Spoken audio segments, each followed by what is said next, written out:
Assembly Committee Room 30. This is the Northern Ireland Assembly Committee Room 30.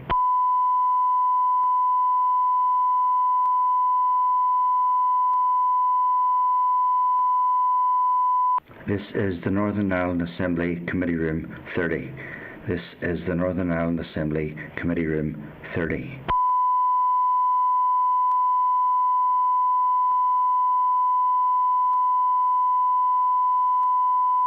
This is the Northern Ireland Assembly Committee Room 30.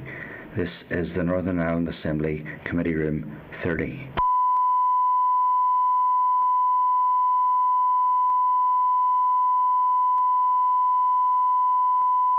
This is the Northern Ireland Assembly Committee Room 30. This is the Northern Ireland Assembly Committee Room 30.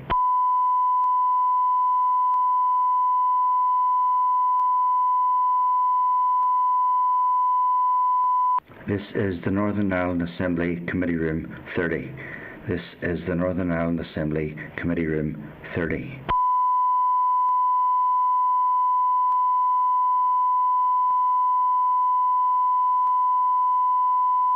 This is the Northern Ireland Assembly Committee Room 30. This is the Northern Ireland Assembly Committee Room 30.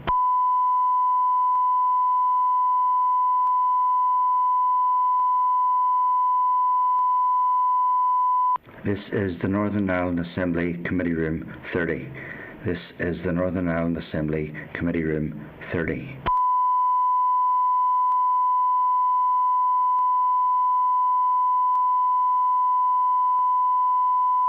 This is the Northern Ireland Assembly Committee Room 30. This is the Northern Ireland Assembly Committee Room 30.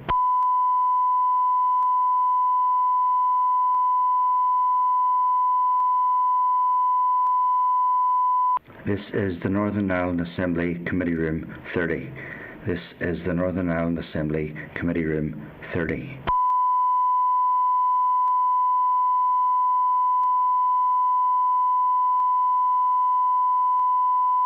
This is the Northern Ireland Assembly Committee Room 30. This is the Northern Ireland Assembly Committee Room 30.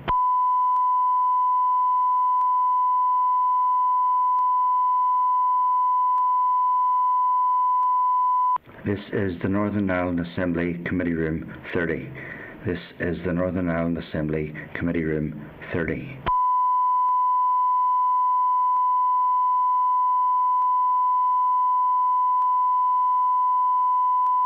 This is the Northern Ireland Assembly Committee Room 30.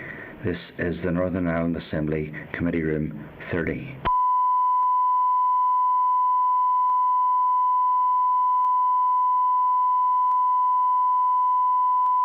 This is the Northern Ireland Assembly Committee Room 30. This is the Northern Ireland Assembly Committee Room 30.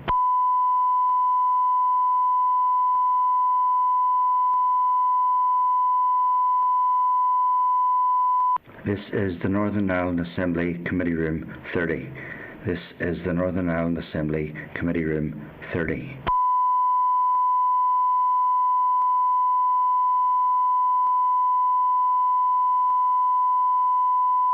This is the Northern Ireland Assembly Committee Room 30.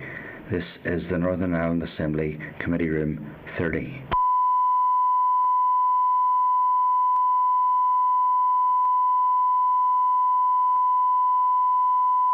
This is the Northern Ireland Assembly Committee Room 30. This is the Northern Ireland Assembly Committee Room 30.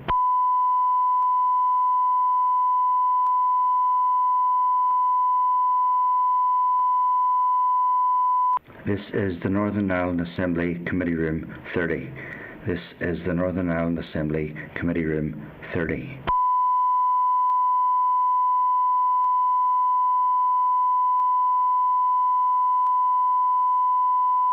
This is the Northern Ireland Assembly Committee Room 30. This is the Northern Ireland Assembly Committee Room 30.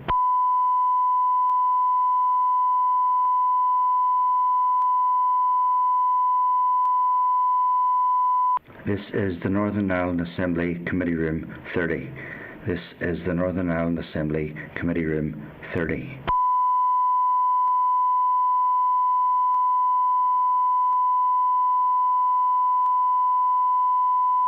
This is the Northern Ireland Assembly Committee Room 30. This is the Northern Ireland Assembly Committee Room 30.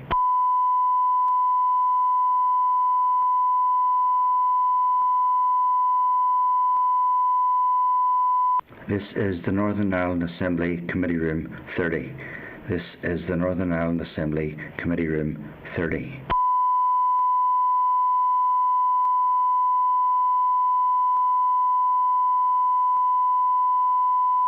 This is the Northern Ireland Assembly Committee Room 30.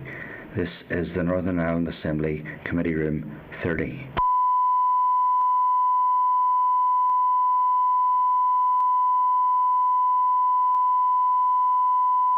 This is the Northern Ireland Assembly Committee Room 30. This is the Northern Ireland Assembly Committee Room 30.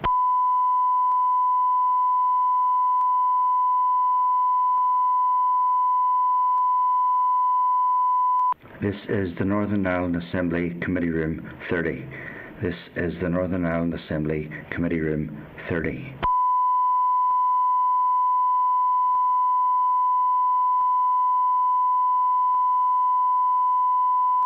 This is the Northern Ireland Assembly Committee Room 30. This is the Northern Ireland Assembly Committee Room 30.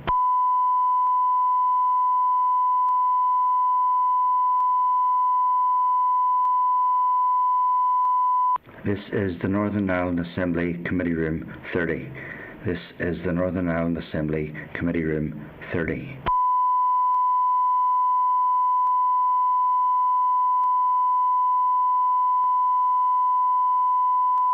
This is the Northern Ireland Assembly Committee Room 30. This is the Northern Ireland Assembly Committee Room 30.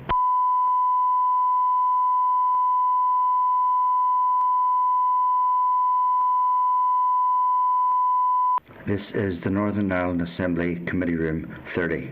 This is the Northern Ireland Assembly Committee Room 30.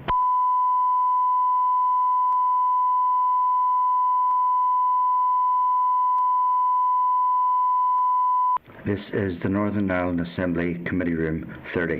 This is the Northern Ireland Assembly Committee Room 30.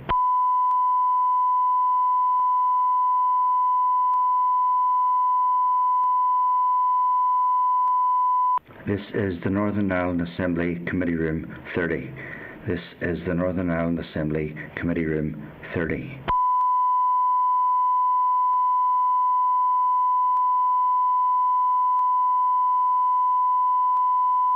This is the Northern Ireland Assembly Committee Room 30. This is the Northern Ireland Assembly Committee Room 30.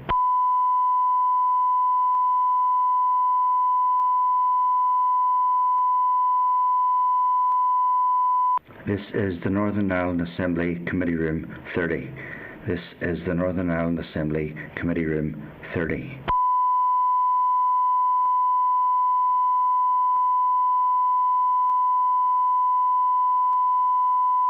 This is the Northern Ireland Assembly Committee Room 30. This is the Northern Ireland Assembly Committee Room 30.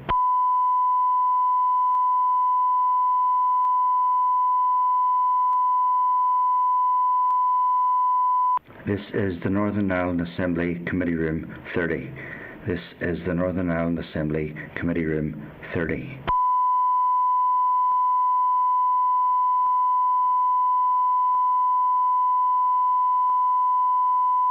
This is the Northern Ireland Assembly Committee Room 30. This is the Northern Ireland Assembly Committee Room 30.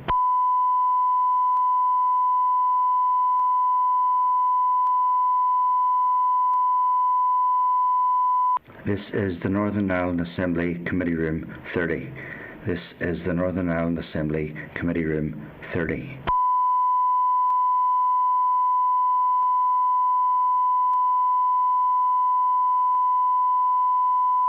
This is the Northern Ireland Assembly Committee Room 30.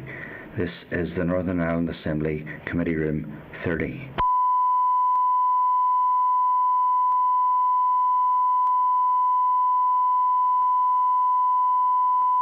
This is the Northern Ireland Assembly Committee Room 30. This is the Northern Ireland Assembly Committee Room 30.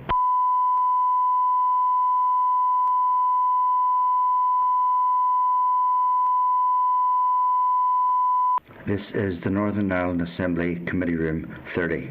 This is the Northern Ireland Assembly Committee Room 30.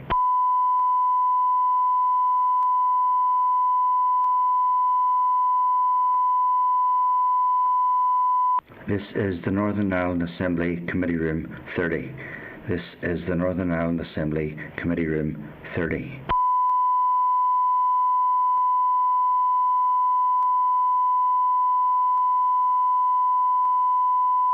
This is the Northern Ireland Assembly Committee Room 30. This is the Northern Ireland Assembly Committee Room 30.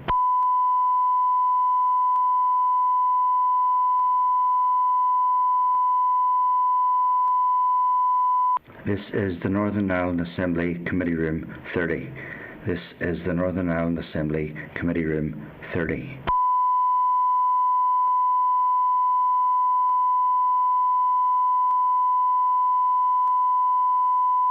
This is the Northern Ireland Assembly Committee Room 30.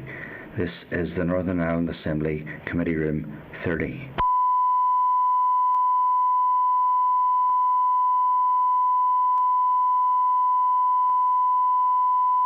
This is the Northern Ireland Assembly Committee Room 30. This is the Northern Ireland Assembly Committee Room 30.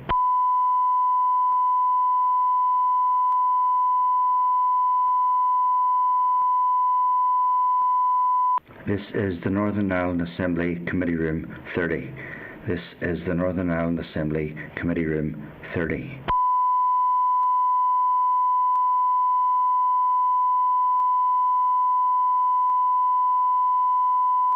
This is the Northern Ireland Assembly Committee Room 30. This is the Northern Ireland Assembly Committee Room 30.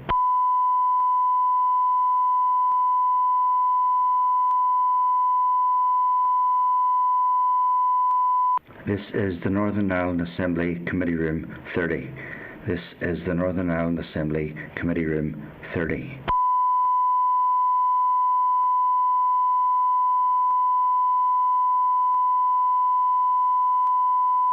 This is the Northern Ireland Assembly Committee Room 30. This is the Northern Ireland Assembly Committee Room 30.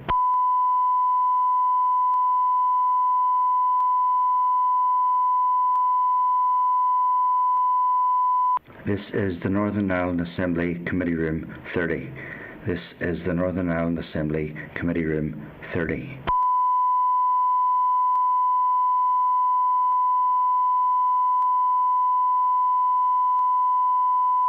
This is the Northern Ireland Assembly Committee Room 30. This is the Northern Ireland Assembly Committee Room 30.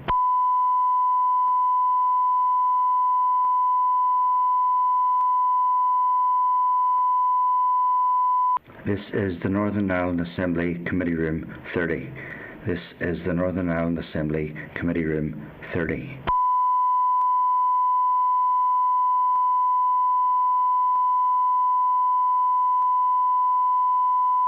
This is the Northern Ireland Assembly Committee Room 30. This is the Northern Ireland Assembly Committee Room 30.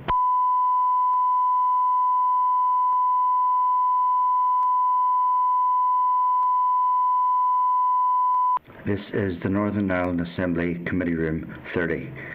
This is the Northern Ireland Assembly Committee Room 30.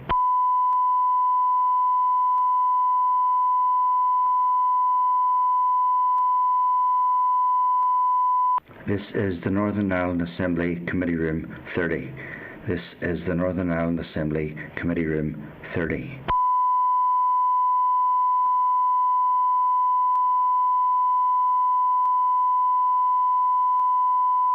This is the Northern Ireland Assembly Committee Room 30. This is the Northern Ireland Assembly Committee Room 30.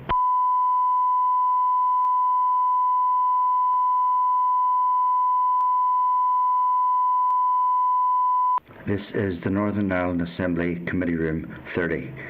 This is the Northern Ireland Assembly Committee Room 30.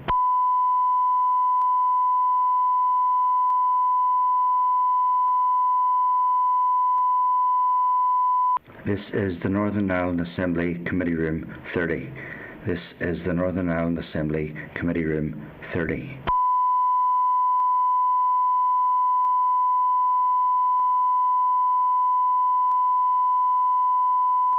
This is the Northern Ireland Assembly Committee Room 30.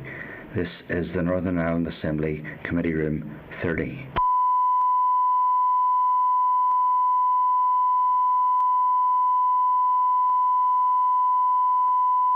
This is the Northern Ireland Assembly Committee Room 30. This is the Northern Ireland Assembly Committee Room 30.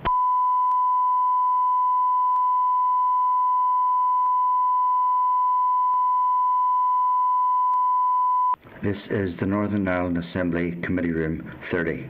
This is the Northern Ireland Assembly Committee Room 30.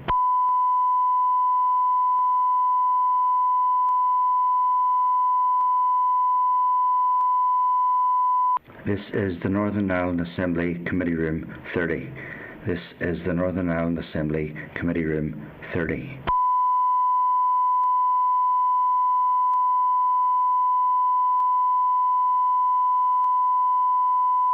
This is the Northern Ireland Assembly Committee Room 30.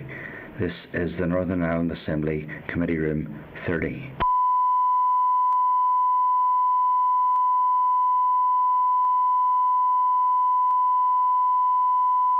This is the Northern Ireland Assembly Committee Room 30. This is the Northern Ireland Assembly Committee Room 30.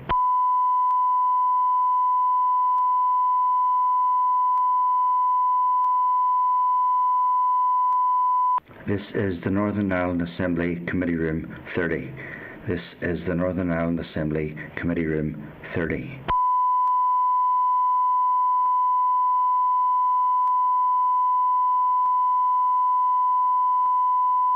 This is the Northern Ireland Assembly Committee Room 30.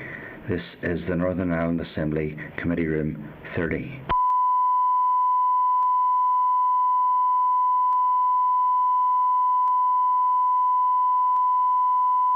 This is the Northern Ireland Assembly Committee Room 30. This is the Northern Ireland Assembly Committee Room 30.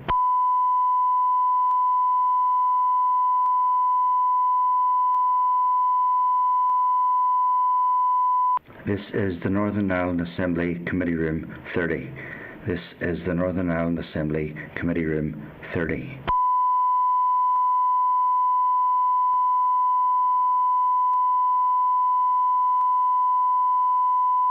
This is the Northern Ireland Assembly Committee Room 30. This is the Northern Ireland Assembly Committee Room 30.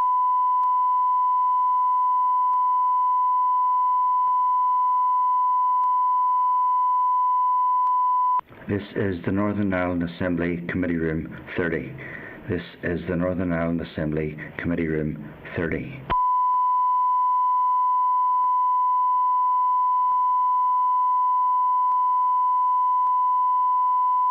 This is the Northern Ireland Assembly Committee Room 30. This is the Northern Ireland Assembly Committee Room 30.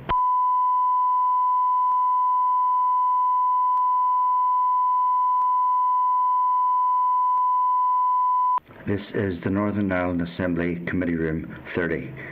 This is the Northern Ireland Assembly Committee Room 30.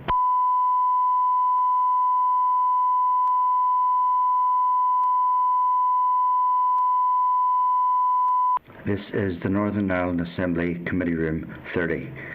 This is the Northern Ireland Assembly Committee Room 30.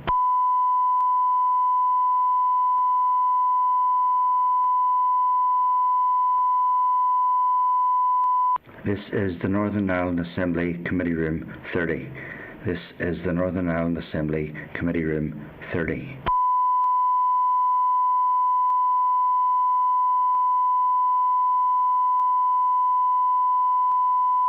This is the Northern Ireland Assembly Committee Room 30.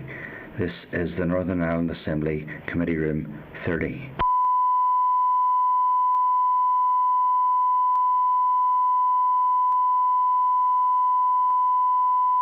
This is the Northern Ireland Assembly Committee Room 30. This is the Northern Ireland Assembly Committee Room 30.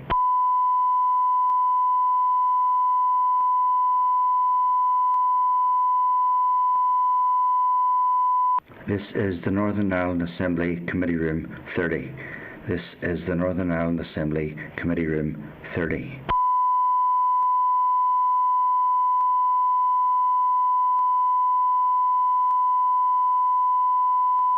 This is the Northern Ireland Assembly Committee Room 30. This is the Northern Ireland Assembly Committee Room 30.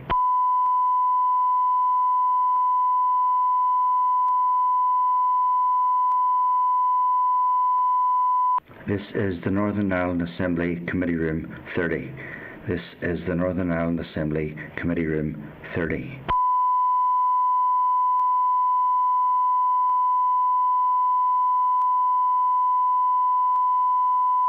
This is the Northern Ireland Assembly Committee Room 30. This is the Northern Ireland Assembly Committee Room 30.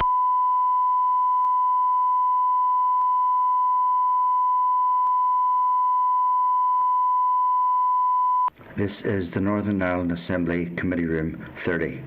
This is the Northern Ireland Assembly Committee Room 30.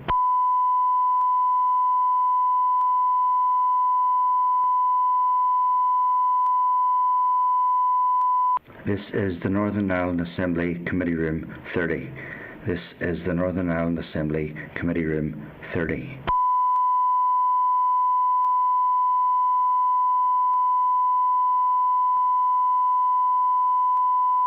This is the Northern Ireland Assembly Committee Room 30.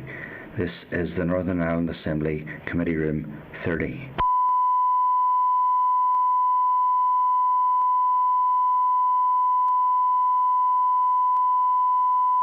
This is the Northern Ireland Assembly Committee Room 30.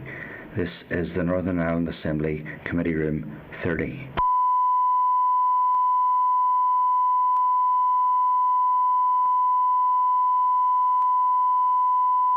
This is the Northern Ireland Assembly Committee Room 30.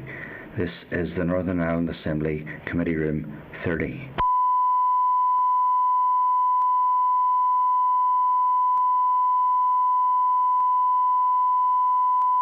This is the Northern Ireland Assembly Committee Room 30. This is the Northern Ireland Assembly Committee Room 30.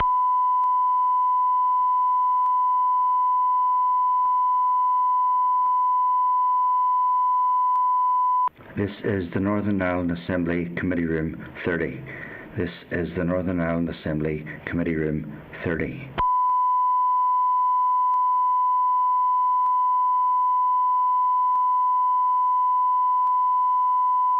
This is the Northern Ireland Assembly Committee Room 30. This is the Northern Ireland Assembly Committee Room 30.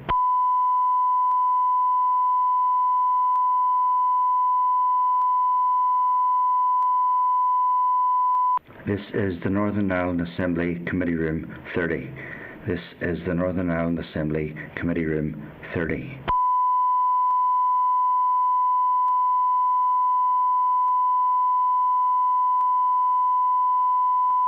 This is the Northern Ireland Assembly Committee Room 30.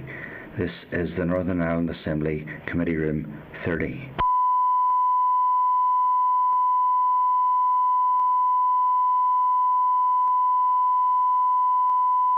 This is the Northern Ireland Assembly Committee Room 30. This is the Northern Ireland Assembly Committee Room 30.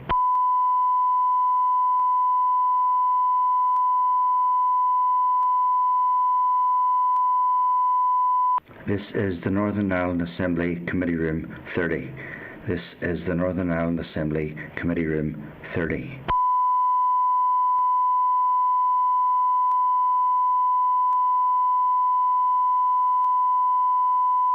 This is the Northern Ireland Assembly Committee Room 30. This is the Northern Ireland Assembly Committee Room 30.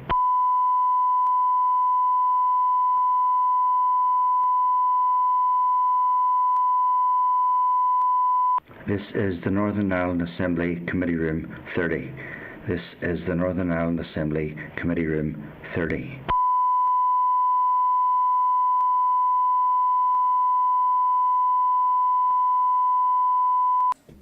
Now we're live. Good morning everybody and welcome to the 63rd meeting of the Economy Committee. Some members will be attending this morning's meeting via Starleaf and our witnesses today will be briefing via Starleaf. The meeting will be broadcast live when open to the public and a recording will be made available on the committee's web pages on the Assembly website. So just to remind members to mute their devices when they aren't speaking. Moving on then, item number 1 is apologies, and we haven't had any apologies. Not so far, Chair, no. Thank you. Item number 2 then is draft minutes. At page 5 of your pack, there is a copy of the draft minutes from the meeting on the 19th of May. Are members content that those are an accurate reflection of the meeting? Agreed. Thank you. Thank you. Moving on then, item number 3 is Chair's business. There's a clerk's memo at page 3 of table papers and a presentation at page 6 summarising last week's informal meeting with Enerchem Solutions regarding their agri-waste power generation solution. The slides from Enerchem are commercial in confidence, so those should not be shared. So just out of that meeting, we have a few actions to ask members to agree that we write to the Economy, Finance and ERA Ministers as well as Invest NI to advocate for an impartial study to be funded. An impartial study would be conducted without Enerchem and would seek to prove the technology and process. Therefore, the committee would not be seeking a commercial advantage for one particular company. So are members content with that approach? Yep. Thank you, Chair. Thank you. So moving on then to item number 4, it's our departmental briefing on the review of level 4 and 5 provision in HE and FE. There is a clerk's memo at page 16 of your pack. There is a clerk's memo from the informal meeting with Ulster University at page 19. There is a clerk's memo from the informal meeting with Queen's at page 23. A clerk's memo on the informal meeting with the colleges at page 28. A House of Commons Library briefing paper on level 4 and 5 education at page 23. A copy of an independent review of post-18 education at page 54. A copy of the UK Department of Education's review of level 4 and 5 provision in England at page 270, an updated clerk's memo at page 28 of table papers, and a copy of a written briefing from the department in January on the review at page 31 of table papers. And just to remind members that the Review Project Board has agreed the following work streams to define the level 4 and 5 and HE and FE proposition, level 4 and 5 qualifications, foundation degree policy, alignment with the department's other provisions, pathways and progression routes, funding and MASN, the role of universities in level 4 and 5 provision and the role of further education colleges in level 6 provision, and retention and achievement levels at level 4 and 5 and in HE and FE. So Tommy, if I could ask you to bring the witnesses. Yep, you have them in already. And I would like to welcome to this morning's meeting Jamie Warnock, Assistant Director of Skills and Education in DFE, and Elaine Dolan, who's Strategy Portfolio Management in DFE. So I hand over to yourselves to make an opening statement, and then we'll bring members in. Thanks very much, Chair. Can I just check you can hear me okay? We can, yes. Sorry, I had a little bit of technical difficulty. Starleaf. So thanks very much, and thanks to members for taking the time this morning. I think just Jamie, you're breaking up a bit. brief introductions. So I'm Jamie Warnock, and I head the strategy portfolio.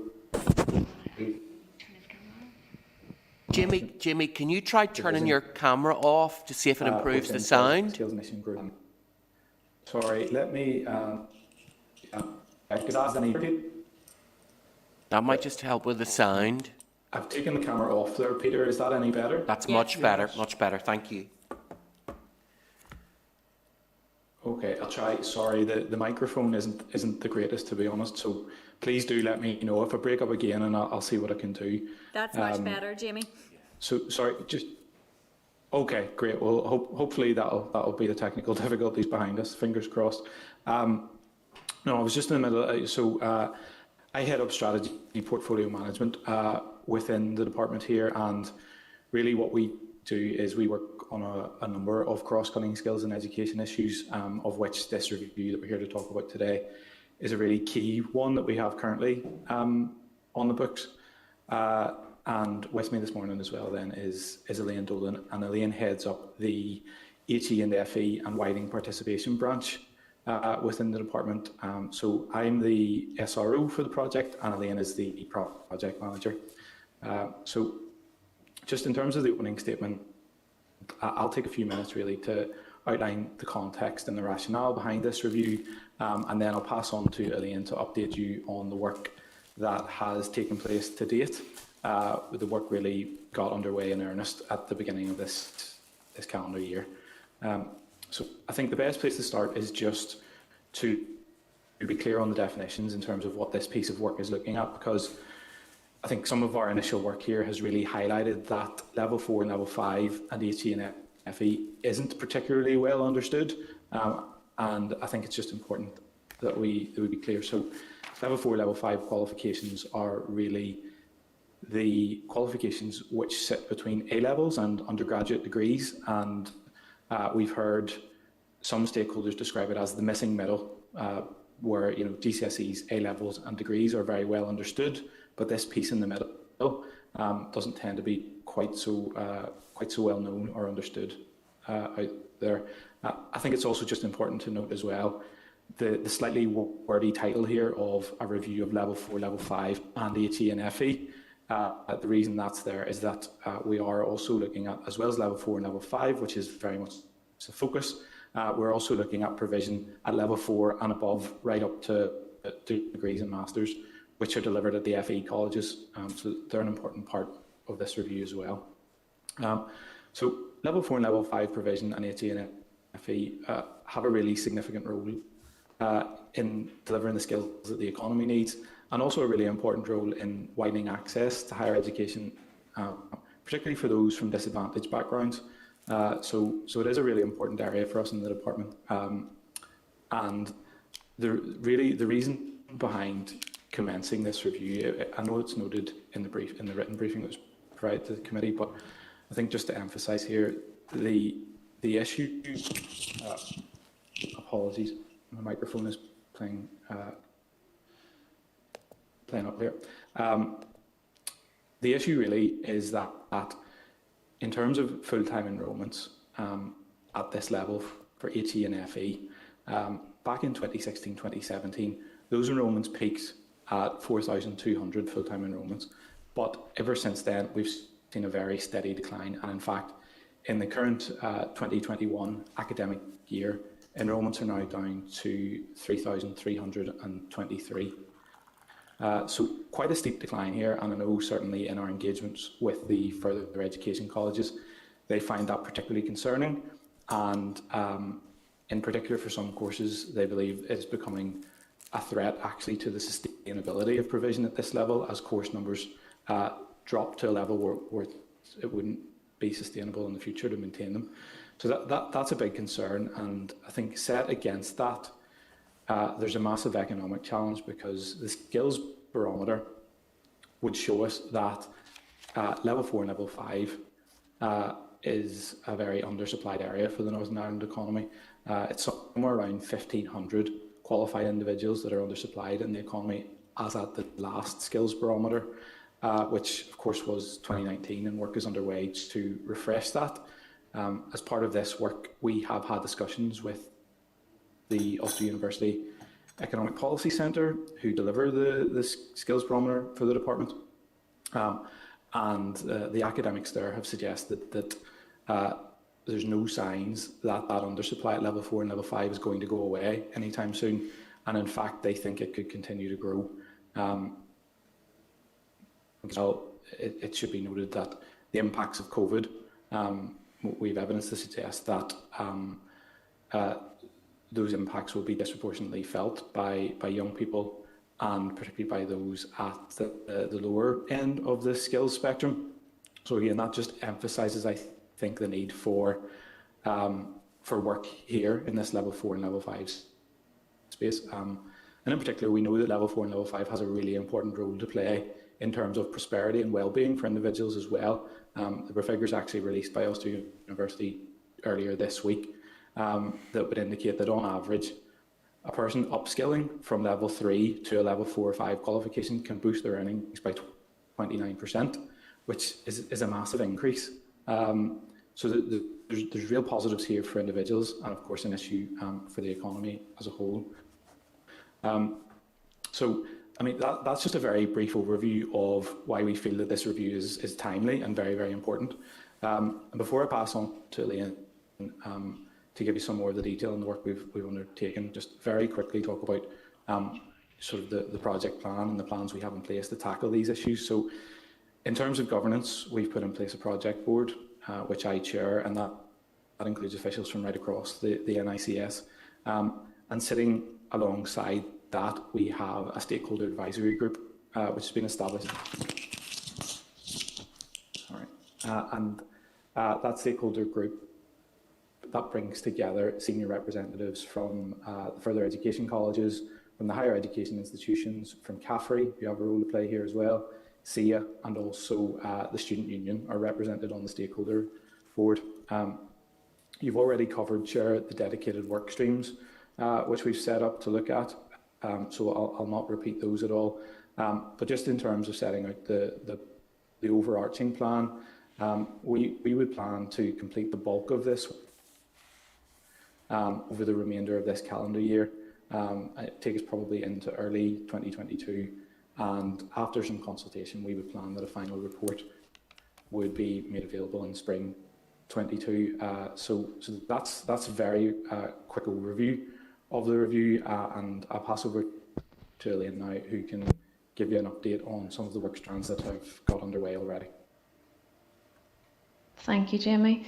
Just checking firstly that you can hear me okay? Yeah, we can, thank you. Okay, so I just want to give you an update of where we've got to with the project so far. As Jamie said, we really kicked in at the start of this year into the detail of the work strands, and we have initiated 3 of the work strands to date. So we've been looking to define the level 4 and 5 and HENFE proposition. We've been looking to get a better understanding of the level 4 and 5 qualifications landscape and the offering, and we've also kicked off the retention and achievement strand as well. In terms of the key areas of focus, in trying to establish the landscape, and we've been trying to build some foundations around what level 4 and 5 is and what we want to achieve from level 4 and 5 and HENFE provision. So what is the purpose of level 4 and 5 and the HENFE, and also to set some principles that will guide future delivery and policy in this area. What we've really established to date, and what we've affirmed really, is that there is a dual role in level 4 and 5 and the HENFE provision in terms of meeting the needs of employers and the economy, and the equally significant role of meeting the needs of learners in terms of offering routes to employment, a progression step to further study within higher education, and also the significant role, as Jamie has mentioned, in terms of widening participation for those from disadvantaged and underrepresented groups. In terms of the principles, one of the things we really want to focus on is the fact that the lines are a bit blurred currently between what the universities deliver and what higher education and further education should be delivering.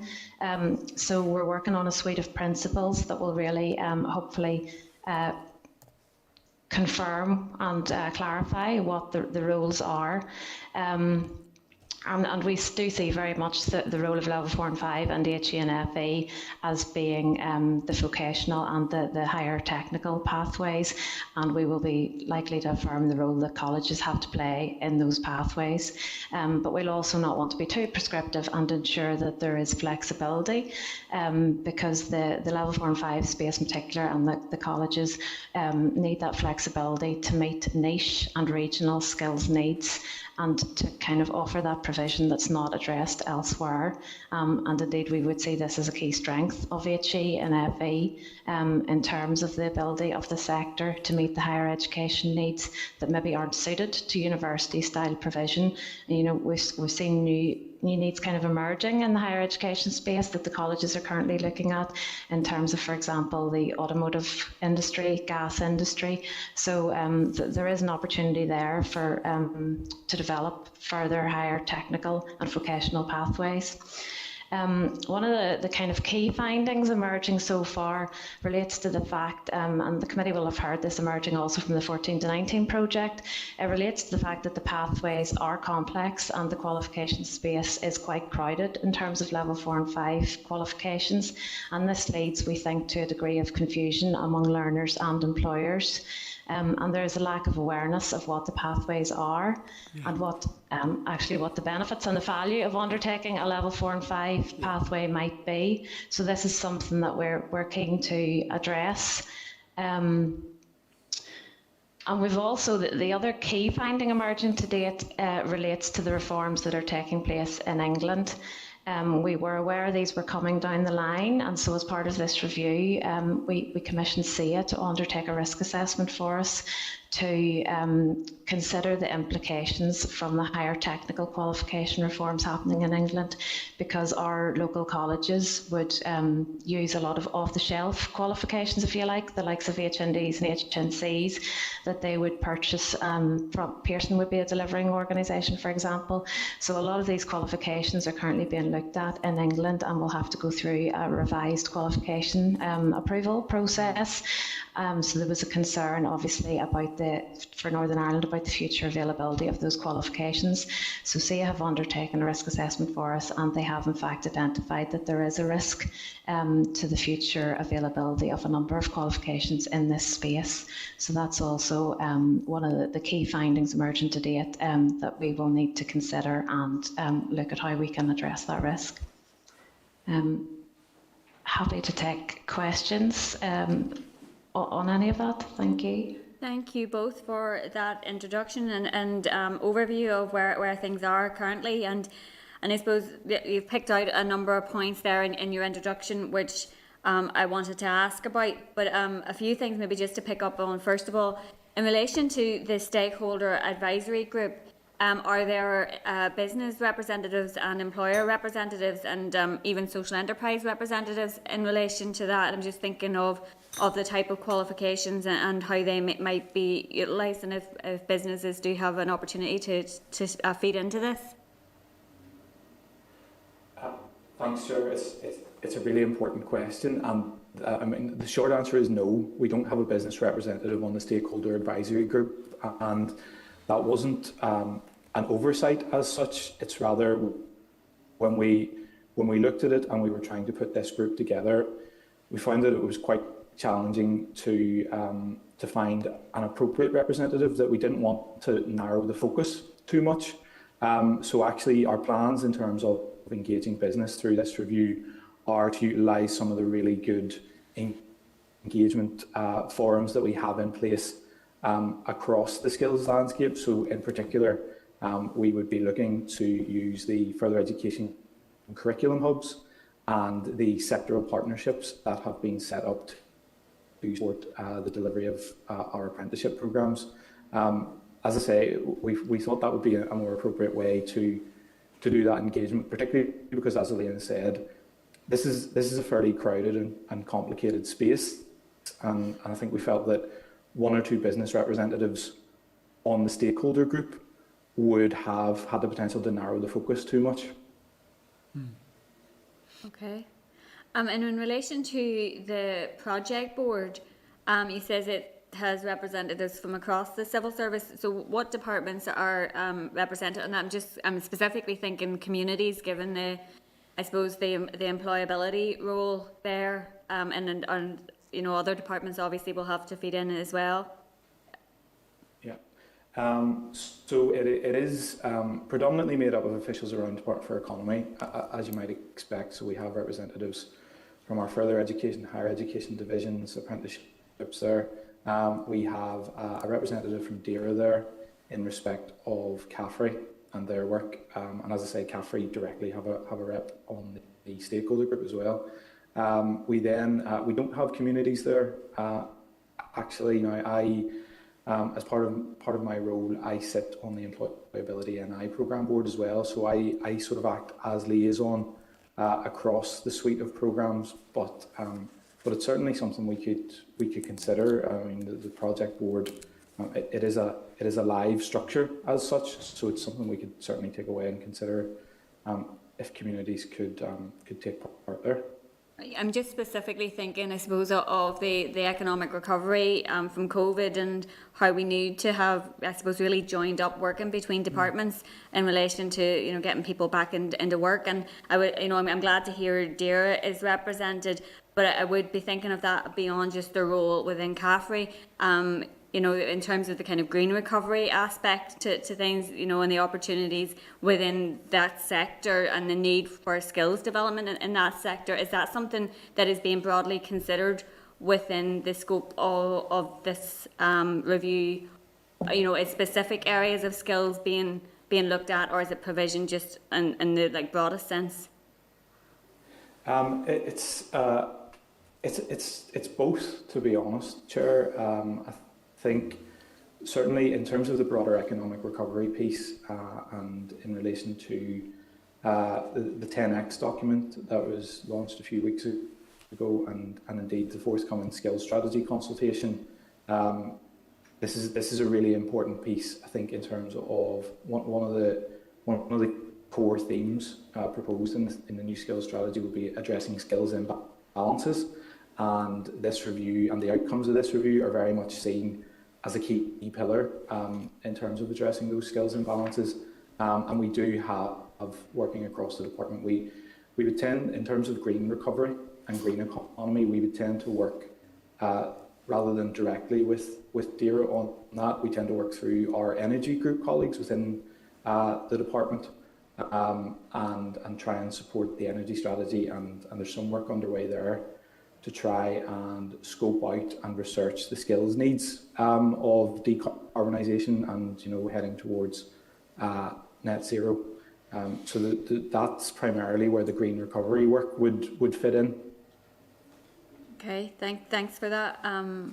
And the Assembly passed a motion earlier in the week around a Green New Deal, and one of the points I think that's really important in terms of a Green New Deal is it brings together all the various work streams. Yeah. And I think that's something certainly maybe we should reflect back to the department in terms of coming out of this meeting. Just a final question for me is around the careers piece, because it's something that's often raised with us in the committee over our kind of skills work over the last number of months, is, I suppose, the lack of fit for purposeness of careers provision still. So I just wonder, how is that being factored into the review?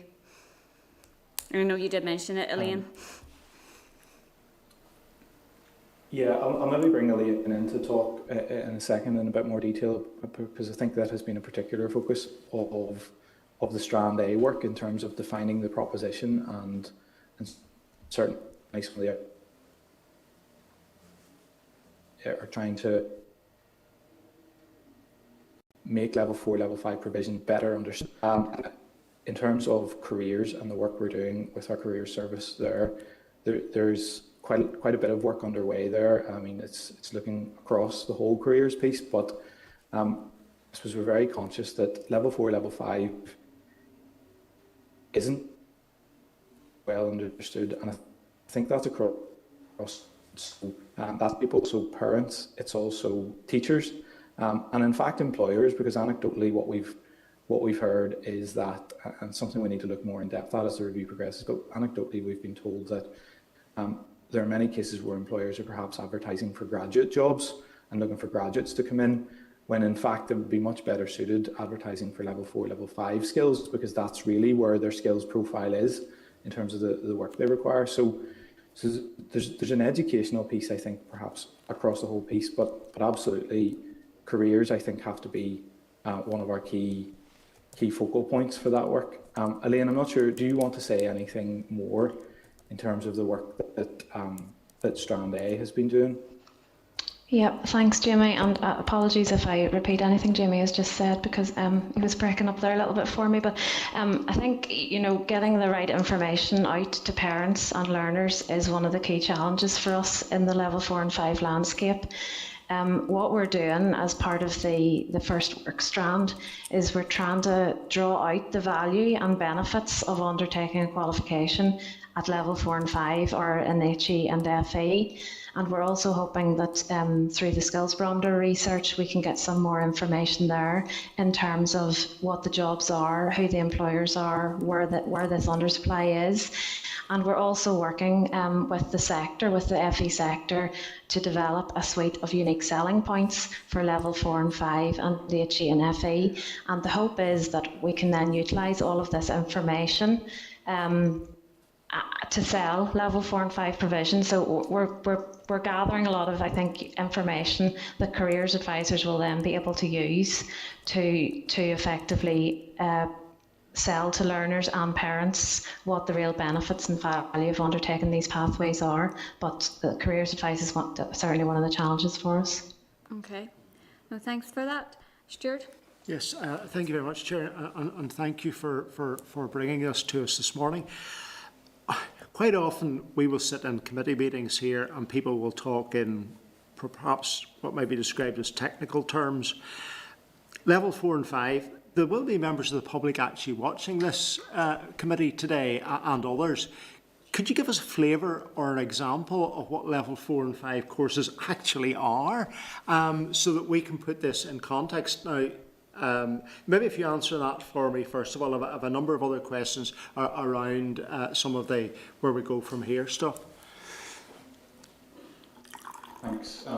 I think again I will defer to Elaine in a second on some more of the detail, but I have to be honest. This is I can certainly hold my hands up and say this is something I struggled with when I first began this piece of work, and it is a crowded space. So in terms of qualifications, you would have HNCs, Higher National Certificates, HNDs, diplomas.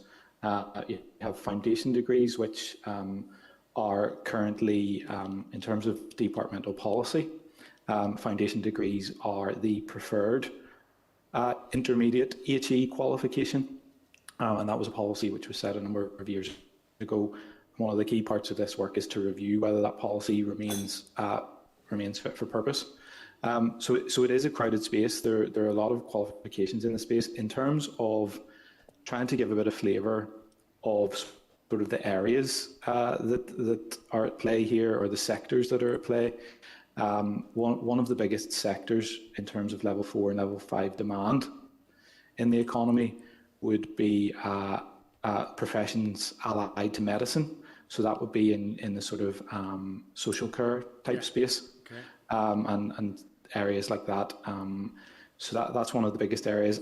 And actually, I think quite often people think in this space that, sort of more technical skills in terms of, skilled tradespeople. That's certainly what I thought when I came into this work. But actually, business and administration and professional qualifications are actually one of the biggest sectors at play here too. So to use a slightly crude term, but, white collar type professions are make up a large part of the demand here.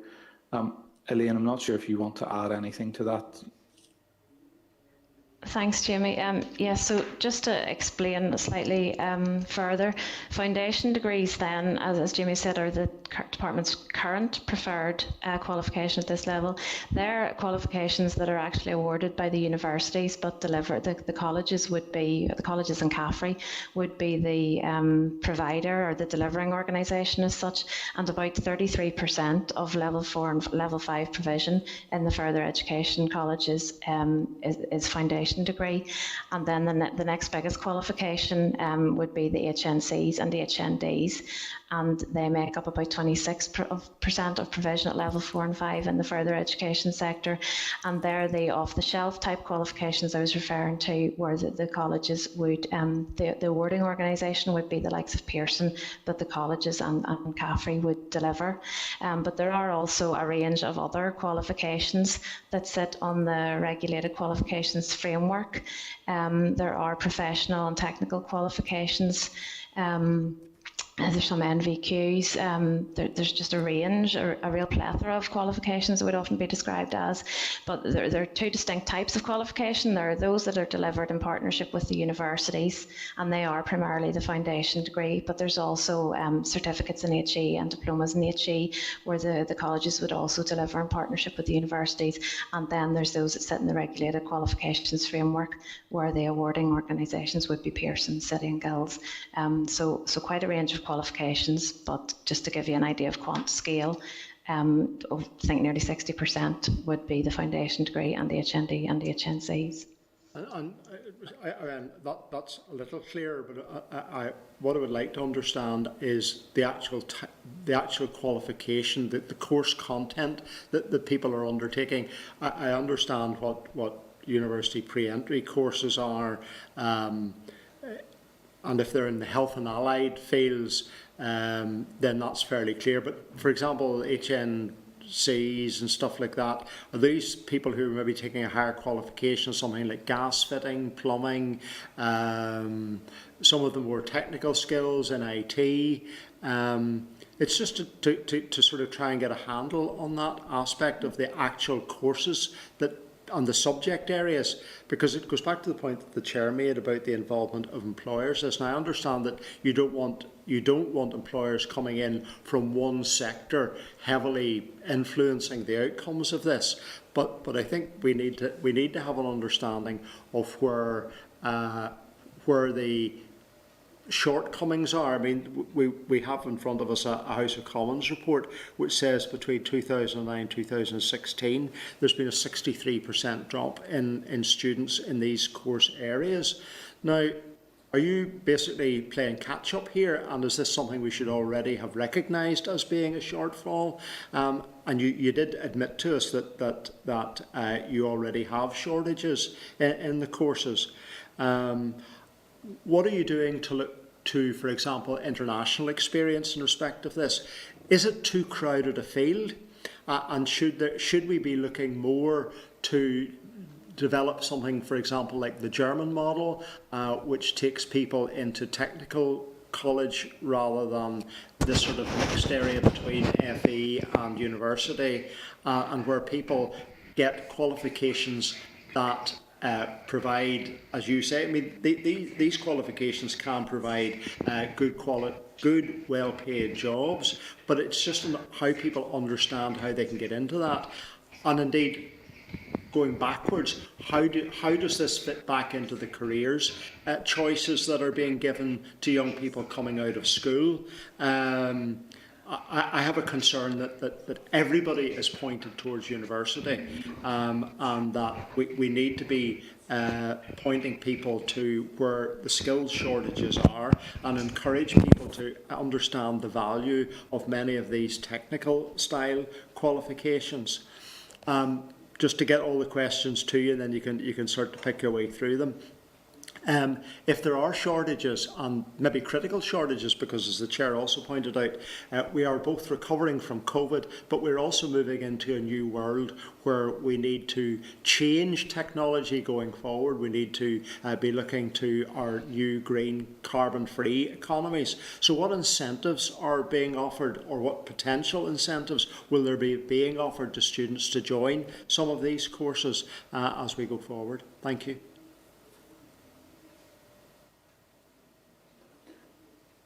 Thank you.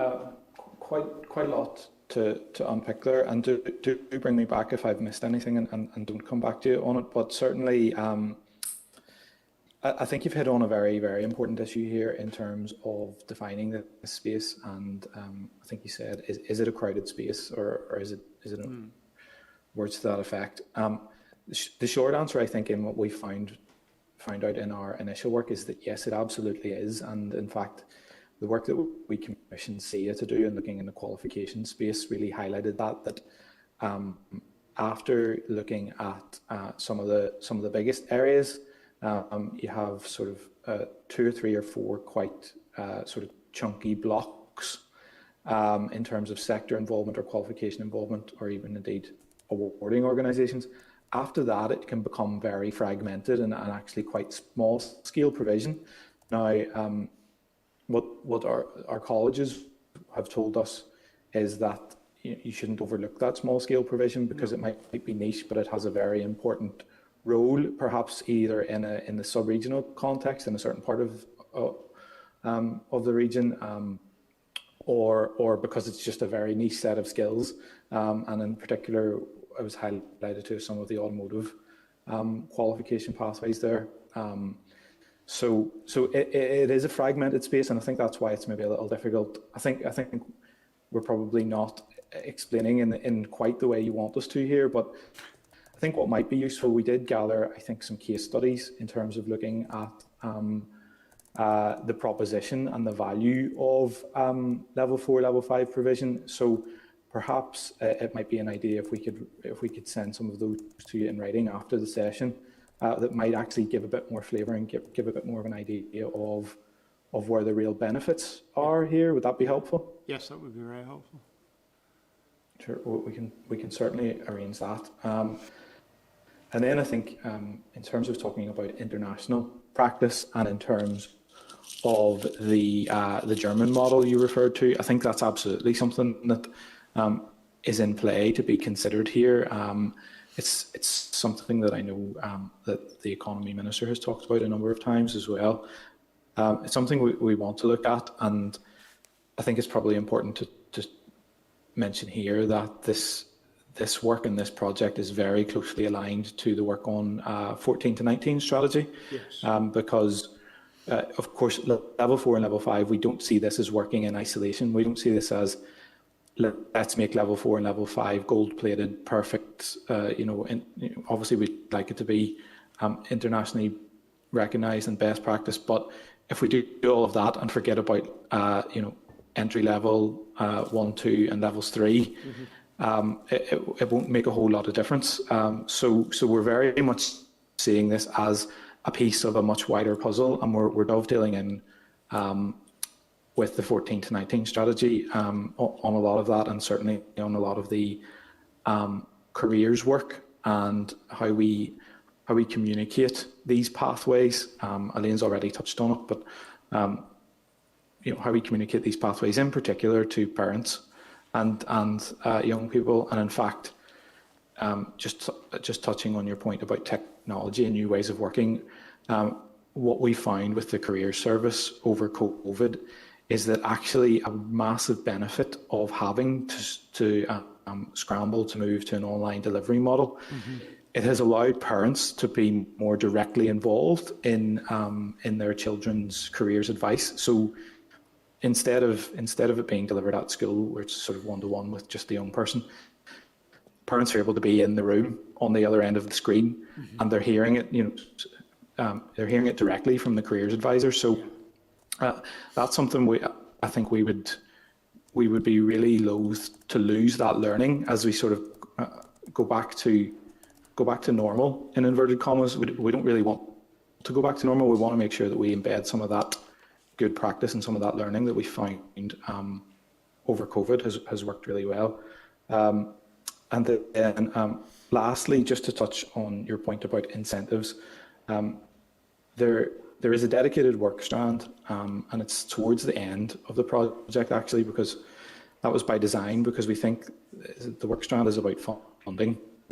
And I wanted to make sure in the design of this project that we had enough information gathered so that towards the end, when we start to look at funding, it's a very, very well-informed view of what is possible there and what are the problems there. And and Elaine, maybe you could touch on it, but I know that there's a bit of a complicated background in terms of student support for those undertaking level 4, level 5 qualifications, and that's something absolutely we want to get under the skin of in this project, and hopefully fix some of those issues. Elaine, do you want to maybe talk about some of the detail there? Yeah, thanks, Jamie. So I think that the main issue is that the student support, as it's currently designed, really only offers this kind of full suite of student support to those students who are undertaking the foundation degrees and the HNDs and the HNCs. So if we want more students coming through these pathways and undertaking a range of qualifications at these levels, then looking at actually what student support is available needs to be considered. Yeah. Thank you, Chair. Thank you. Can I just ask two quick questions? Just following on from Stuart's questions in relation to the FE and HE and FE provision.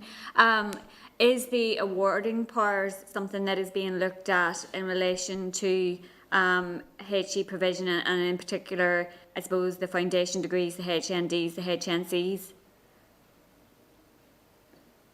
Yes. The short answer is yes, it is. It is being looked at. Currently, the system is designed in such a way that a further education college that would like to deliver a qualification in this space, say a foundation degree, their first port of call would be to look to work with our local universities and to effectively the local university would seek to act as the awarding organisation, with the college then being the deliverer of the qualification. Now, I know that is something that the colleges in particular would like to be considered as part of this review, and it will be considered as part of the review. It was part of the foundation degree policy that I mentioned in one of the earlier questions, and that's a part of the policy we want to look at again, just to check, does it still make sense? Does it make sense for our colleges and for our universities? And I think as well, it touches on one of the core themes, I think, underlying all of this work, is that we want to foster and develop much better collaboration between FE and HE, and in fact move away from two separate sectors and move towards a sort of genuinely unified tertiary sector. So that's a very important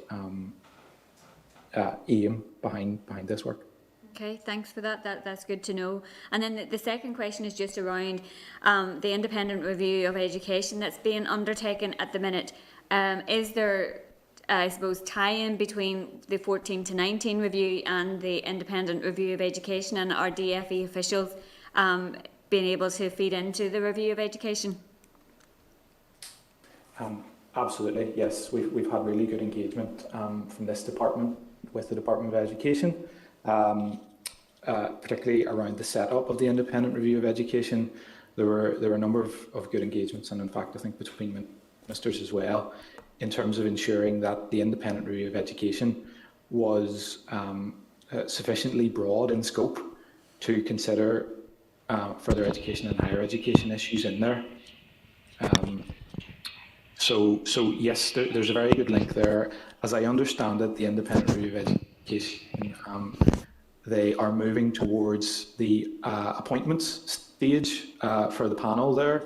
So I don't want to put words in my colleagues from Department of Education's mouths, but I would think that panel would be appointed in the very near term. And then absolutely a key part of our work in the Skills and Education Group for the Department for Economy will be in working with that panel to put some of these issues to them. Okay, no, that's good to know as well. Can we bring Gary into the spotlight, please?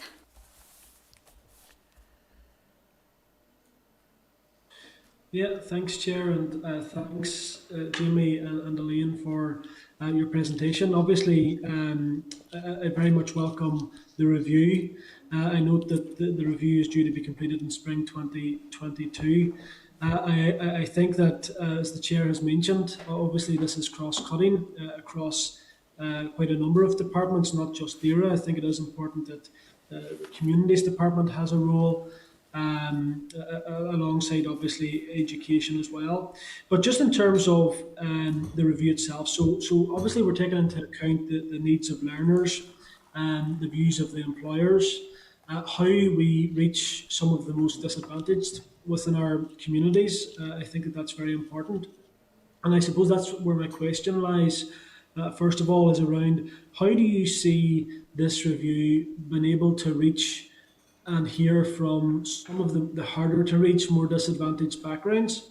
Do you see this review taking into account how people possibly want to study and learn differently? So, for example, the Northwest Regional College here within my constituency has put a lot of effort into outreach, doing various courses within communities, going to people where they are, as opposed to people having to go to a formal setting.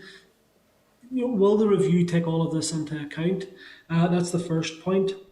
The second point, Chair, is around, again, the careers advice issue. And I call it an issue because it has been going on for some time. I know, I think back to, when I got careers advice, I was told, not to go into computing because there's no jobs in it. which couldn't have been further from the truth. And I know that there's many careers advisors out there who do a good job, but we need to ensure that the advice is up to date, that it's in the 21st century, and that we're going to meet the needs of the employers, not only of today, but of the future as well. So I think that the careers advice is a big issue. And just finally, the review outcomes, according to your paper, it's going to feed into the future skills strategy. Will the outcomes be used anywhere else? Can this can this review be used to, I suppose, shape other aspects of the department? I think that there are a lot of strategies out there at the moment. The 10X document that the Minister launched is very welcome. We're dealing with the economic recovery plan at this minute in time. The Chair alluded to the Green New Deal stuff. There's a lot of things happening. It's important that that's all joined up, and that whatever the outcome of the review, and hopefully it's thorough, that we see action at the end of it. So thanks, Jimmy, and thanks, Elaine, for that. Thank you. I'll maybe take your last point first there, if that's okay. Certainly, we would see the outcomes of this review as being wide-reaching. So, I mean, we've already talked about this morning, just there, the independent review of education, and I suppose we would absolutely like to see a sort of virtuous loop created where we can feed these outcomes in across the board. I think certainly you've raised a really important point this morning in terms of the involvement of Department for Communities more directly in this project, and that's something we will absolutely take away and look at. And again, that absolutely ties to the point is how can we feed this across. I think a general point in terms of skills policies and programs is that it does appear in a lot of areas. So you would see it in programs that Department for Communities are running. Of course, it has very close links to the employability work there, but in previous work that I've done in for instance, the Executive Office, where good relations programs are running, you quite often would find there's a skills link into those programs where they're trying to get into some of the harder to reach or more disadvantaged areas and upskill alongside a good relations activity. So absolutely, I would see this work as having a wide reach, and that's what I'd absolutely want to see. Coming back to the point in terms of engaging those who are maybe further away from the labour market or harder to reach, I think Elaine works very closely with the colleges and with the universities in terms of their widening participation activity. And Elaine, I'll maybe ask you to say a bit more detail in terms of the work there. Thanks, Jamie. So I think there's two important aspects to improving, I suppose, the outcomes for those that are furthest away from education and those that are underrepresented. I think through this project, if we can streamline and clarify the pathways and progression routes, if we can get that right, then I think there's opportunities. Learners will be more aware of the opportunities emerging from various level 3 qualifications, whether they be in schools or at the FE colleges, and also for those who've recognised prior learning and not necessarily the qualification. So I think we can make a real difference in terms of increasing participation for those from disadvantaged backgrounds or with special educational needs or disabilities, if we can get the pathways and progression right. The other aspect then is the providers are required to undertake widening access and participation activities. It's a regulatory requirement from the department, and we do monitor that on an annual basis. And there's a current requirement where providers must spend 10% of their additional higher education fee income on such activities as outreach and retention. Obviously, if we could increase the numbers in higher education, in the further education colleges, if we could meet the maximum student number, then that should channel more funding going through to the widening access and participation activities, where the colleges then can undertake that community outreach that you referred to. So I think this project and also what we're doing on the widening access side as well are both relevant to your query. Okay. Guy, do you Thank want you. to come back in, or? No, Chair, that's fine. Thanks, Jamie and Elaine, for that. Thank you. Thanks, Gary. Can we bring John O'Dowd into the spotlight, please?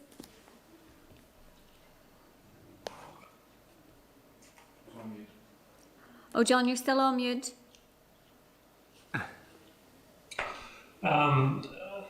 Big clumsy fingers. A lot of the areas I wanted to cover have already been asked and answers given. And I suspect many of the issues are already known and there have been debated and mulled over many, many times. Finding the solutions is much more difficult to this. Though I do welcome the fact that there has been greater engagement with parents, because despite the best careers advice being given in schools or by others, it's quite clear that in many cases careers advice is given by the parents who base the economy and the skills on their experience, which is often outdated, such as the scale of changes in our economy and our skills requirement. But there's 2 points I want to ask. One, is there any engagement with students and students' representatives in regards to this review? And will the review, and I think this was answered in a number of the questions, the colleges are particularly seeing competition from schools, perhaps as a result of the entitlement framework. In fact, as a result of the entitlement framework, and that's not an argument against the entitlement framework, but also universities now as well, entering some of that space and back and forth. So will the review be robust enough to challenge some of the stakeholders in the system to ensure that what we come out of it the other side will be a system fit for purpose rather than a rearranging of the deck chairs? Thank you. Thank you. And those are some very, very important points. I'll deal with the first one first, which is in terms of engagement with students. So yes, we have a representative from the student union sitting on the stakeholder advisory group, and indeed we've had a couple of conversations there in terms of how we can then hopefully use the student union rep as a gateway into getting more directly into some student views as the review progresses. So I mean, I was in conversation with Pivotal last week, who you may be familiar with in terms of the policy work they're doing in this space. And again, there's a commitment there to continue to work with Pivotal as they're doing some work there. It's particularly looking at the area of students who have migrated out of Northern Ireland, and indeed graduates and professionals who have chosen to work away from Northern Ireland and understand some of the factors behind those decisions being made, and some of the emerging findings there link very much to this piece of work, where it is about developing a better student experience that will either attract our own young people to stay here, or indeed attract those from elsewhere to come here. So that's a really important piece of this, and absolutely, we want to see students directly involved in developing the outcomes of this review. Moving on to your point about the competition issue, it's absolutely something we have heard from colleges, and that they do feel, I think, squeezed at both ends here in terms of whether it is schools retaining pupils in sixth form colleges that maybe would be better suited to a further education experience, and likewise then whether there are students at university that again would be better suited in an FE route. So it is something we're looking at. It's something that the colleges have absolutely made, and in terms of those robust discussions, I mean, they have already been taking place in those challenging questions. So we have the colleges and we have the universities, senior representatives from them, around the same table, and we're able to have those challenging discussions already.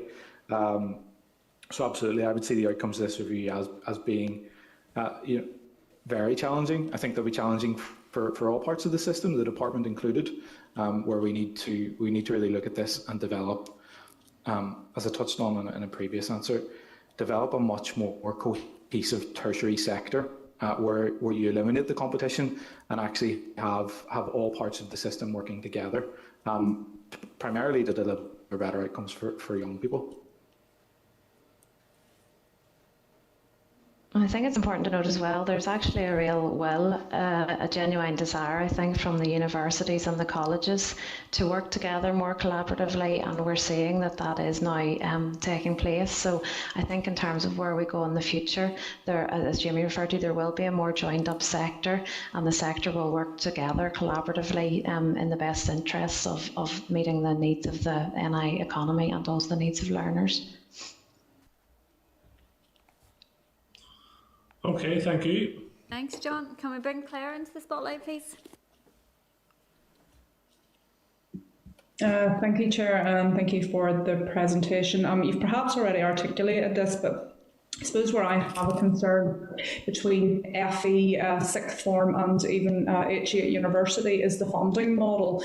And I think the FE colleges tend to be on the back foot in relation to this, because I understand that their funding comes by retention, so how many students they have left at an end of a course, and then that what that means for September. And particularly with the year that has passed, an awful lot of students have dropped out because they feel they're not getting the full course experience, or they feel that they can't work in the way from home, or they just don't even have the capacity to. And I appreciate that FE colleges were providing equipment to do that, but that's only one piece of the puzzle, and being able to keep them on that course. So I suppose, when we look at this in the round, and we look at it also in the context of HE and sixth form, I do think that FE is at a disadvantage in terms of what retention on the courses look like. Some students are dropping out a week before the term ends, or in June or July. So I'd be keen to hear your thoughts in and around that, and how we address that so that the figures aren't disproportionate and skewed, and also how do we ensure better retention. And the other question I would ask too is, we've talked about some of those courses that maybe don't seem sustainable, but what about those courses that seem to be growing? Where is the interest? What courses are full? Should we replicating them across campuses? We're saying that even with Ulster University, that some of their courses that are doing very well in Jordanstown and Belfast are maybe being brought up to Corian and McGee. I know there's a negative picture, but where's the positives, and how do we exploit that and try and roll that out? Thank you. If I could just... No, sorry. Go ahead, Elaine. I was just going to ask if maybe you wanted to talk about the funding model. Yeah. So just in response to your query on the funding, the way it works for higher education and further education is that the colleges would submit a bid each year for their full-time numbers. So it's not necessarily that they lose funding as a result of what happened in the prior year. The department assesses that bid and then allocates student numbers to each college based on that, and then the funding is attached to the student numbers that are allocated. The department, obviously in its considerations, will look at previous trends in terms of the numbers.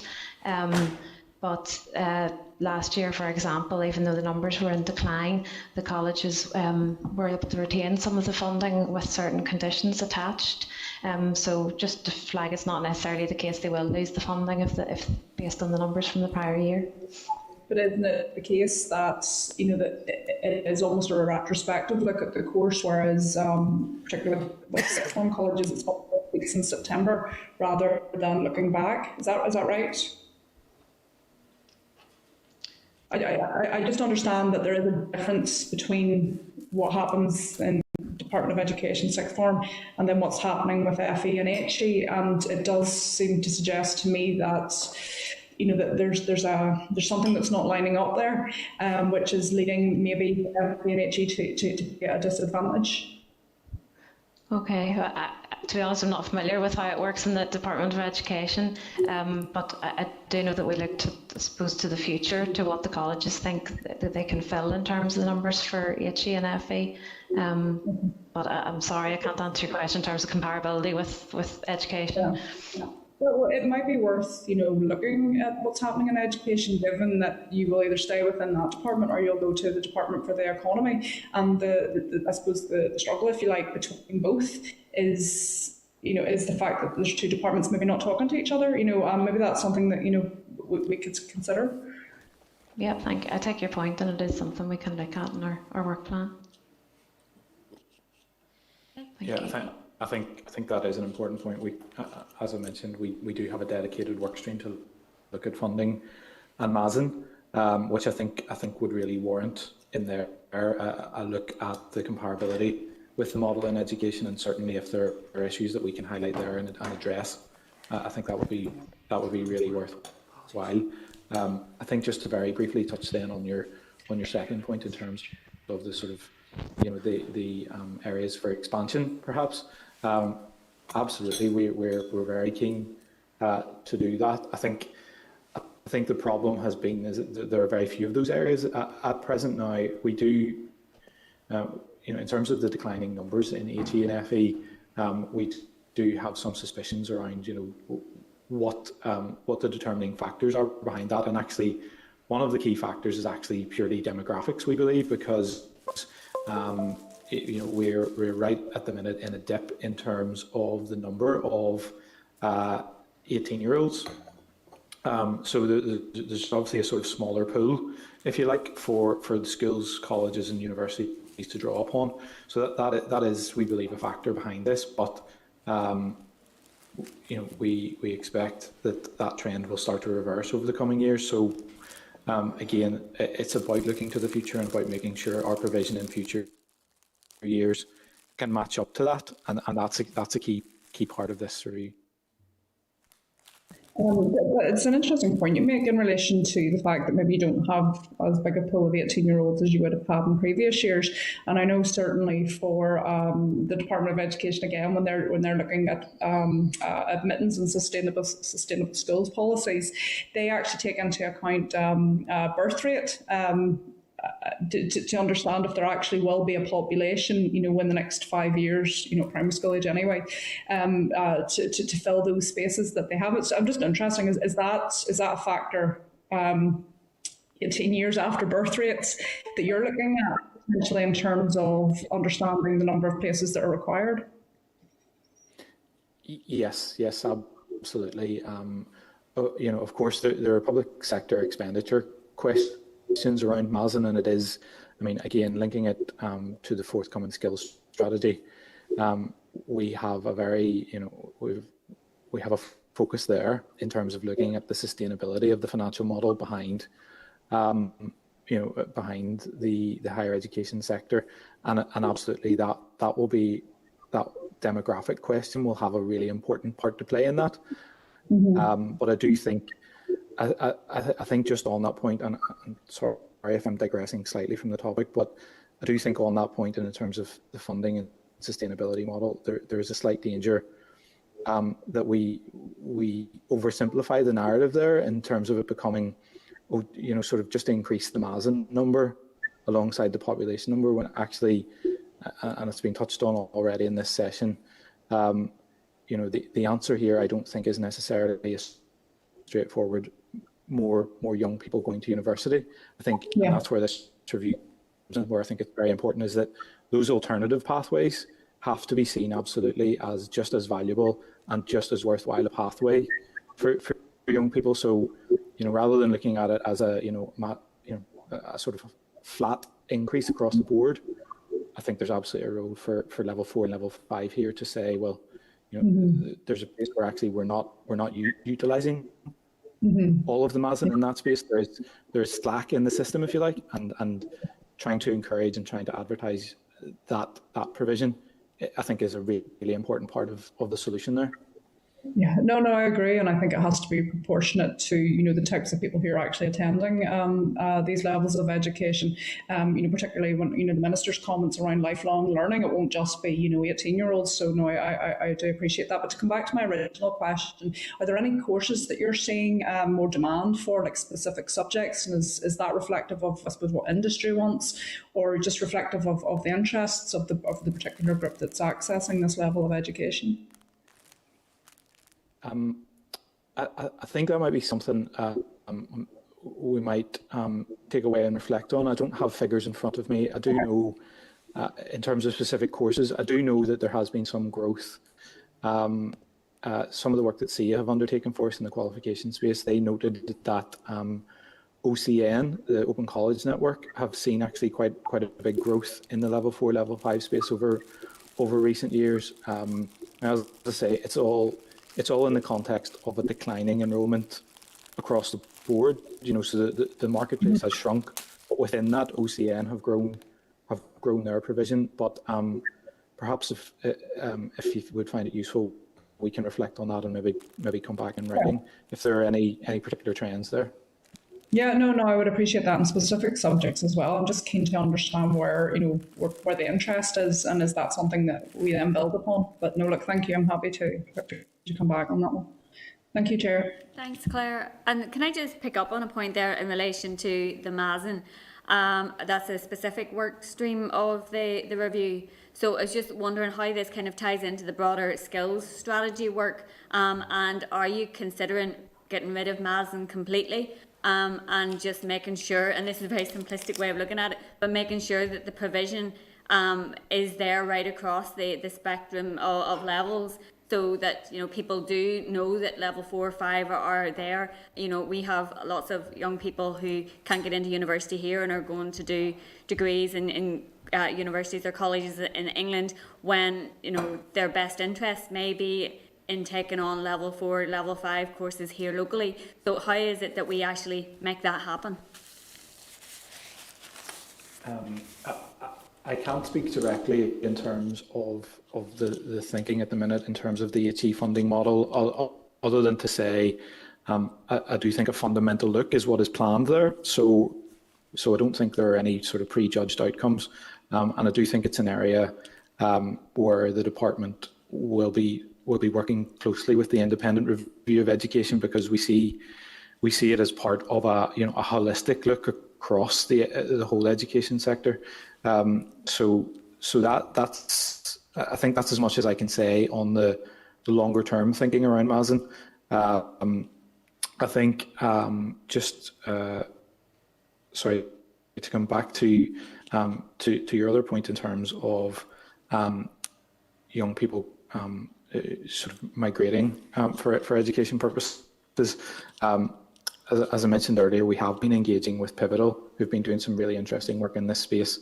And I thought it was really interesting to note that in terms of the work they've done there, they see it as a very complex picture in terms of the rationale for young people in terms of choosing to go to England, for instance, for a degree.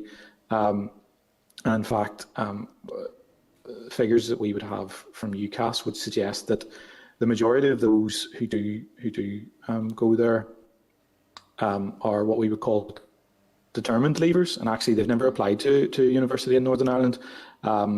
So I think it's in the region of around 80% of those in the last year who went to GB were in that determined leaver category.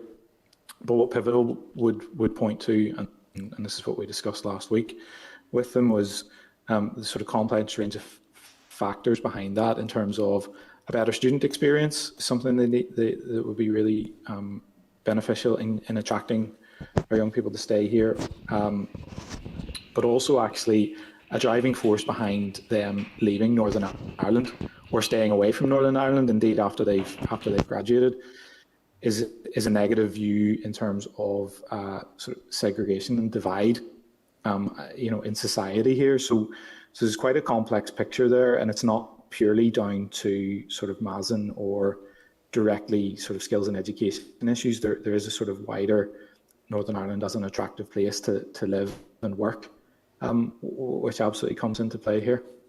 No, and I think that is a really important challenge to I suppose all of us in respect of attracting students to stay here, and I appreciate it is a much more complex picture, and my question was very simplistic in that respect, but no, it's useful to get that I suppose overview of that. Can we bring Sinead into the spotlight, please?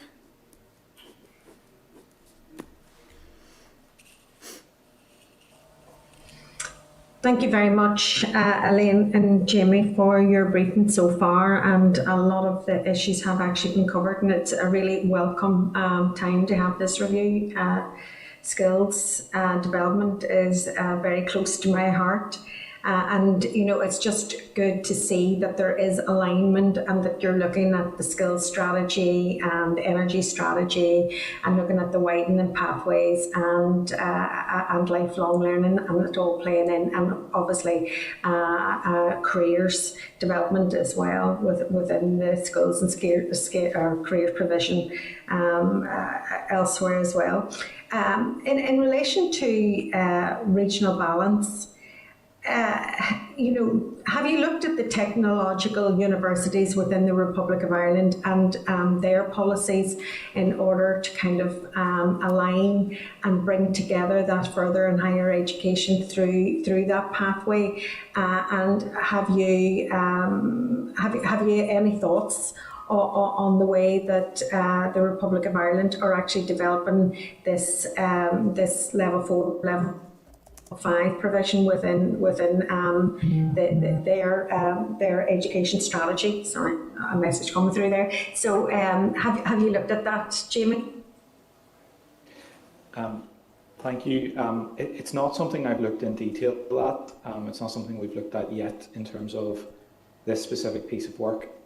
I do, as part of my role, I do sit on the Derry City Strabane Council Education and Skills Partnership, which brings together the college up there, the university, business, from business and industry up there, and there is a lot of work ongoing in terms of Northwest Partnership up there, and that is certainly the technical college question has been raised there, and is something that is a live issue and something that we're looking at, absolutely.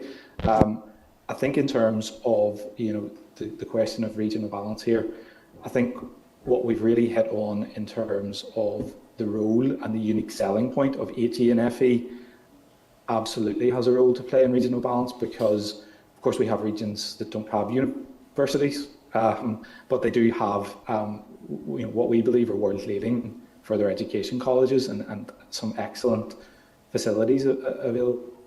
I think Banbridge Circ campus was opened a couple of weeks ago, showcasing some really fantastic facilities. So I think there is a really important role to play, and we see actually sort of the unique selling point of HE and FE is that you can get these really high valued, really worthwhile qualifications, and you don't have to sort of migrate to one of the big universities for it. It's sort of on your doorstep, if you like. So I think there's an important selling point in here in terms of that regional piece. Yeah, and I mean we're particularly lucky in the Northwest as well, because we have got a very, very good, innovative college here. But it's really important, within the context of this review, that if we don't have colleges competing with at one end schools and at the other end with universities, there has to be a really clear pathway within the colleges, what they are for and their purpose. And I think sometimes that's where the confusion is. People nearly ignore what the offering is, and absolutely think that it has to be about going to university, where in actual fact some of our FE colleges are delivering even higher standards than some of the universities in some of the particular courses, and that's not always terribly clear. So I'm hoping that this review gets a little bit down and starts to actually be very, very clear and articulate the pathways much better than is happening currently. And I do believe that there is a lot more collaboration taking place between our FE and HE colleges, but there still isn't enough. And we have seen, I have seen a lot of competition actually happening, and last year, as a result of COVID and as a result of the mess within the Department for Education regarding qualifications, etc., our FE colleges felt that their nose was put out of joint because a lot of people were going to universities instead of even looking at the colleges, and their numbers did slump. So I think this review is very, very timely. I feel it fits in with our wider ambitions in relation to skills development within Northern Ireland. But I still think that there's a lot more that we could be looking at, and we could be looking at international best practice. And Stuart indicated that earlier, looking at the German model as well, and Claire talked about the funding models of FE and HE, and indeed our schools. We can't compete, FE colleges can't compete with the salaries and wages within schools as well, and yet they're competing in terms of courses and the delivering of courses. So there's a lot of work to be done to pull it all together. But thank you. Thanks, Sinead. Can I just ask a final question there in relation to, you mentioned the Northwest Skills Group. Is that something that is being replicated across other areas? Is it specifically in relation to the growth deal? And obviously maybe you can't answer that in respect of specific growth deals just yet that are still developing their programmes, but is it something that's being planned? Yeah, there's it touches actually on a really important point within the proposal in the new skills strategy, which is to look at actually the governance of skills in education across the board, and within that the concept of establishing a skills council to sort of sit at the top of that governance structure, but actually then sub-regional skills structures underneath that. So there is a piece of work there to try and streamline and deliver a more effective governance model there in terms of those sub-regional structures. And what we're really keen to do actually on that, and I should say this is absolutely at sort of proposal stages and it's still in discussion, but we've been working closely with the Department for Communities, who have established in the current year local labour market partnerships, which are structures that would sit within each of the council areas, and that would then, I suppose, if you like, provide the on the ground skills and employability intel and knowledge to feed up to the regional structures. So we're working really closely with communities on that, and I think had good collaboration there. And just to touch on the partnership, which I'm a member of in the Derry-Strabane area. Yes, it is. It does have linkages into the City and Growth deal, and as far as I understand it, there are some plans in Mid South West and Causeway Coast and Glens to maybe have some similar type of structure, and there is a similar structure already in the Belfast region city deal as well. So there's quite a bit out there. If I'm honest with you, I think the governance piece in the skills strategy is vitally important in drawing a lot of those threads together, because at the minute I feel like it is possibly a little bit fragmented. Jamie, thanks for that. That's actually really interesting to know in relation to the local labour market issue in local council areas. Is that something maybe we could seek to get a wee bit more information about, Peter? So look, I don't have any more members coming in for questions at the minute. So look, thanks very much for the update. It has been very useful. Thank you. Thank you. Okay, do we want to pick up on any issues now, Peter? Chair, I have a number of issues that members have asked for specifics on. Those will go into our Dallo readout, but also some just general issues and concerns members have raised more broadly that might be worth flagging up to the Minister as part of the scrutiny of what we've heard so far, if members are content. Yeah. Okay. Thank you. Yes, thank you. Thank you. Okay, so we're going to move on then to item number 5, which is our briefing from NI Tourism Alliance on an update on the tourism recovery. There is a clerk's memo at page 290 of your pack. There is a clerk's memo from the meeting originally scheduled for the 10th of May at page 294 of our pack. There's a written ministerial statement from TEO on decisions of the executive and COVID-19 restrictions at page 298. An update from NITA on the regulations for the 24th of May reopening at page 300, and an update from NITA on international travel at page 308. And I see Joanne's already in the spotlight there. Good morning, or are we still morning? Yeah, we are. If I hand over to yourself, Joanna, and sorry for keeping you waiting there. The last briefing ran over. No problem. Good morning, Chair, and thank you for the opportunity to brief the committee today. Obviously, this is a great week. We got most of tourism opened up on Monday, which is brilliant. So all of the rest of tourism accommodation, and we're starting to see museums opened yesterday, attractions such as Titanic opening tomorrow. So by the end of the week, we'll have most of the industry open. Demand is looking good, particularly from the home market, which is really encouraging. And we're working towards now the 21st of June, which we're hoping will see the reopening or restart of business conferences and exhibitions, and the opening of theatres and the arts sector, which is a really important part of creating that full experience for people who are visiting.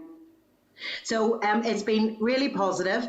There are some challenges which I'll just quickly go through, and then happy to take any questions. So I suppose following the briefing that you have just had, one of the real challenges is skills and accessing talent for the tourism, travel and hospitality industry. Obviously, you've heard with the opening of the pubs and restaurants, that you know, there are a lot of organisations who are trying to recruit people, but we're also seeing that within the hotel sector, within the coach sector, particularly drivers, and food and beverage for the likes of attractions, etc. So we have a number of attractions that would provide food and beverage. So the skills is a real challenge.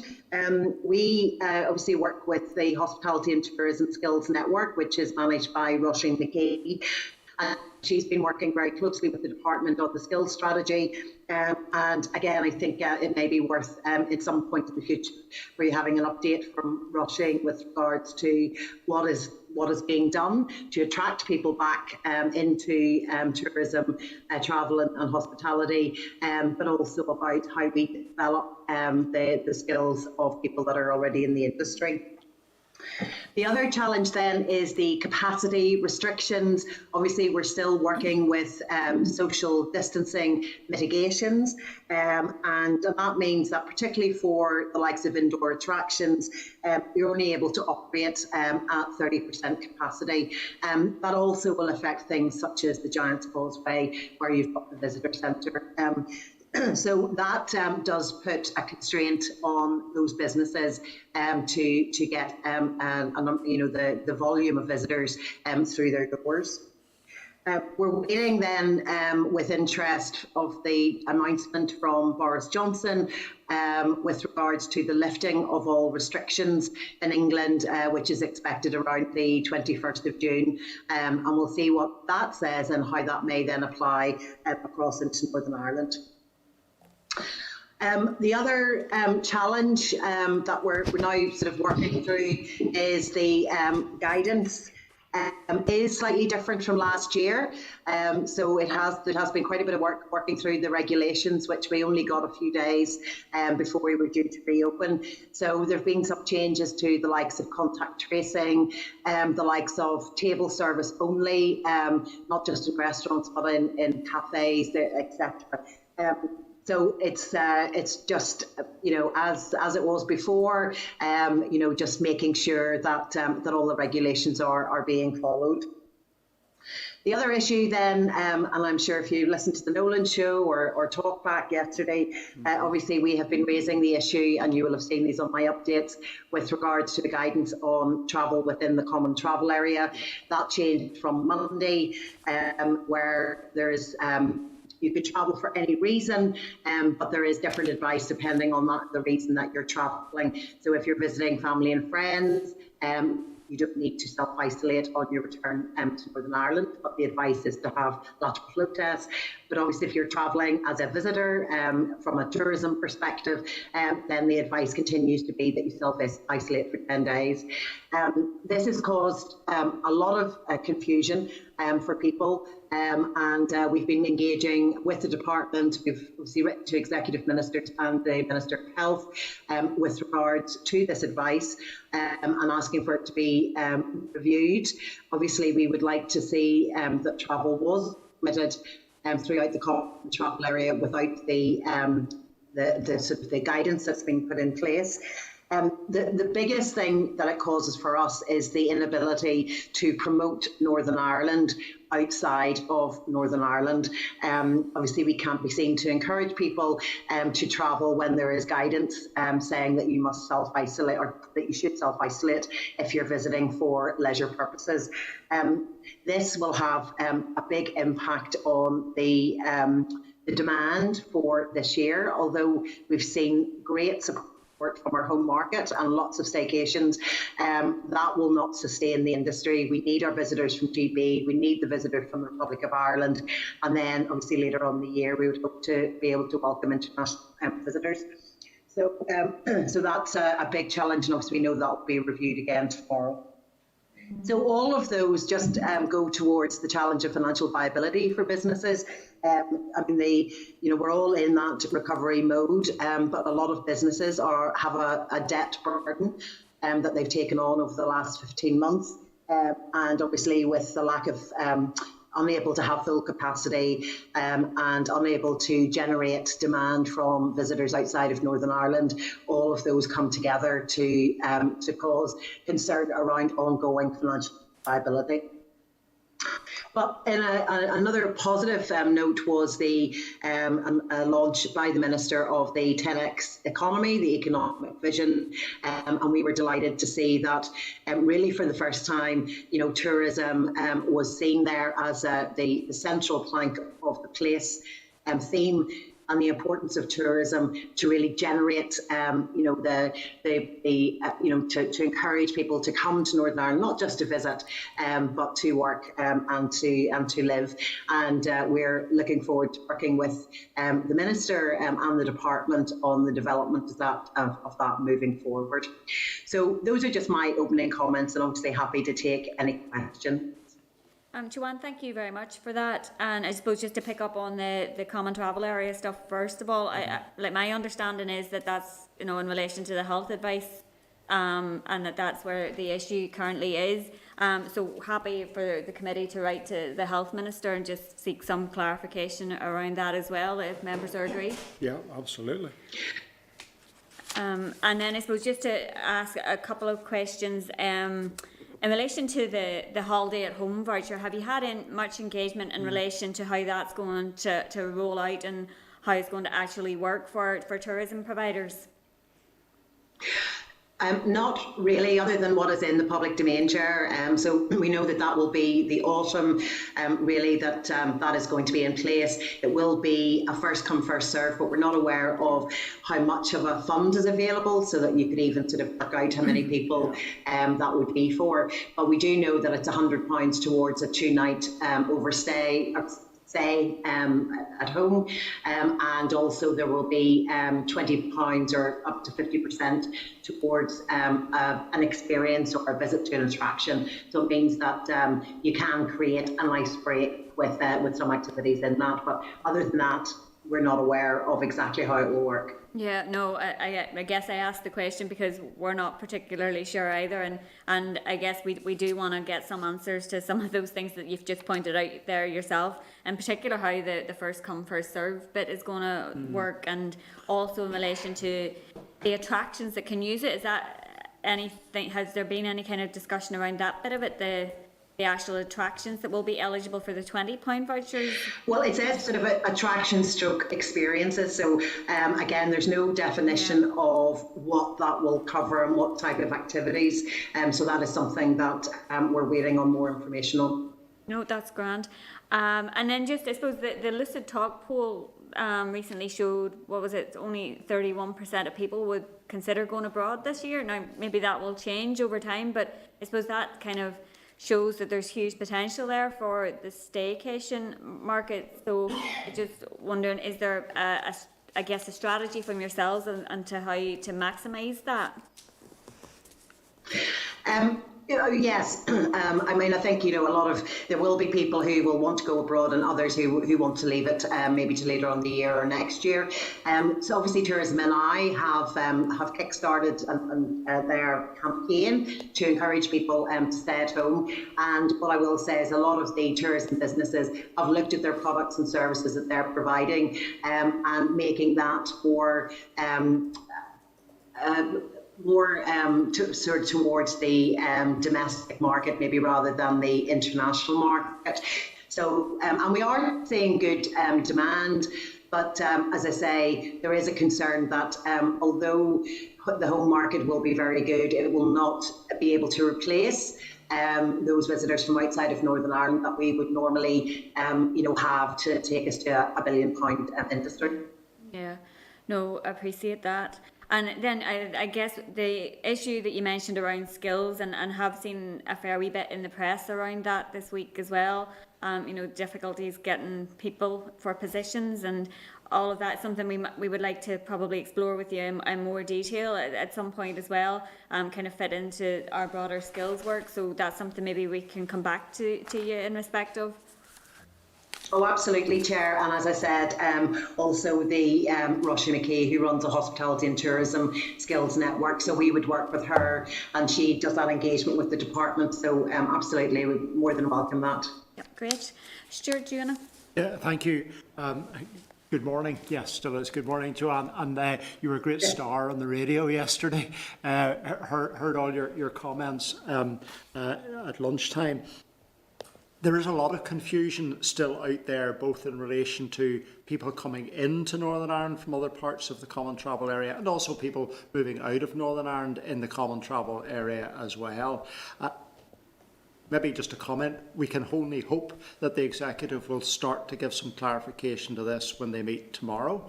But actually, from your point of view, how urgent is it that you get that clarification? Because this business of being able to visit family and friends, but if it's for some other reason, then you have to go through a different set of circumstances, all seems fairly convoluted, and basically people will just simply turn around and say, yeah, I'm visiting family and friends.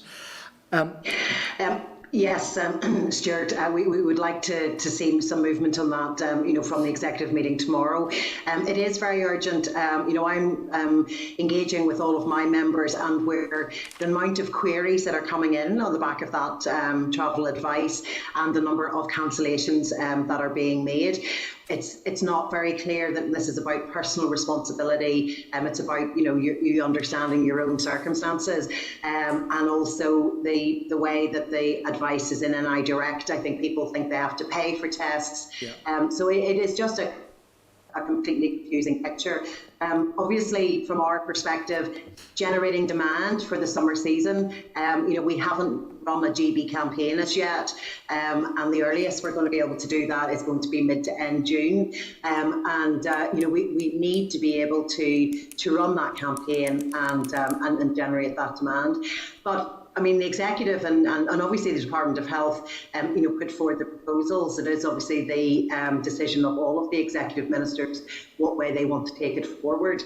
But for me, it's not doing anything at the moment. If there are real concerns from a health perspective, then that should be much clearer. At the moment, it's just what's the difference between visiting family and friends and coming as a visitor? In some cases, people would say you're going to be more intimate in intimate settings with family and friends than you maybe would be as a tourist. We're also obviously very clear that the amount of investment that's been made by tourism businesses, ensure that anybody is coming over and is visiting places and having different experiences, it's in a very safe environment, and we're doing everything to mitigate, obviously, its transmission. So we would love to see it lifted completely, that people are able to travel throughout the common travel area without the need for any self-isolation or testing. Yeah, I agree with you. And actually, many tourists coming into Northern Ireland will mentally do a checklist, and it usually is the standard of accommodation, really good. Where it is they're going to, the Giant's Causeway, the Antrim Coast, wherever it happens to be, excellent. But I actually think that people will do an extra tick mark this year, and that will be the standard of hygiene and courtesy and the way in which they've been treated over COVID, hand washing, gel facilities, masks, not masks. All of those things, tourists will also pick up and notice as well. We have a very high standard of that here, and we do. I think it is important that the industry that rightly does what it does, and that we should indeed arguably market some of that as well. Even more confusion, lateral flow tests, which are required for some travel arrangements currently. In England, they're free. Anybody can walk into a local community pharmacy and just pick up half a dozen. Most chemist shops will hand them out to you. In Northern Ireland, as my understanding is, you have to buy them. In fact, they're not available in Northern Ireland except possibly through some employers. Well, funny, I've just been engaging with the department on that, and actually I've suggested some changes to the NI Direct wording. You can get free tests, but you have to order them through the gov.uk site. And they will send you 7 tests out. So, and that's not very clear. And actually, I was sent a couple of queries yesterday where people said, it's going to cost me money for the tests. So I am not aware from a community pharmacy perspective, to be honest, Stuart, but I do know that you can order online free lateral flow tests, which are obviously completely different from the PCR tests. Well, yes, but I do know, speaking to colleagues in England, that they are definitely freely available in community pharmacies. That's how many of them are being distributed. Now, granted, it is actually in the Liverpool area, so that was probably one of the areas where around Christmas they were doing a lot of extra work, but they are available on that front. Well, I would appreciate then, Stuart, obviously, if maybe you could, as a committee, maybe raise that with the Minister, because if we had something like that, that would, again, it just makes it so much easier for people to pick them up. We know those tests only take, a few seconds, and then you get your result. So that would be fantastic. It would. The other thing then is, and I suppose in a sense this isn't directly in your area, but you will receive queries about it. It's the whole issue of vaccination certificates from Northern Ireland. I asked the First Minister in the House 2 weeks ago what was happening in respect of that, because NHS UK have got an app. Now, it's not the COVID app. Everybody in the rest of the UK, apart from Northern Ireland, has got an NHS app. So it contains information about your GP and pharmacy and prescriptions and all sorts of stuff. And quite simply, they're adding COVID vaccination certificates to that. So if you live in England and you want to prove that you've been vaccinated, you use your NHS app. We don't have an NHS app in Northern Ireland. The First Minister seemed to think that I was asking her something about adding it to the Northern Ireland COVID app, which is simply not a practical proposition, because technically that's not what it does. I then wrote to the Health Minister, and I've got a written answer from the Health Minister in relation to vaccination certification. What he told me was that they are in the process of procuring secure printed vaccination certificates for people who want them, but they're not ready or available, and they're really not still quite sure how they're going to make them available in Northern Ireland.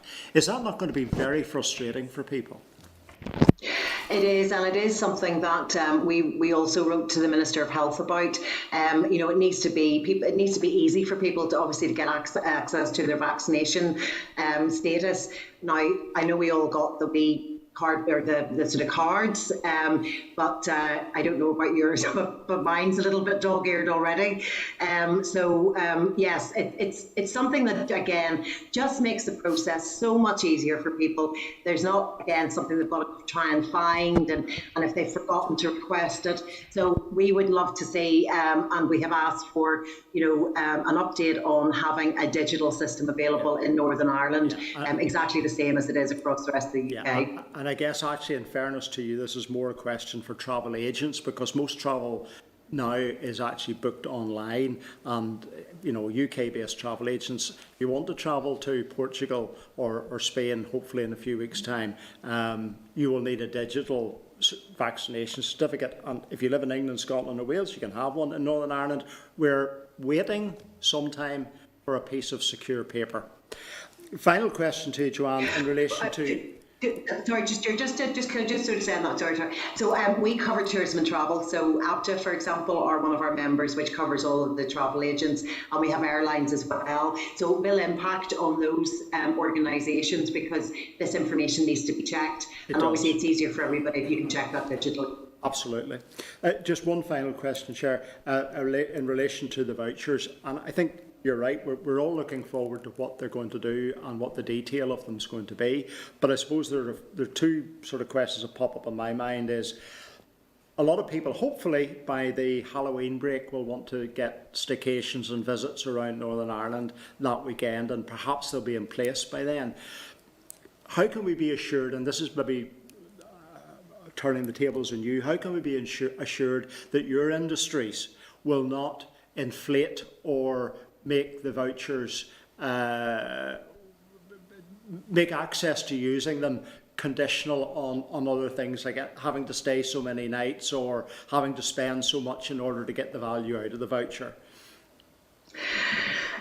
Well, industry, as you said right at the start, is about providing a service and quality of service, and that people want to return. And so therefore it's really important that you treat people fairly. Yeah. And I certainly, would be, happy to say that the industry would not be taking advantage of that.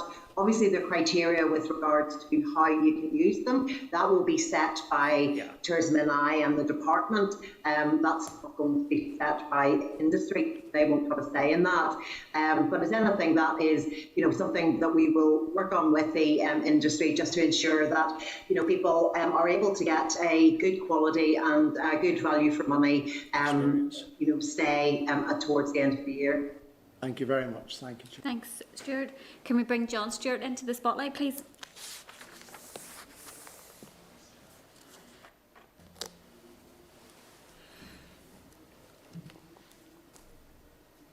I can't hear anything. John, you're on mute. I did press it. Sorry, I'll start it again. Thanks, Chair. Thanks, Joanne, for your presentation. I'm assuming you can hear me now, okay? Yeah? Yes. Yeah, good stuff. Just firstly to commend you and all your colleagues for, your continuous advocacy on behalf of the industry. I think you've done a really good job in what are obviously very difficult times. And hats off again to the industry for all the efforts they put in to get open again safely. We complimented them last year on that ongoing work, and nothing has changed. And I think they're a credit to themselves for the way they're getting on. Just a couple of points. In terms of, we've already talked about the issues relating to travel in from the common travel area, and hopefully we will get clarity, as you've said, Joanne, around that soon. I'm just wondering anecdotally from your members, what sort of interest are you hearing from people wanting to travel in for tourism specifically, from either the common travel area or outside in the Northern Ireland? Is there growing consumer confidence? There is. There is demand there. It's not as much as it would have been, obviously, if we've been proactively marketing. But when you look at certain different attractions and hotels, there certainly are a lot of bookings from GB and from the Republic of Ireland. Later on.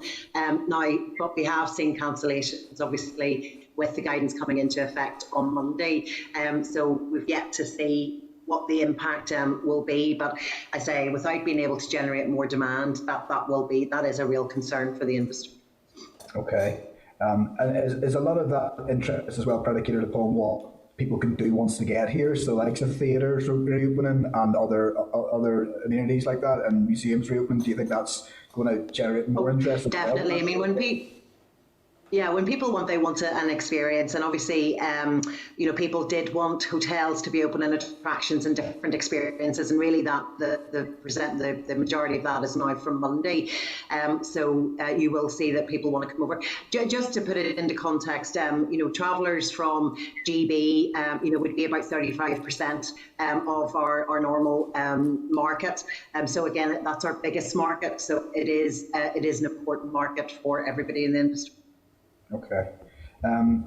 Moving though to what will no doubt be a massive part of the industry this year, and that is the stay-at-home message, and the staycations. And the Chair and Stuart have touched on the home holiday voucher scheme. I'm just curious, Joanne, to get your feel for how you think that should be rolled out. If you could get a message to the Minister, I have no fears, by the way, maybe that the industry will abuse that in any way. I think, given the way they've handled themselves, they will use it to strengthen the industry and to provide people with the service and destinations they want to go to. But how would you like to see it promoted and used? And do you think it should be overlapping with the High Street voucher scheme to be able to maximise revenue for the sector? I think it's sort of all, we have to see how it does go with the first month or so, and how the bookings are holding up. Obviously what we want to do is we want to extend the length of the season, and traditionally, from sort of September onwards, it would start to slow down. So I can see the benefit of doing it, towards the end of the summer to help to generate that demand. But I think we do need to monitor this and see if the bookings are holding up. With regards to the High Street stimulation package, obviously that will include the hospitality piece. So again, for people who are maybe visiting, a new city or a different, the coast, will want to have a hotel stay, will want to go and do something, but also want to eat and drink. So, I suppose there definitely is benefit of having all of that together. Okay. Final point from me, Chair, if you indulge me in this one, Joanne. It's great to see hoteliers are coming out and saying that they are booked up now and people are starting to have more and more confidence. But there are certain parts of the sector, thinking like independent travel agents and consultants, who are still really struggling. But seemingly the financial support's starting to dry up, if not being closed. Yeah. Do you think it's imperative that supply of financial assistance remains while certain parts of the sector get back on their feet? I do. I think the financial support really has closed very quickly. There really has been no transition between being closed and then starting to sort of ramp up your opening. Especially as we've seen with the challenge with skills. Some organisations are talking about reducing opening hours. Because they just don't have the staff. Because actually providing table service in a lot of situations has increased the number of staff that they need. So, and with regards to obviously the travel agents, starting to see a little bit more business as green countries have been now announced in Northern Ireland, but obviously we would like to see that list grow. And I know there's talk of maybe Spain coming on in the next announcement from GB, and we'd like to see that put in, because it's generating that activity that is going to then generate the financial viability of these businesses. But it is something that we need to monitor with regards to the support that is required by businesses. Businesses will not be back to normal within 12 months or one season. They've taken on huge debt to get through the last 15 months. And I think there needs to be consideration of how we ensure their long-term viability. I absolutely agree, and I think it would be such a shame, having supported many to this point, that the financial support dries up just as the time they need it, whenever they can see, the end in sight. And I think if there's one thing, Chair, we could maybe do, another thing, sorry, in this meeting, maybe write to the Minister of Finance and of the Economy just to ask what other support mechanisms can be put in place to give that, helping hand until everyone does get back on their feet within the sector. That would be very helpful. But thanks, Joanne. I'll let somebody else come in. Appreciate your time. Thanks, John. Thank you. Gary, into the spotlight, please. Thanks, Chair, and thanks, Joanne, for coming along today. And obviously, like others, I want to thank you and congratulate you and your team for the way in which you've represented the industry, and I think that has to be said. I share your concerns around the travel piece. I think that it's now getting to the stage where there's just no credibility in it. I think that, and even in terms of calls to my office today, the amount of people who are just unsure about the guidance.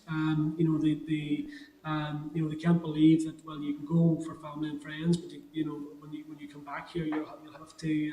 If you don't go for family and friends, you come back here, you'll have to isolate for 10 days.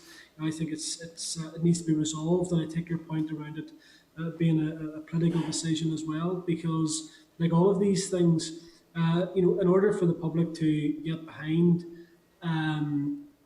some of the guidance and some of the rules, then they need to understand what the medical basis for it is.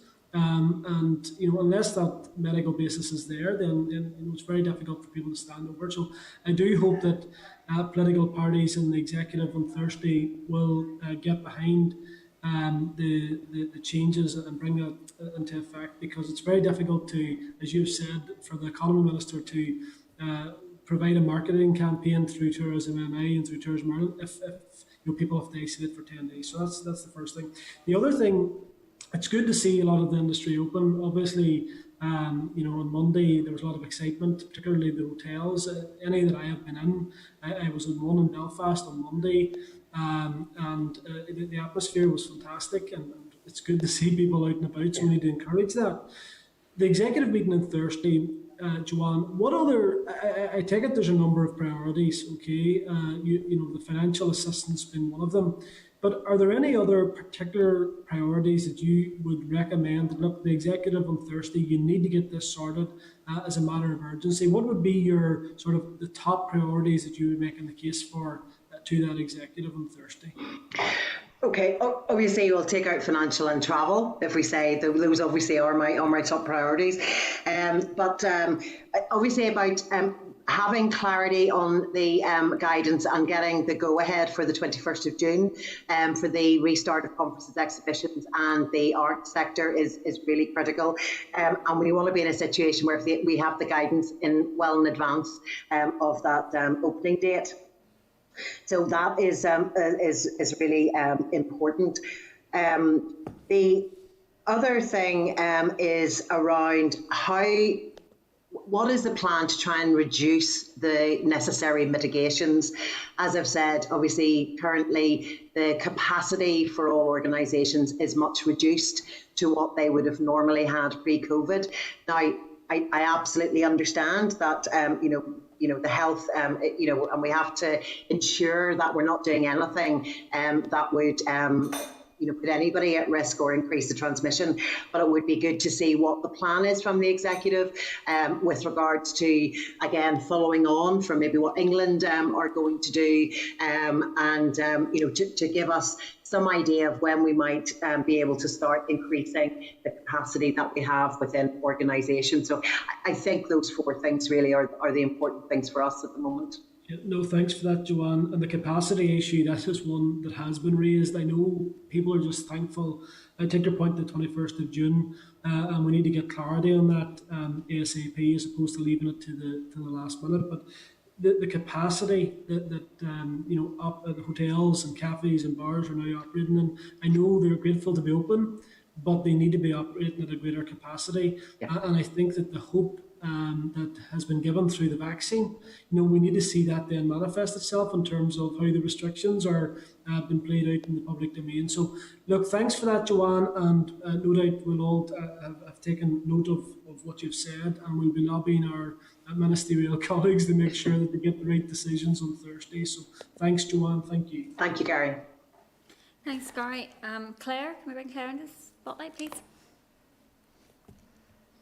Thank you, Chair, and good morning, Joanne. Really, it's just to, I suppose, concur with other members in relation to the comments around travel within the common travel area. I, like other MLAs, are being inundated just, from people seeking clarity, both going to GB, but then also coming across to Northern Ireland and what that means.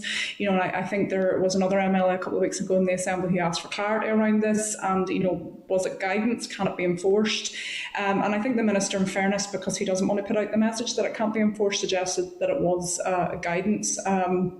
But I think we need to be more clear, because I agree with Gary that it does feel like it's almost undermining the message at this point. But that still doesn't stop people feeling reluctant and not wanting to book to come here for whatever reason. And it's maybe not just about visiting family and friends, as it isn't the case in other parts of the UK. International travel is also causing an issue as well. I'm dealing with an issue where someone is coming from amber list country, transitioning through a red list country, then travelling to an airport who has a transit area, so they're not required to quarantine in a managed way at that particular airport. If they were coming via London to come to Northern Ireland, they would have to quarantine in a managed hotel there for 10 days, and then when they get to Northern Ireland, that's another 10 days.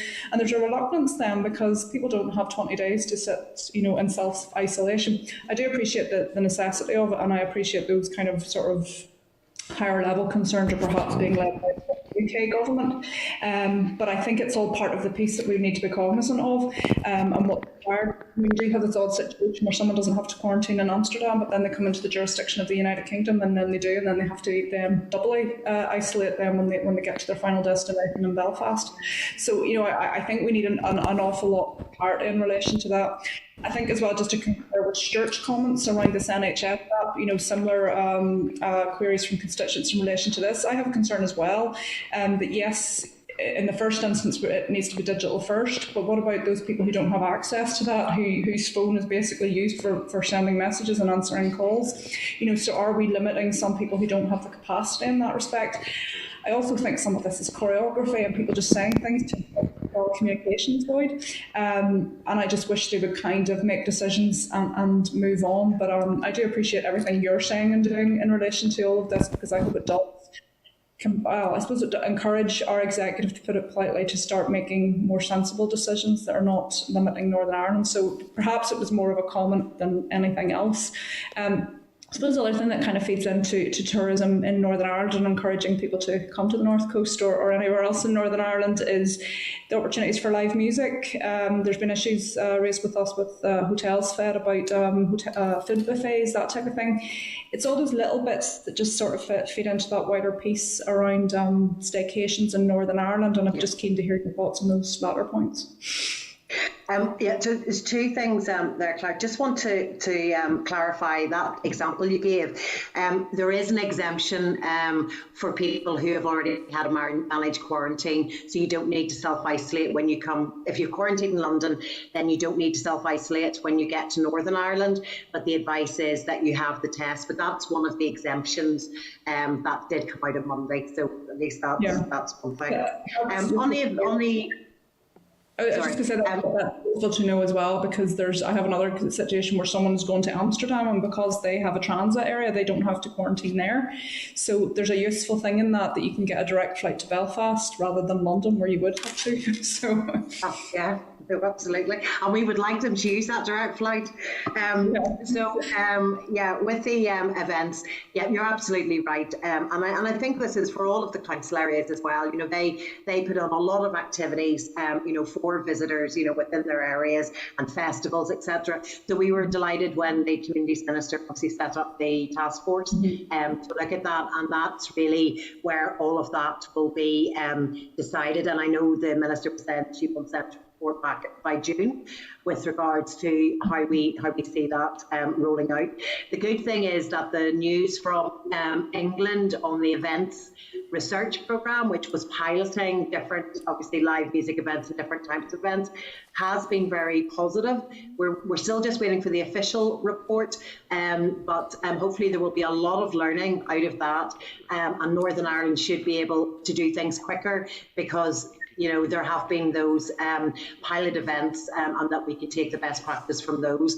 But yes, we want to see those up and running as soon as possible. Okay, great, thank you. Thank you. Thanks, Claire. Can we bring Christopher into the spotlight, please? Oh no, sorry, Sinead first. Sorry, Christopher. Thank you, Chair, and thank you, Joanne, as ever, for your briefing. You've been a real stalwart, and thank you for all of your briefing documents nearly on a weekly basis for your sector. So they've been very useful.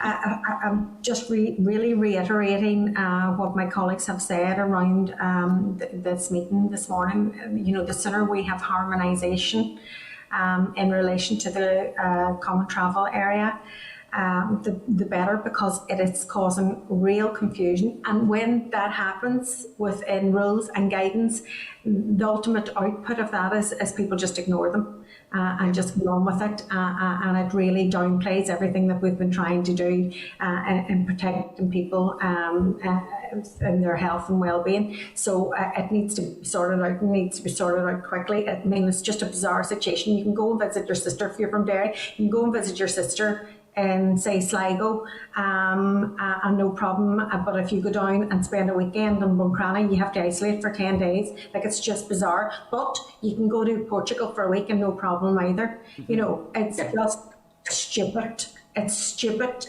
and doesn't make sense, and it needs to be fixed. And no messing about, because it's causing concern to the wider public. And as well, we need to get on and market Northern Ireland for RGB marketplace and our common travel marketplace, and we need to do that sooner than later, because there is a lot of pent up spend. And people are looking for, soft places to land and to use that spend, and Northern Ireland is perfect for that. And we need to go out there and market it ASAP. So I'm looking for very, very quick executive decisions around that, hopefully tomorrow, and just stop all the nonsense and the misspeaking around it as well. I've really nothing more to say, to be honest with you. I'm just so pleased that we've got to this space this week. I'm going out today for the first time to eat in. Have a bit of a late lunch to eat in as the first time this year, and I just can't believe it that I'll not be sitting freezing with a blanket around me, taking a cup of coffee. So there's a lot to celebrate. There's a lot more to do, and you're absolutely correct. We need to think about what financial supports that we can have around to make sure that the industry gets up and moving. And there is a lot of concerns around skills, and I suppose that's maybe for another day, because a lot of people have sought jobs in other sectors, have actually moved out of the tourism and hospitality sector in the past 15 months, and the sector is quite depleted at the moment. I see lots of adverts for jobs, and it is a concern for the industry. And again, this the distance and the restriction of numbers is also a concern. But this week, people are sighing a big relief. They're open, and we'll deal with those restrictions and numbers in the days to come and the weeks to come, as we see what the impact of the opening is having on the numbers in COVID. So well done to you, and pass it on to the sector as well, Joanne. Well, thanks, Sinead, and enjoy your meal. Thanks. Thanks, Sinead. Can we bring Christopher in now, please? Thank you, Chair, and thank you for your presentation and your answers thus far. I think the position that we've got into in terms of where the law presently stands, it reminds me of the expression that a camel was a horse designed by a committee. And what we have had is, piecemeal restrictions here or there, and everywhere, and people have been left absolutely confused. I mean, for my part, I'm very clear, and I have been clear on this for quite some time. I want all of these restrictions gone as quickly as possible. Mention was made in relation to the issue of, I think the word passport wasn't used, but I certainly take from it this idea of digital vaccine passports. What sort of a burden would that place upon the people that you represent if people are basically asked to present their papers before they're given access to the facilities that your members provide? Yeah. Well, it's certainly not something we would want to see for sort of just the sort of normal services within tourism. But obviously our members, the airlines and the airports are already having to check that now that international travel is open, and obviously that is a requirement for some countries that you have to have that vaccination status. But we certainly are not looking for that to really be at any lower level in that people are not able to go to a hotel or have an experience unless they have a certain vaccination status. Now, it may be something that is looked at for events, but that's obviously the task force that the Communities Minister has set up would be looking at that. But and we will take our guidance and sort of see what they say as to what that impact will be on the industry. I hope it's not something that ever happens, because I think it's totally out with the traditions of this country and the freedom that people are used to having. And I don't think there will be internal sort of checks on people and their movement within their own country, which they pay tax to and which they support in that way. Just in terms of where the rest of the United Kingdom is going, I agree with you that it is important that we should be brought into line with their sort of programme of easing these restrictions. Thus far, I've sort of spotted a pattern of basically that where England goes, we probably end up there a fortnight later. Yeah. Now, a fortnight, we're now in the end of May, coming into June. A fortnight is obviously, at this time of year, very, very significant for your members. Could you give me an indication of just what sort of an impact that would have if we are a fortnight behind? Oh, it has, because it's basically days of business lost, because either people are able to, got to wait another 2 weeks before they can provide additional services, or in effect open. And obviously with the things like international travel, again, it causes confusion if there's an announcement by the Prime Minister that there's another 10 countries added to the green list, but it doesn't apply in Northern Ireland yet. So it just creates that confused picture for everybody. So we know that the executive or the departments are engaging with the departments in Westminster. So there shouldn't be any surprise of what's coming, and we would like to see them just able to react quicker, so that again there's clarity for everybody. And obviously it is much easier if we are aligned across the UK, and also with Ireland when it's appropriate, because that just makes it easier for everybody. You're not checking different countries and and what applies there. So it's something I would like all of our devolved nations obviously to see how we can better align. It comes back to a question that I asked Robin Swan some time ago, which is, why is Professor Whitty wrong but Dr. McBride is right? But that's not for you to answer. In terms of just, I see there, my children will be delighted because it's our favourite place to go. I see that on the 12th of June, Ulster Folk and Transport Museum intends to open. And always enjoy that, especially going to what was Sandy Row back in the day. Although my children would ask me, Clun Place, I was reared, part of my childhood was in Clun Place. And my son had the gall to ask me, is this what Clun Place looked like when you were growing up? Just finally then, just to agree with what Gary has said, I think that it's important that we do convey sort of up the line to government ministers the need to align with where the rest of GB and indeed the ROI are going, and to put the foot to the floor in terms of getting these restrictions lifted in order to allow the tourism sector to get back to work, because I know they've taken an absolute hammering over the course of the last year. And just to say thank you for all the work that you're doing in terms of trying to highlight those issues and keep them on the agenda. Thank you, Chair. Thanks, Christopher. Thank you, Chris. Can we bring John O'Dowd into the spotlight, please?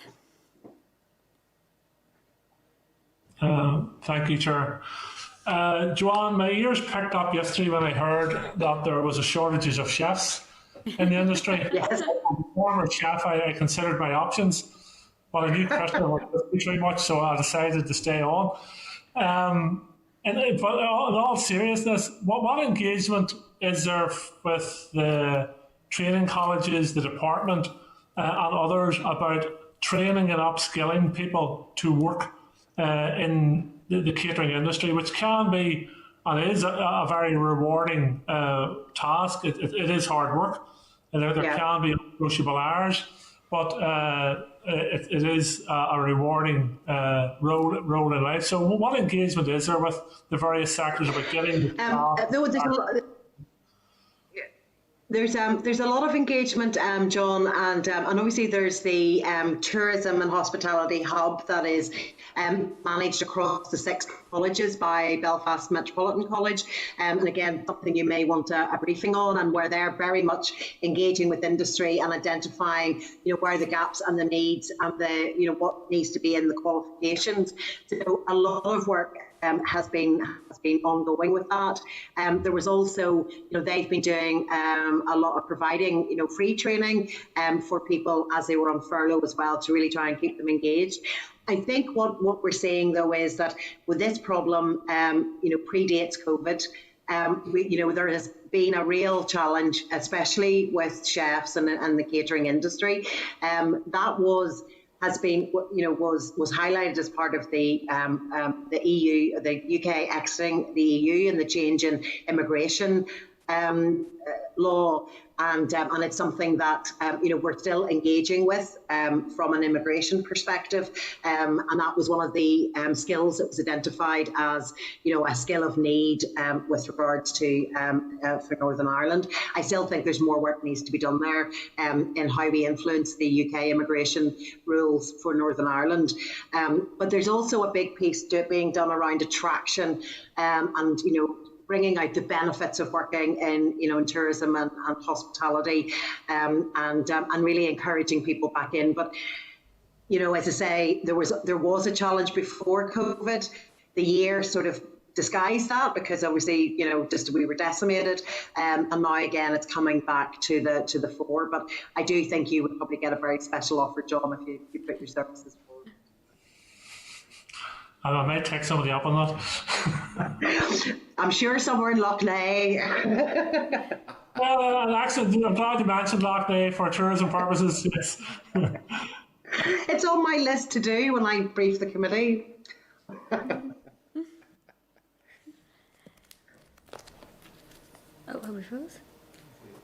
Thanks, Joanne, for that. I don't have any more questions. So look, thank you very much for the briefing. It has been very helpful, and I'm sure you'll be back with us soon enough. And just to reiterate what other members have said, thanks for your ongoing engagement with the committee and for the briefings. I know I certainly find them very, very informative. So thanks for everything. Thank you, Chair, and again, thank you for the committee support in the issues that we've raised. Great, thank you. Thank you. Bye-bye. Bye-bye. Okay, Peter, what are we doing from that? Quite a few things coming out of that one, Chair. In terms of briefings, I think it would be worthwhile trying to get Roisin McKee in around the issues that have been raised with skills in the sector as well. And as Joanne had pointed out, Belfast Met's the hub for tourism and hospitality training, so it might be worthwhile getting a joint briefing there. In terms of the Health Minister, we have a number of issues to write to him on around those quarantine issues that Joanne had raised, the certificates issue that's been raised, the dates around the 21st of June, what will that actually mean for everyone, the kind of same outcomes across the CTA as well. Also, the issues around mitigations being reduced in terms of capacity. What I'm going to do is those are probably all health, but we'll copy in the economy minister. Then in terms of other ministers, we've got economy and finance ministers around continuing support for the parts of the sector that will not be able to just bounce back quickly. Members have seen correspondence from a number of sectors. One example is the independent wedding venues. It's not a case of, today we open and that's that. It's going to take a while for their business to rebuild again. And there's other parts of the sector that are like that. So it's trying to see if there's going to be support ongoing for them. And members are aware that we've written about the English language teaching sector, which has a very heavy tourism presence, but obviously can't benefit from staycations. They're entirely dependent on travellers coming in from non-English speaking countries to learn. So there's a big piece of work to be done there. So again, that's all to be flagged up. The free PCR test, we flagged that one up with the Health Minister as well, that Stuart had highlighted. And I'd see if I can get any kind of information from I think he specifically said Liverpool city region. We're doing this, but we'd see if we can get some information, because it's always helpful to send on. And I think that's all of it. But the team, anything I've missed, the team will have. We're very good at picking up everything at the end of the meeting. So we'll get those letters off as fast as possible. Hopefully, some of the answers, Chair, as Joanne had highlighted, will come from tomorrow's executive meeting. Because it looks like she's already flagged up quite a bit with the Health Minister. Okay. Peter, I raised it with the Finance Minister yesterday in the budget. Obviously, the furlough's due to end at the end of September. Might be useful to write to the Chancellor in respect of that, in terms of sector-specific flexibility being necessary, as has been outlined for the sectors that can't just bounce back. Yeah. Okay, are members content with the actions that Peter has outlined? Great, okay. So moving on then to item number 6, which is our matters arising. So item number 6.1 at page 310 of your packs, there's a response from the Justice Committee on the work around judicial reviews. The committee had written to the Justice Committee following our briefing from the planning officials around the impact of judicial reviews on planning decisions. The Justice Committee hasn't undertaken any work in relation to judicial reviews and has no plans to do so at present. So that is just for members to note at this point. Moving on 6.2 then at page 311. There is correspondence from TEO Committee requesting a list of stakeholders relevant to COVID-19 recovery and the High Street Task Force ahead of our concurrent meeting, which is scheduled for the 16th of June. So are members just content to send on that list to the TEO Committee? Thank you. Great. And then 313, there's correspondence from the Finance Committee on the Independent Fiscal Council. The Finance Committee is currently taking oral and written evidence on its establishment and the potential roles and powers it may have. The committee has determined that a fiscal council may have the following dimension and is seeking the views of other committees. And these include functionality, discretion, powers, independence, competence, credibility and assembly engagement. So the submissions for that close on Friday the 4th of June at 12 noon. And if members are agreed, that the clerk will draft a response to the call for evidence that will then be for the committee's approval. Are members content with that? Thank you. Then page 316, there is a response from TEO regarding the Economic Recovery Action Plan.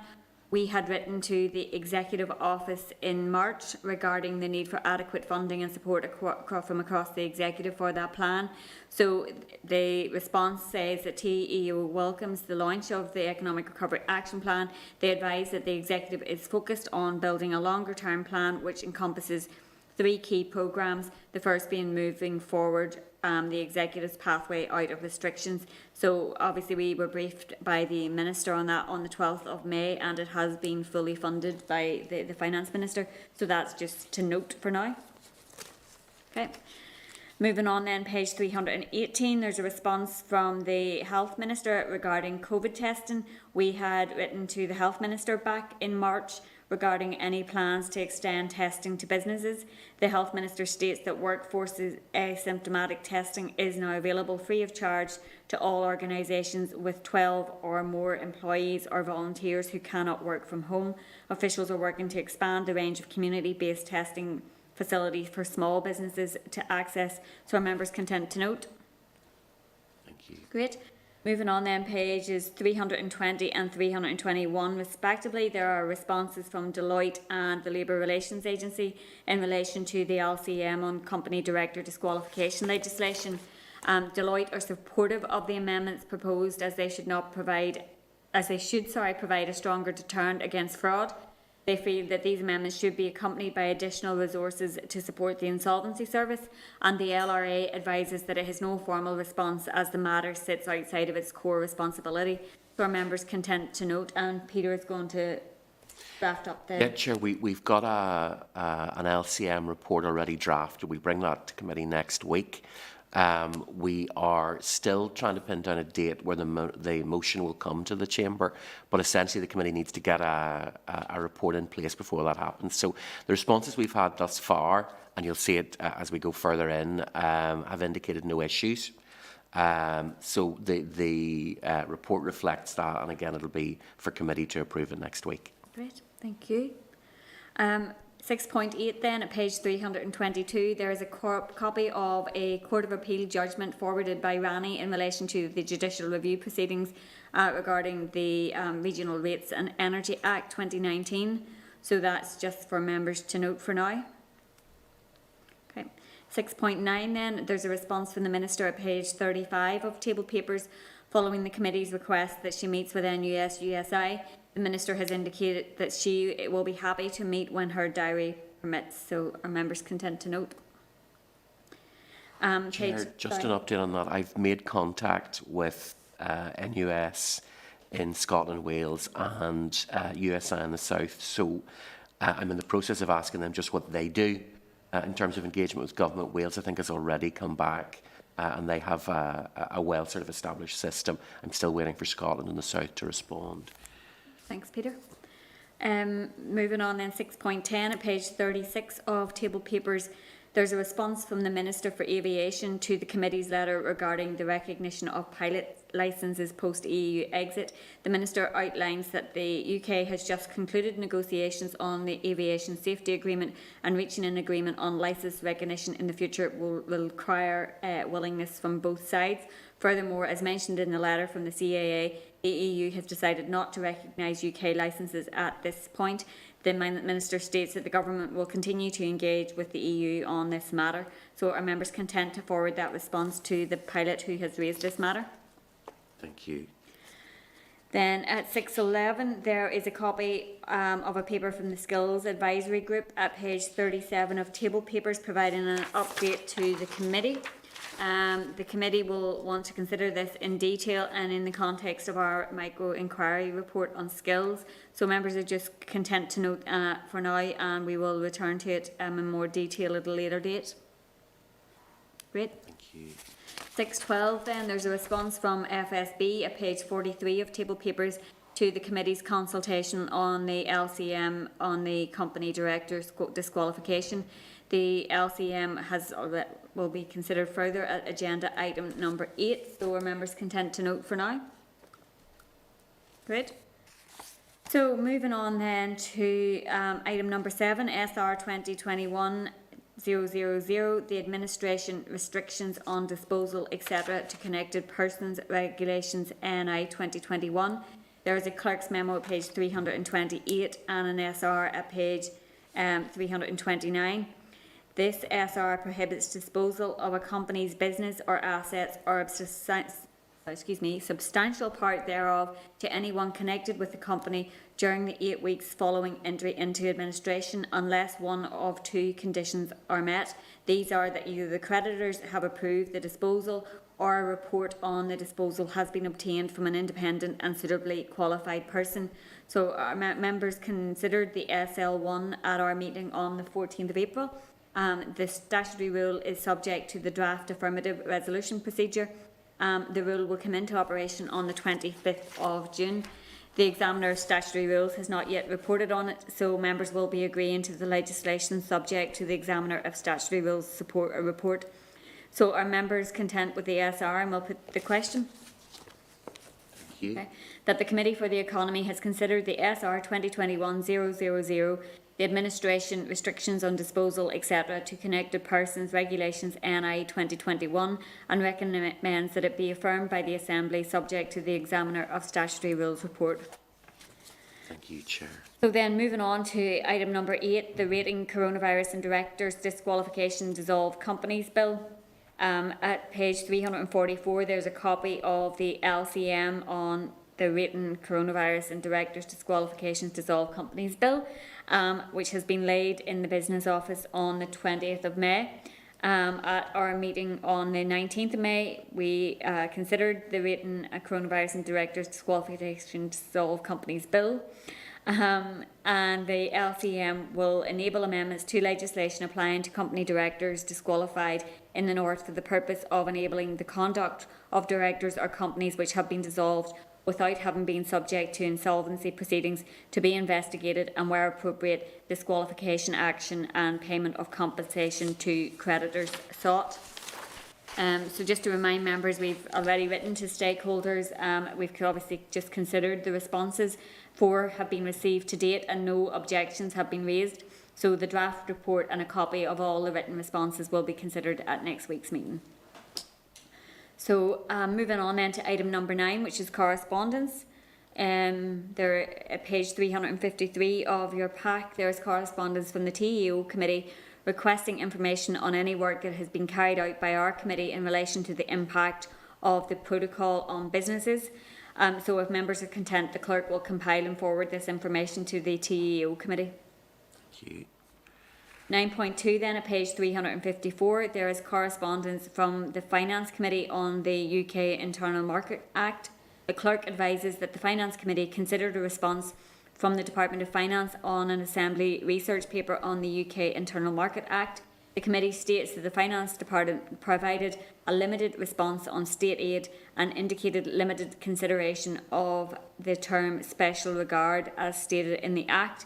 The committee awaits a response from the Department for Economy and the Executive Office. So that's just for members to note. 9.3 then at page 361, there is a copy of correspondence from the House of Lords European Affairs Subcommittee on the Protocol to the Department for Work and Pensions regarding the EM 700721 Commission Delegated Regulation. The EM outlines the way in which the Delegated Act would require the North suppliers to reclassify and relabel their chemicals in accordance with new harmonised classifications. The committee believes there is a lack of clarity over the areas in which regulatory divergence between Britain and here is likely to develop, and puts a number of questions to the Minister for Employment. So it's just for members to note and to consider a copy of the response once we receive that. Members content?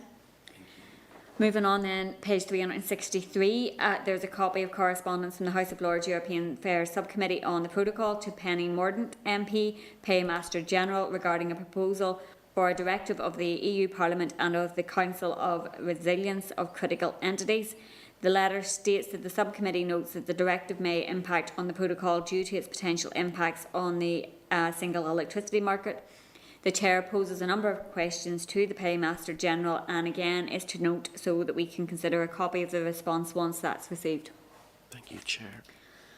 Moving on then to page 365, there is correspondence from Ballantyne Building Solutions with a request to meet the committee. So if members are content, we'll arrange an informal meeting. Okay. Thank you. Then page 366, the annual accounts of Intertrade Ireland. The Comptroller and Auditor General had no issues to raise, so that's just for members to note. Chair, probably the only thing to flag up, and it's an issue the committee's discussed before, is how much ultimately they get budget allocations in year, where the actual core budget has been static. But members have discussed this with Intertrade itself, and they seem to be relatively happy with the way that has worked. And there is, as we know, I think roughly 6 million still available for protocol impact, EU exit impact, etc. Okay. Moving on 9.7 then at page 412. There's correspondence from an individual regarding difficulties experienced by businesses as a result of the protocol. So that's just for members to note. And then at page 413, there is a copy of CBI's COVID-19 working group notes from its meeting on the 19th of May. So that's also for members to note. And then there is at page 45 of table papers, a copy of the Brussels report from the NI Executive Office in Brussels, and again it's for members to note.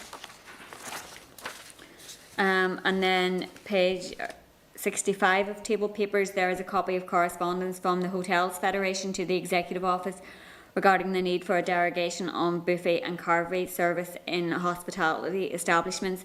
So if members are content, we'll forward that on to the department to ask if they're aware of the matter and what discussions have taken place at the Executive on rules around this issue. And then page 67 of table papers, there is a copy of correspondence from the Minister to a caravan owner regarding the payment of site fees and a notice to remove a caravan. The Minister advises the issue of annual site fees for holiday caravans is a contractual one between the caravan owner and the park owner, and that the Department's Trading Standards Service has no remit to facilitate the reduction or refund of site fees or to determine the appropriate refunded amount. So this is an issue that the committee has raised a few times. It is, Chair. There's a nuance to this one, and members, probably particularly in coastal areas, will be aware that when you buy a caravan on some sites, you're told that you have a certain number of years and then the caravan will have to be replaced. And licence to be on the site is often renewed on an annual basis. So there's a fear, of kicking up too much of fuss in case you are told your licence hasn't been removed and you have to remove the caravan early. But it's this dispute as to whether or not you can be told your caravan has now reached that age limit. You either buy a new one or you leave. But because it's a contract, the department can't intervene there. So this is probably something that would ultimately have to be legislated on. Okay, members content to note? Thank you. Then the final item of correspondence, page 104, is a copy of a CBI paper on resetting the direction of the economy. So if members are content, we'll schedule an oral briefing from CBI on the forward work programme to discuss the paper and the economic recovery and outlook. Great. So moving on then, item number 10 is any other business, and none has been highlighted. So members happy enough. And then item number 11, the date, time and place of the next meeting is next Wednesday morning in room 29. And just to remind members, there's no informal meeting this week, so that's us. Thank you, Chair. Chair, can I just jump in? Yep, John. Yeah, go ahead, John. Chair, this is my last meeting. I just want to thank you and Peter and the entire team and all the committee members for their support, and it's been a pleasure working with you all. I'll not be a stranger, and hopefully I'll be back again soon. But just to say, I think Mike's taking over from myself next week, so unless something changes this tomorrow's meeting. So wish us all well going forward. It's been a pleasure. John, wish you the very best of luck in whatever role that you're taking up, and I'm sure you won't be a stranger, so thank you for all of your work as well. No problem. Thanks, Chair. We'll miss you on the committee. John, you've been great. Thanks, Sinead. I'm sure we say that about everybody on this committee, so you should take that as a compliment. You're great too, Christopher. You should save that recording. It's all caught on video. Jim McGarrigle says I'm good. Get that recorded. Thanks, everybody. Thanks, Okay, everyone. thank you. Okay. Thanks, Claire. Thank you. Thanks.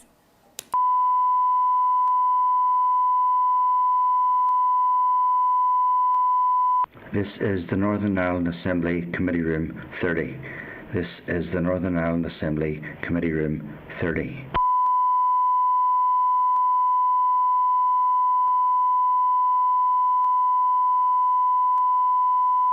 This is the Northern Ireland Assembly Committee Room 30.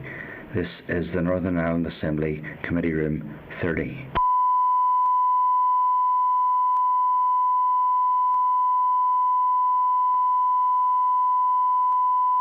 This is the Northern Ireland Assembly Committee Room 30. This is the Northern Ireland Assembly Committee Room 30.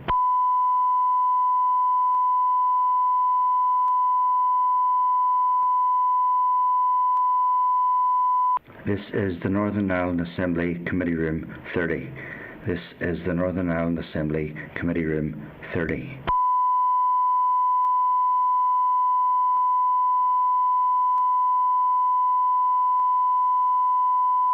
This is the Northern Ireland Assembly Committee Room 30. This is the Northern Ireland Assembly Committee Room 30.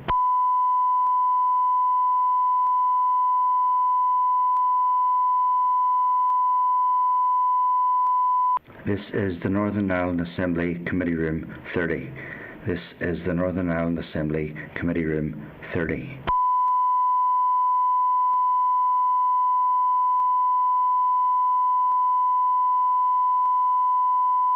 This is the Northern Ireland Assembly Committee Room 30. This is the Northern Ireland Assembly Committee Room 30.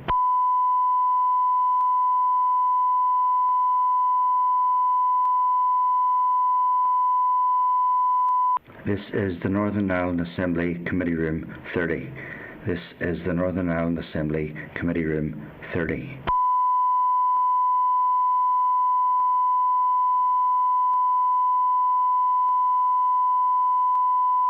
This is the Northern Ireland Assembly Committee Room 30.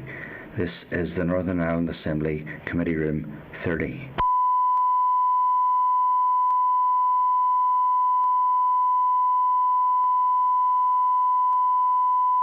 This is the Northern Ireland Assembly Committee Room 30. This is the Northern Ireland Assembly Committee Room 30.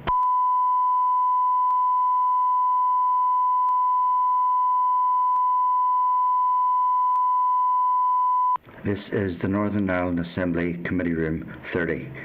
This is the Northern Ireland Assembly Committee Room 30.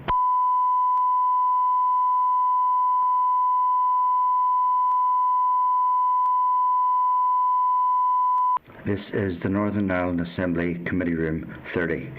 This is the Northern Ireland Assembly Committee Room 30.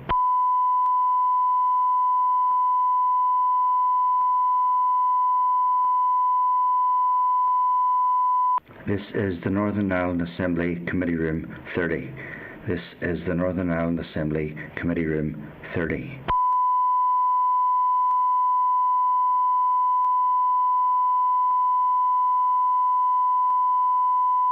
This is the Northern Ireland Assembly Committee Room 30. This is the Northern Ireland Assembly Committee Room 30.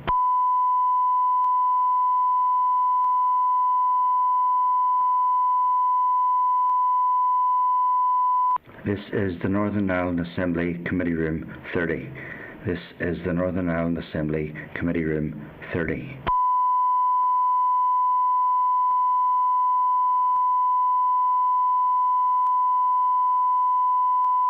This is the Northern Ireland Assembly Committee Room 30. This is the Northern Ireland Assembly Committee Room 30.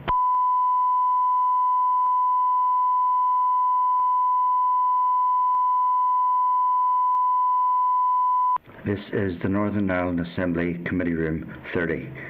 This is the Northern Ireland Assembly Committee Room 30.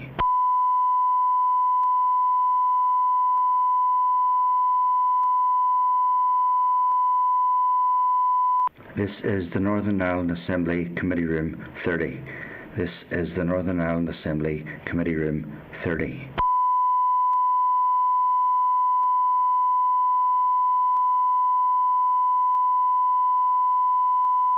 This is the Northern Ireland Assembly Committee Room 30.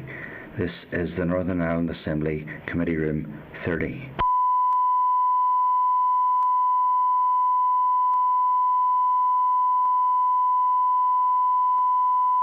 This is the Northern Ireland Assembly Committee Room 30. This is the Northern Ireland Assembly Committee Room 30.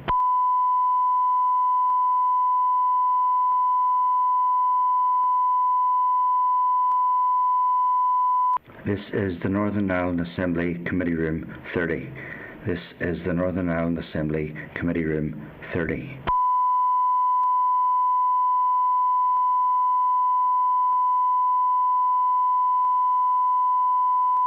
This is the Northern Ireland Assembly Committee Room 30. This is the Northern Ireland Assembly Committee Room 30.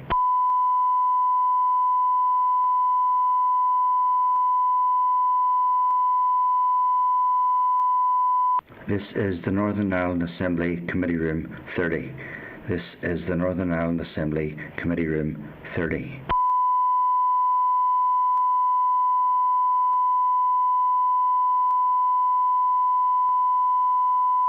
This is the Northern Ireland Assembly Committee Room 30. This is the Northern Ireland Assembly Committee Room 30.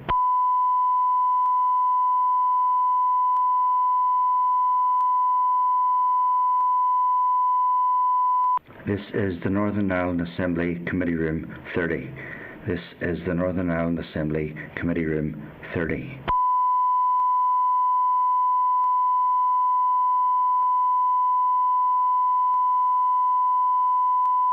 This is the Northern Ireland Assembly Committee Room 30.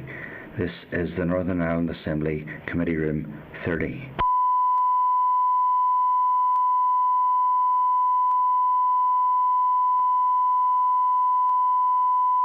This is the Northern Ireland Assembly Committee Room 30. This is the Northern Ireland Assembly Committee Room 30.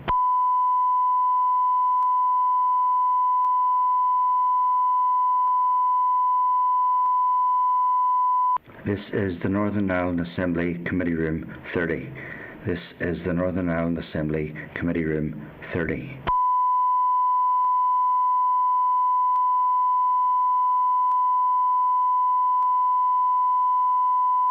This is the Northern Ireland Assembly Committee Room 30. This is the Northern Ireland Assembly Committee Room 30.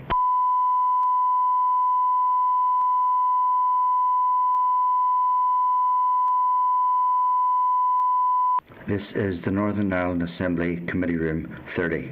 This is the Northern Ireland Assembly Committee Room 30.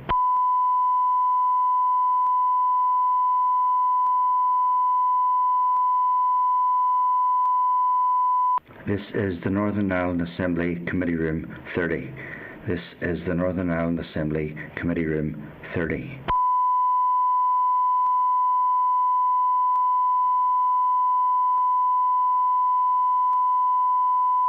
This is the Northern Ireland Assembly Committee Room 30.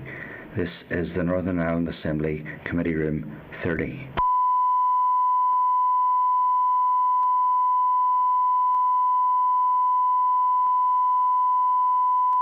This is the Northern Ireland Assembly Committee Room 30.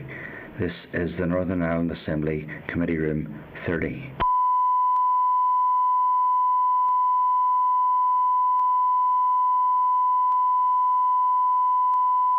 This is the Northern Ireland Assembly Committee Room 30. This is the Northern Ireland Assembly Committee Room 30.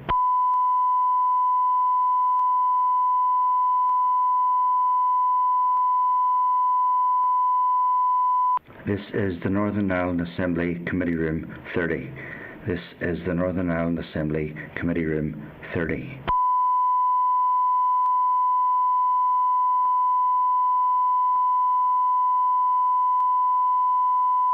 This is the Northern Ireland Assembly Committee Room 30. This is the Northern Ireland Assembly Committee Room 30.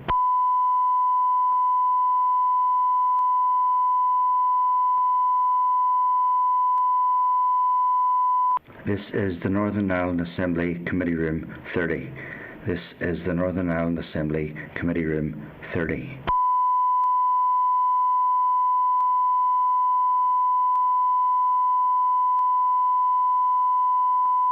This is the Northern Ireland Assembly Committee Room 30.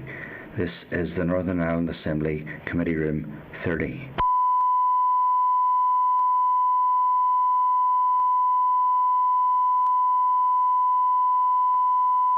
This is the Northern Ireland Assembly Committee Room 30.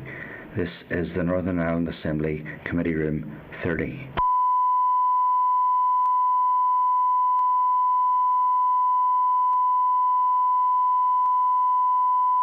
This is the Northern Ireland Assembly Committee Room 30.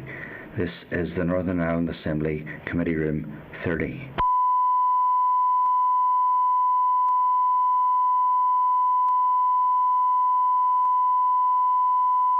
This is the Northern Ireland Assembly Committee Room 30.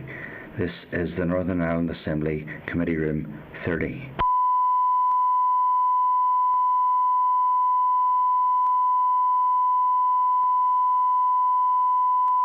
This is the Northern Ireland Assembly Committee Room 30. This is the Northern Ireland Assembly Committee Room 30.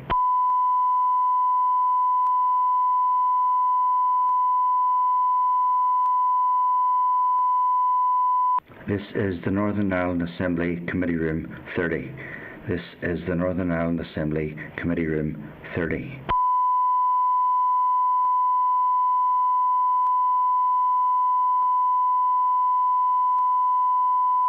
This is the Northern Ireland Assembly Committee Room 30. This is the Northern Ireland Assembly Committee Room 30.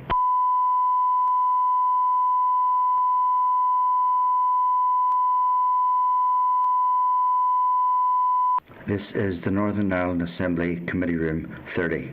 This is the Northern Ireland Assembly Committee Room 30.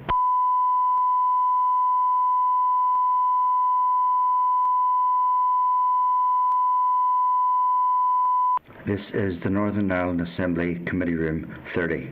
This is the Northern Ireland Assembly Committee Room 30.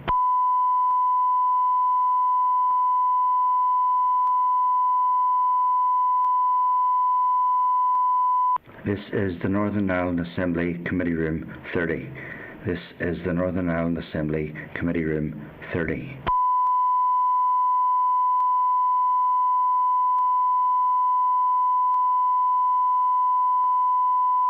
This is the Northern Ireland Assembly Committee Room 30. This is the Northern Ireland Assembly Committee Room 30.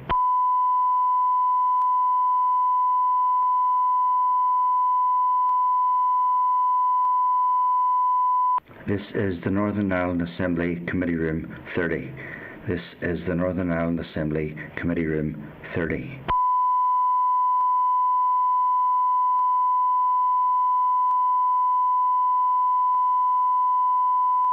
This is the Northern Ireland Assembly Committee Room 30. This is the Northern Ireland Assembly Committee Room 30.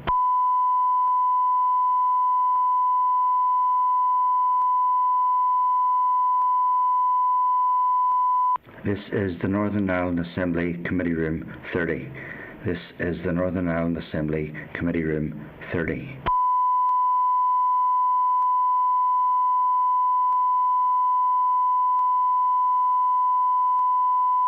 This is the Northern Ireland Assembly Committee Room 30. This is the Northern Ireland Assembly Committee Room 30.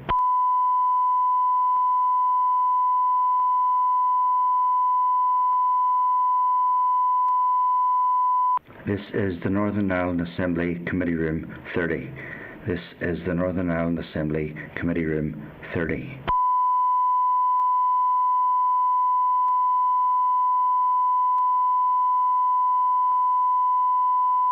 This is the Northern Ireland Assembly Committee Room 30. This is the Northern Ireland Assembly Committee Room 30.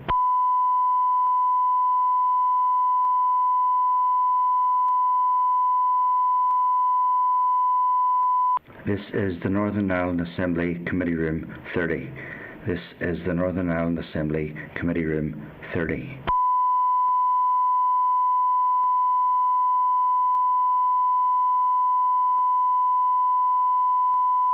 This is the Northern Ireland Assembly Committee Room 30. This is the Northern Ireland Assembly Committee Room 30.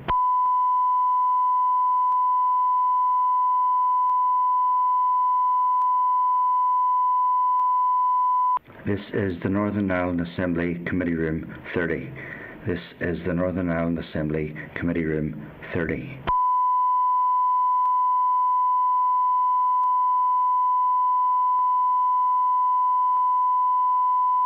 This is the Northern Ireland Assembly Committee Room 30.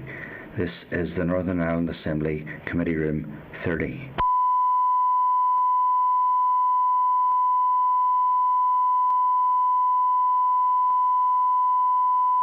This is the Northern Ireland Assembly Committee Room 30. This is the Northern Ireland Assembly Committee Room 30.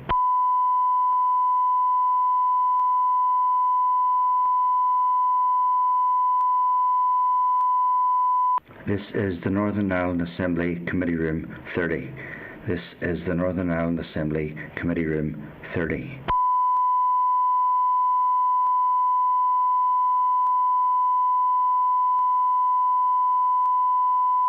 This is the Northern Ireland Assembly Committee Room 30.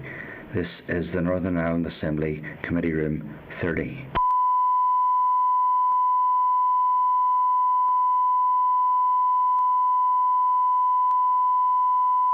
This is the Northern Ireland Assembly Committee Room 30. This is the Northern Ireland Assembly Committee Room 30.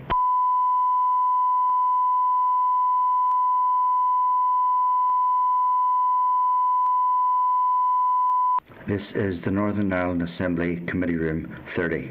This is the Northern Ireland Assembly Committee Room 30.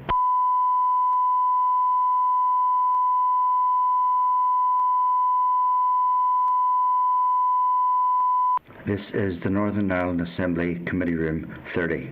This is the Northern Ireland Assembly Committee Room 30.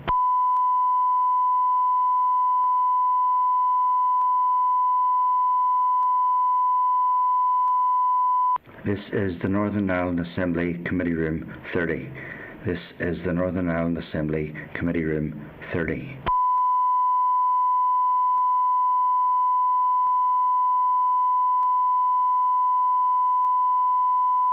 This is the Northern Ireland Assembly Committee Room 30. This is the Northern Ireland Assembly Committee Room 30.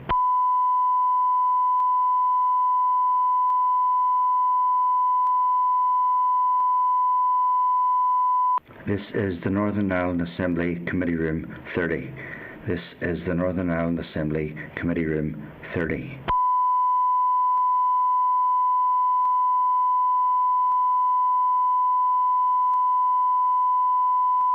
This is the Northern Ireland Assembly Committee Room 30. This is the Northern Ireland Assembly Committee Room 30.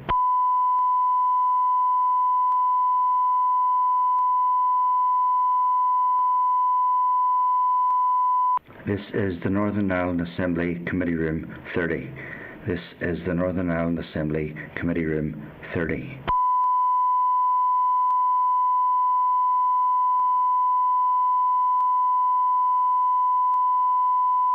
This is the Northern Ireland Assembly Committee Room 30. This is the Northern Ireland Assembly Committee Room 30.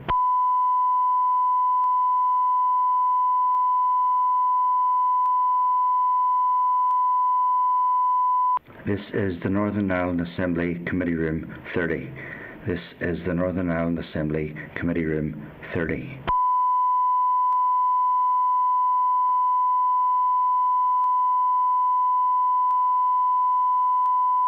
This is the Northern Ireland Assembly Committee Room 30. This is the Northern Ireland Assembly Committee Room 30.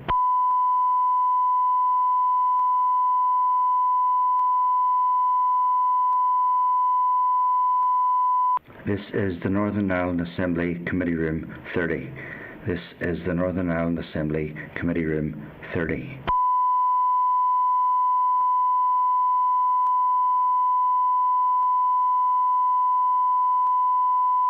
This is the Northern Ireland Assembly Committee Room 30. This is the Northern Ireland Assembly Committee Room 30.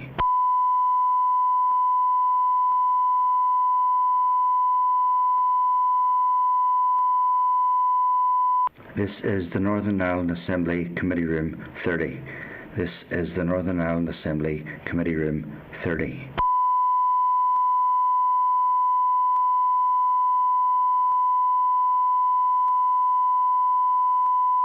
This is the Northern Ireland Assembly Committee Room 30. This is the Northern Ireland Assembly Committee Room 30.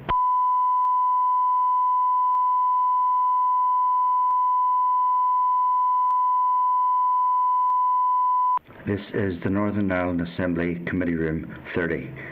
This is the Northern Ireland Assembly Committee Room 30.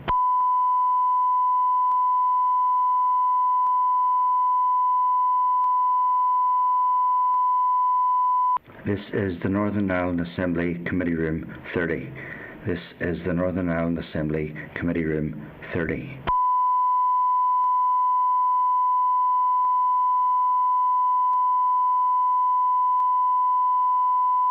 This is the Northern Ireland Assembly Committee Room 30. This is the Northern Ireland Assembly Committee Room 30.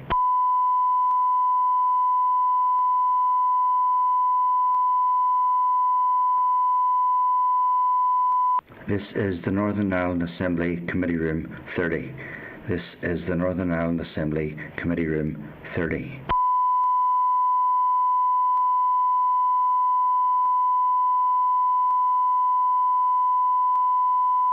This is the Northern Ireland Assembly Committee Room 30. This is the Northern Ireland Assembly Committee Room 30.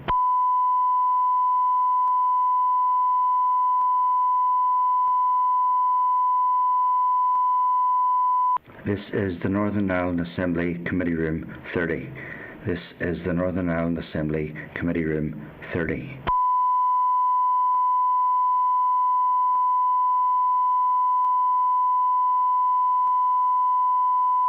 This is the Northern Ireland Assembly Committee Room 30. This is the Northern Ireland Assembly Committee Room 30.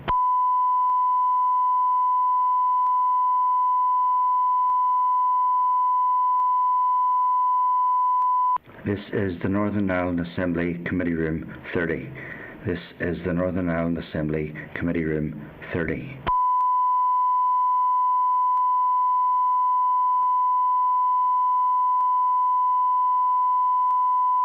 This is the Northern Ireland Assembly Committee Room 30. This is the Northern Ireland Assembly Committee Room 30.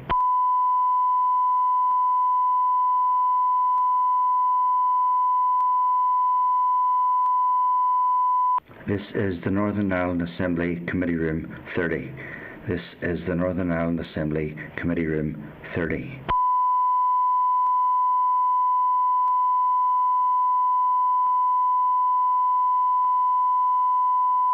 This is the Northern Ireland Assembly Committee Room 30. This is the Northern Ireland Assembly Committee Room 30.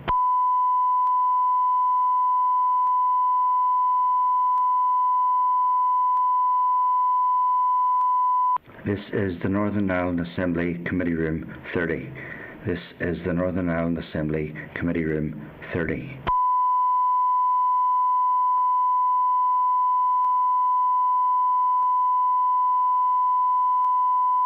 This is the Northern Ireland Assembly Committee Room 30. This is the Northern Ireland Assembly Committee Room 30.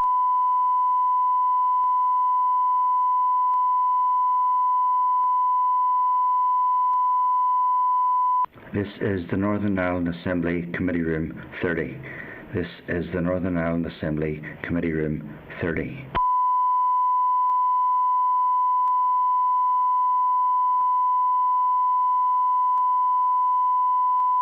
This is the Northern Ireland Assembly Committee Room 30. This is the Northern Ireland Assembly Committee Room 30.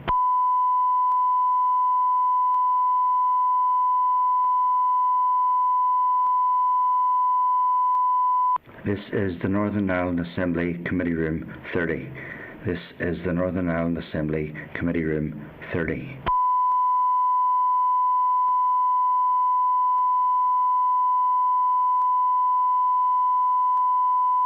This is the Northern Ireland Assembly Committee Room 30. This is the Northern Ireland Assembly Committee Room 30.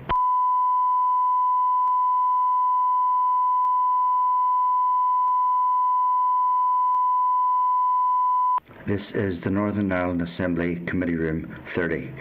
This is the Northern Ireland Assembly Committee Room 30.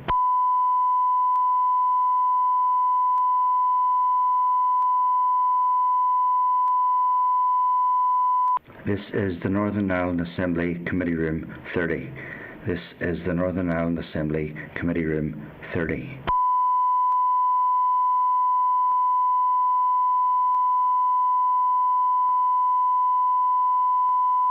This is the Northern Ireland Assembly Committee Room 30.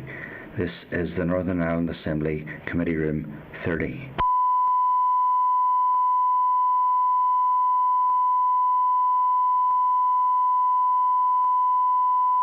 This is the Northern Ireland Assembly Committee Room 30. This is the Northern Ireland Assembly Committee Room 30.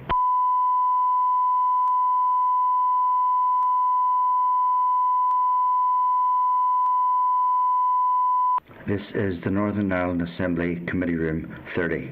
This is the Northern Ireland Assembly Committee Room 30.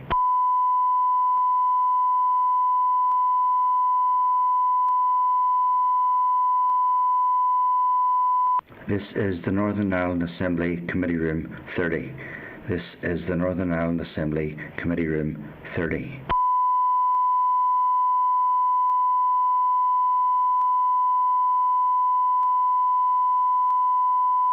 This is the Northern Ireland Assembly Committee Room 30.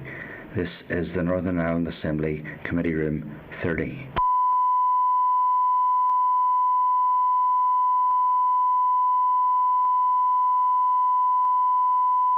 This is the Northern Ireland Assembly Committee Room 30. This is the Northern Ireland Assembly Committee Room 30.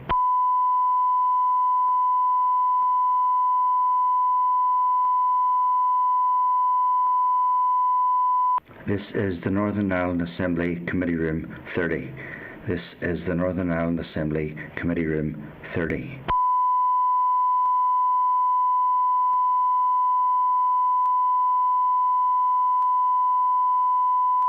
This is the Northern Ireland Assembly Committee Room 30.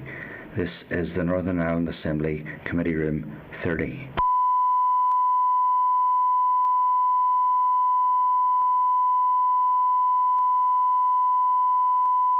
This is the Northern Ireland Assembly Committee Room 30.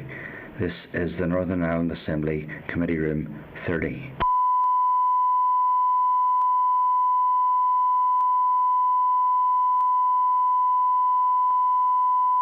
This is the Northern Ireland Assembly Committee Room 30.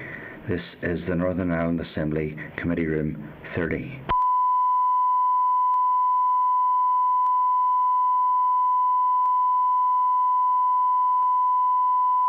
This is the Northern Ireland Assembly Committee Room 30. This is the Northern Ireland Assembly Committee Room 30.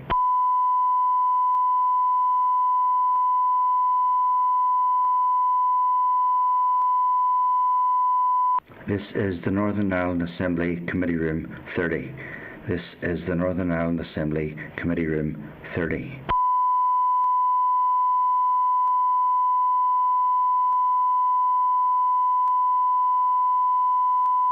This is the Northern Ireland Assembly Committee Room 30. This is the Northern Ireland Assembly Committee Room 30.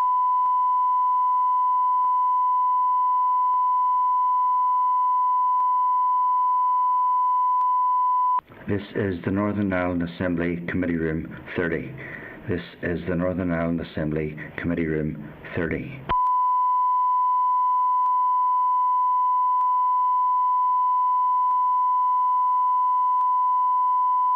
This is the Northern Ireland Assembly Committee Room 30. This is the Northern Ireland Assembly Committee Room 30.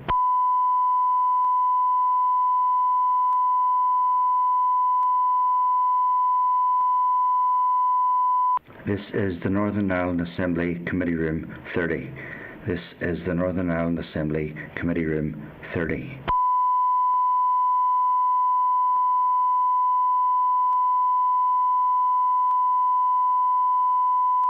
This is the Northern Ireland Assembly Committee Room 30.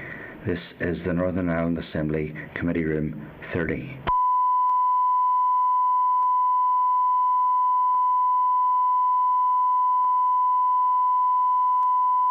This is the Northern Ireland Assembly Committee Room 30. This is the Northern Ireland Assembly Committee Room 30.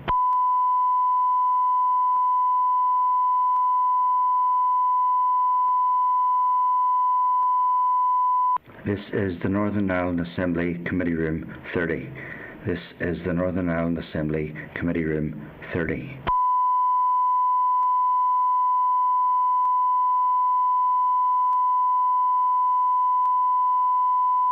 This is the Northern Ireland Assembly Committee Room 30. This is the Northern Ireland Assembly Committee Room 30.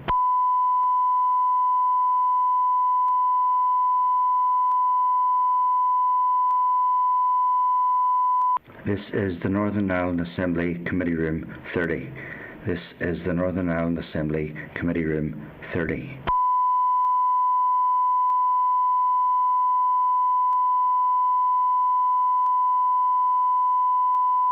This is the Northern Ireland Assembly Committee Room 30. This is the Northern Ireland Assembly Committee Room 30.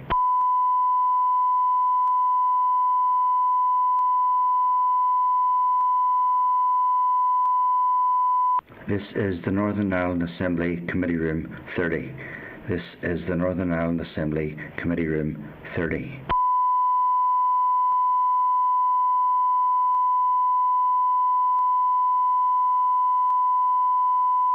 This is the Northern Ireland Assembly Committee Room 30.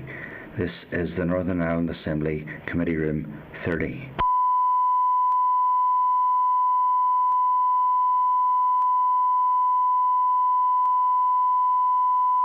This is the Northern Ireland Assembly Committee Room 30.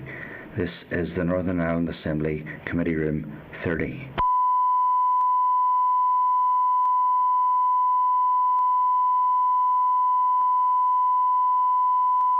This is the Northern Ireland Assembly Committee Room 30. This is the Northern Ireland Assembly Committee Room 30.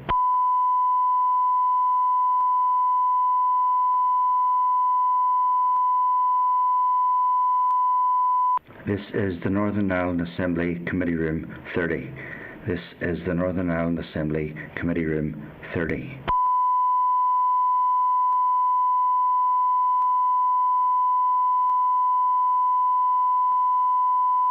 This is the Northern Ireland Assembly Committee Room 30. This is the Northern Ireland Assembly Committee Room 30.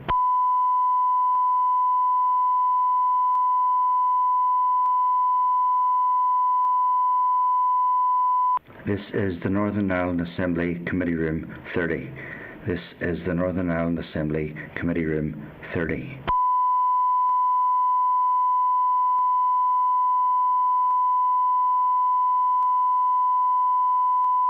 This is the Northern Ireland Assembly Committee Room 30.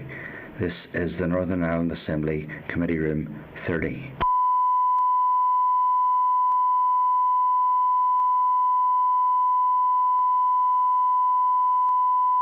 This is the Northern Ireland Assembly Committee Room 30.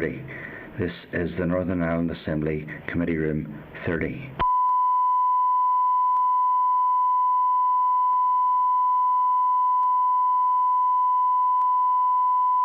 This is the Northern Ireland Assembly Committee Room 30. This is the Northern Ireland Assembly Committee Room 30.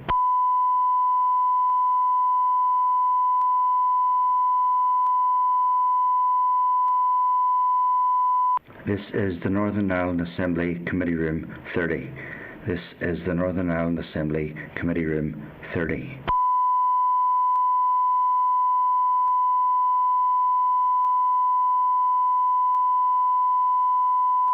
This is the Northern Ireland Assembly Committee Room 30. This is the Northern Ireland Assembly Committee Room 30.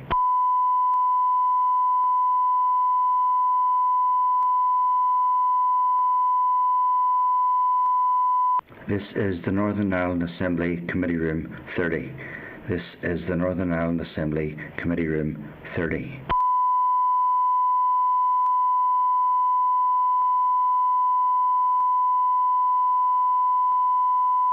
This is the Northern Ireland Assembly Committee Room 30. This is the Northern Ireland Assembly Committee Room 30.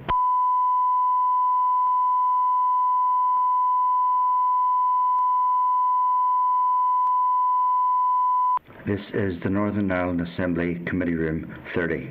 This is the Northern Ireland Assembly Committee Room 30.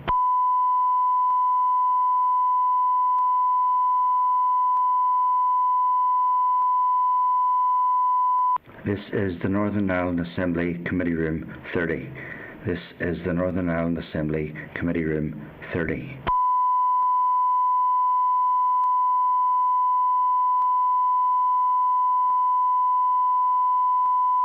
This is the Northern Ireland Assembly Committee Room 30. This is the Northern Ireland Assembly Committee Room 30.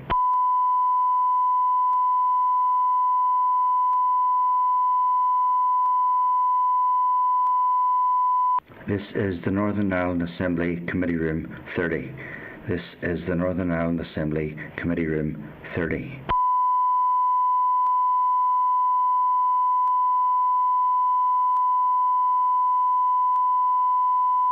This is the Northern Ireland Assembly Committee Room 30. This is the Northern Ireland Assembly Committee Room 30.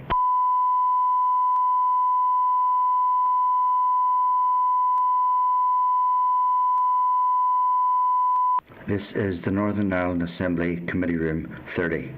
This is the Northern Ireland Assembly Committee Room 30.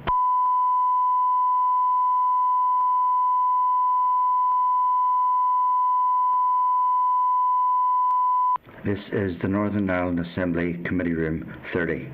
This is the Northern Ireland Assembly Committee Room 30.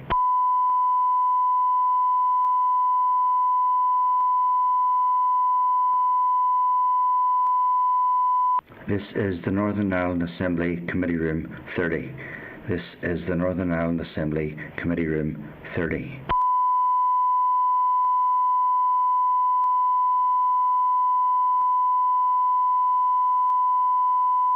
This is the Northern Ireland Assembly Committee Room 30. This is the Northern Ireland Assembly Committee Room 30.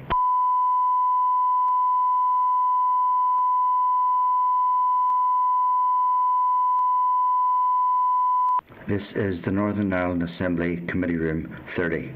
This is the Northern Ireland Assembly Committee Room 30.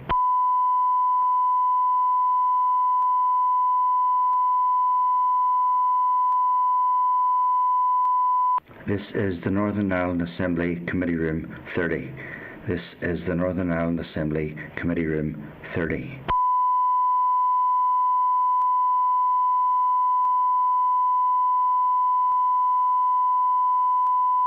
This is the Northern Ireland Assembly Committee Room 30. This is the Northern Ireland Assembly Committee Room 30.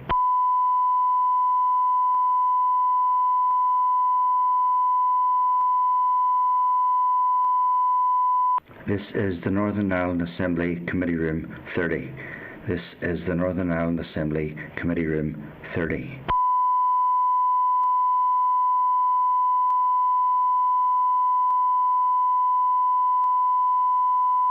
This is the Northern Ireland Assembly Committee Room 30.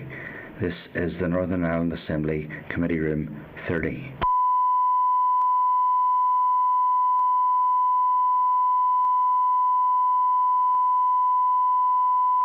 This is the Northern Ireland Assembly Committee Room 30.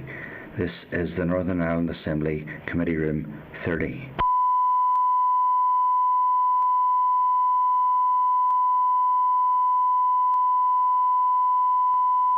This is the Northern Ireland Assembly Committee Room 30. This is the Northern Ireland Assembly Committee Room 30.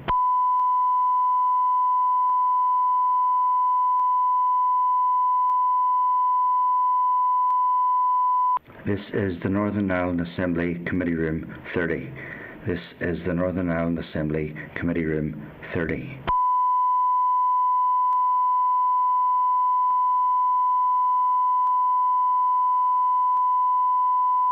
This is the Northern Ireland Assembly Committee Room 30. This is the Northern Ireland Assembly Committee Room 30.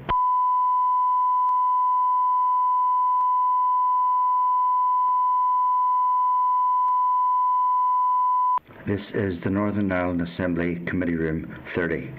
This is the Northern Ireland Assembly Committee Room 30.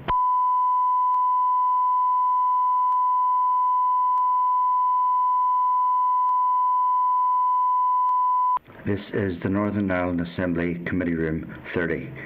This is the Northern Ireland Assembly Committee Room 30.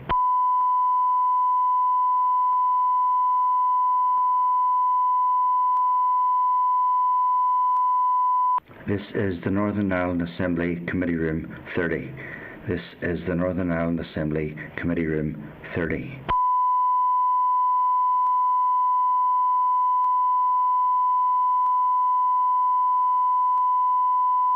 This is the Northern Ireland Assembly Committee Room 30.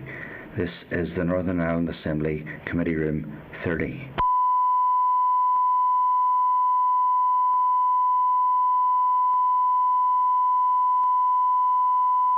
This is the Northern Ireland Assembly Committee Room 30. This is the Northern Ireland Assembly Committee Room 30.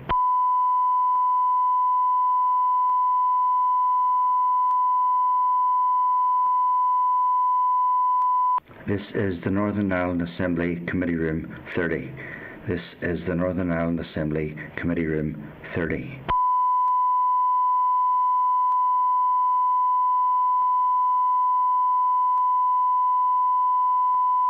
This is the Northern Ireland Assembly Committee Room 30. This is the Northern Ireland Assembly Committee Room 30.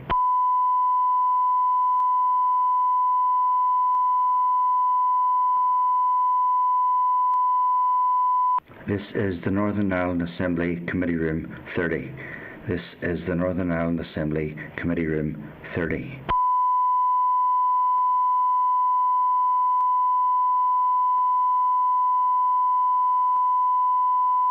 This is the Northern Ireland Assembly Committee Room 30. This is the Northern Ireland Assembly Committee Room 30.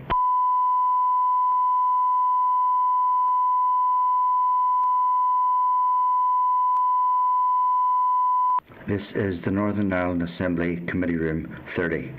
This is the Northern Ireland Assembly Committee Room 30.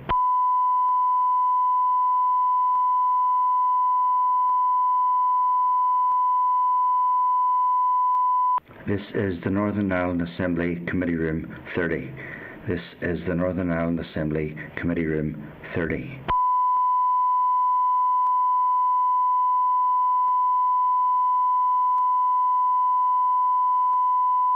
This is the Northern Ireland Assembly Committee Room 30. This is the Northern Ireland Assembly Committee Room 30.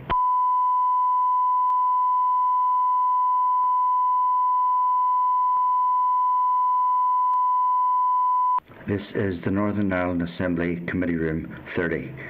This is the Northern Ireland Assembly Committee Room 30.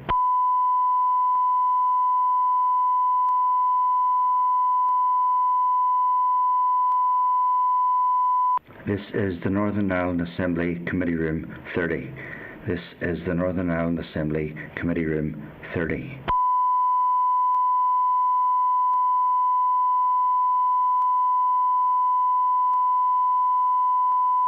This is the Northern Ireland Assembly Committee Room 30. This is the Northern Ireland Assembly Committee Room 30.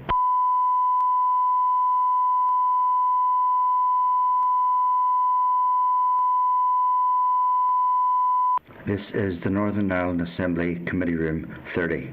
This is the Northern Ireland Assembly Committee Room 30.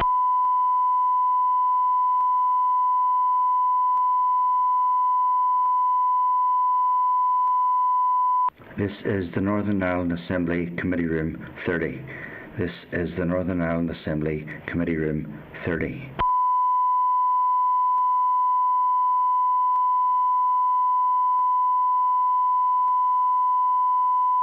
This is the Northern Ireland Assembly Committee Room 30. This is the Northern Ireland Assembly Committee Room 30.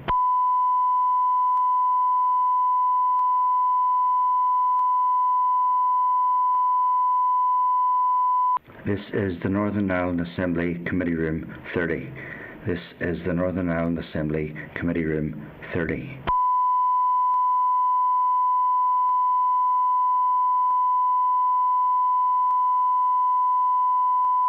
This is the Northern Ireland Assembly Committee Room 30. This is the Northern Ireland Assembly Committee Room 30.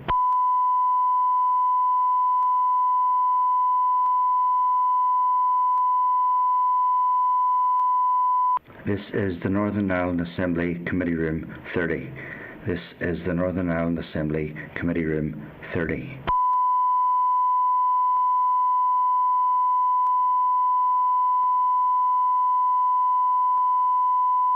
This is the Northern Ireland Assembly Committee Room 30. This is the Northern Ireland Assembly Committee Room 30.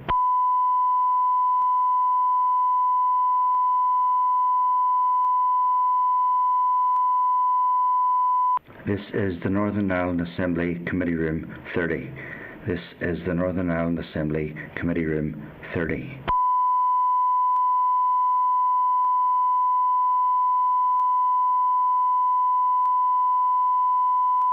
This is the Northern Ireland Assembly Committee Room 30. This is the Northern Ireland Assembly Committee Room 30.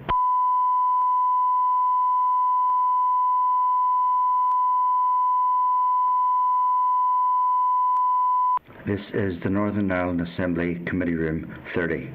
This is the Northern Ireland Assembly Committee Room 30.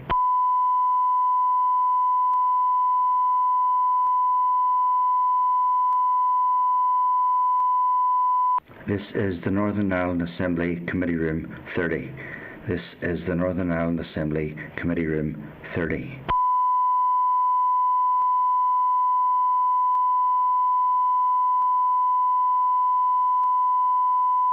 This is the Northern Ireland Assembly Committee Room 30. This is the Northern Ireland Assembly Committee Room 30.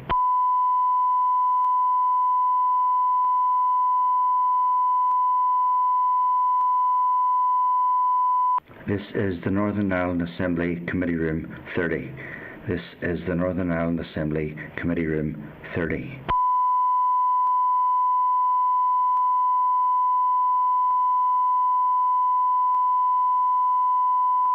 This is the Northern Ireland Assembly Committee Room 30.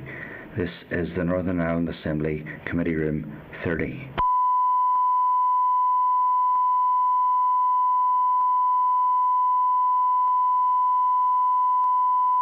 This is the Northern Ireland Assembly Committee Room 30.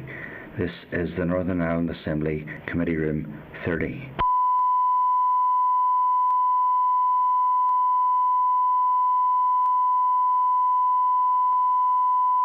This is the Northern Ireland Assembly Committee Room 30. This is the Northern Ireland Assembly Committee Room 30.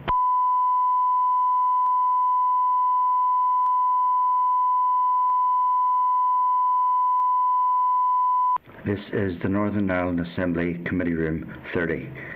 This is the Northern Ireland Assembly Committee Room 30.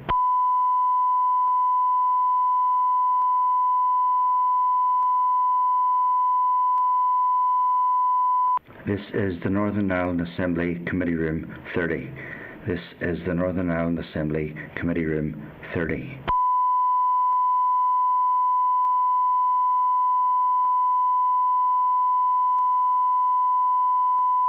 This is the Northern Ireland Assembly Committee Room 30. This is the Northern Ireland Assembly Committee Room 30.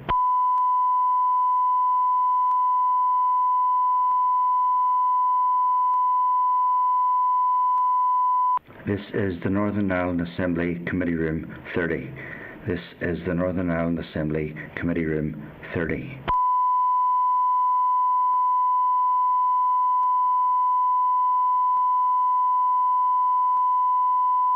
This is the Northern Ireland Assembly Committee Room 30. This is the Northern Ireland Assembly Committee Room 30.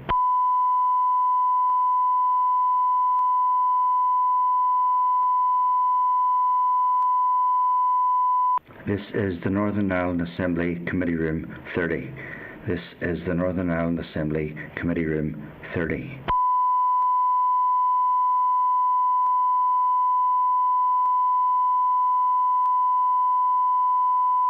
This is the Northern Ireland Assembly Committee Room 30.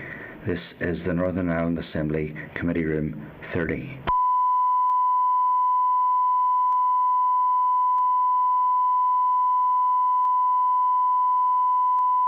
This is the Northern Ireland Assembly Committee Room 30. This is the Northern Ireland Assembly Committee Room 30.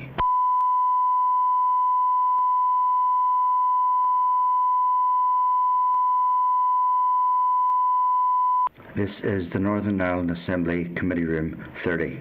This is the Northern Ireland Assembly Committee Room 30.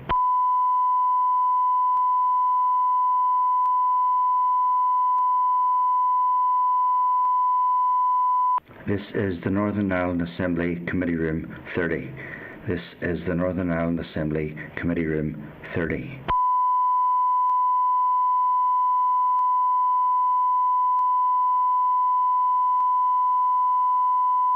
This is the Northern Ireland Assembly Committee Room 30. This is the Northern Ireland Assembly Committee Room 30.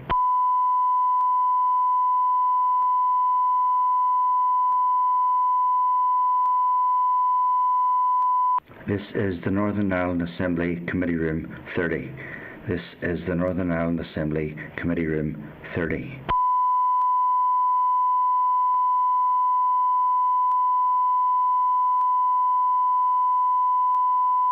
This is the Northern Ireland Assembly Committee Room 30. This is the Northern Ireland Assembly Committee Room 30.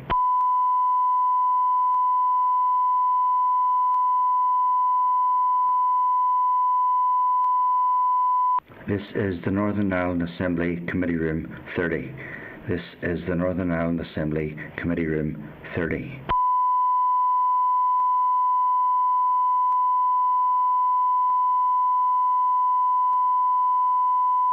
This is the Northern Ireland Assembly Committee Room 30.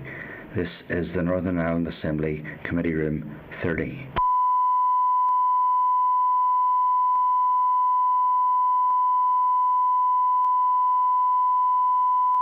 This is the Northern Ireland Assembly Committee Room 30. This is the Northern Ireland Assembly Committee Room 30.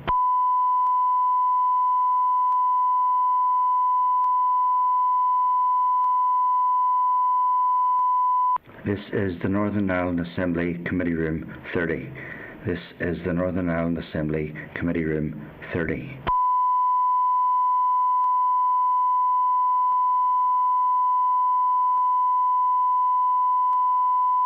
This is the Northern Ireland Assembly Committee Room 30.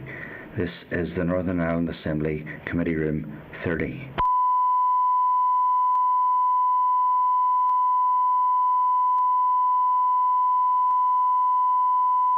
This is the Northern Ireland Assembly Committee Room 30. This is the Northern Ireland Assembly Committee Room 30.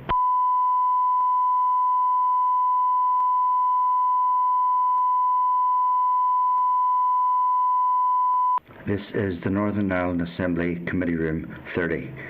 This is the Northern Ireland Assembly Committee Room 30.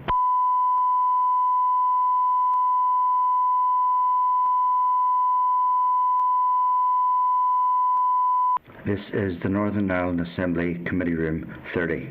This is the Northern Ireland Assembly Committee Room 30.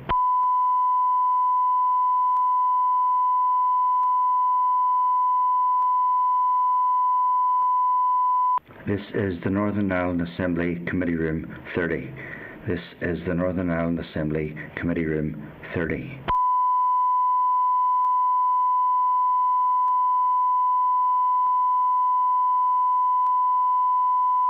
This is the Northern Ireland Assembly Committee Room 30. This is the Northern Ireland Assembly Committee Room 30.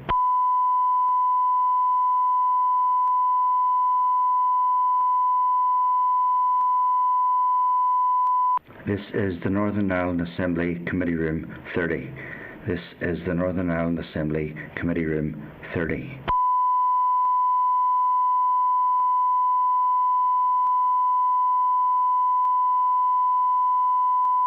This is the Northern Ireland Assembly Committee Room 30. This is the Northern Ireland Assembly Committee Room 30.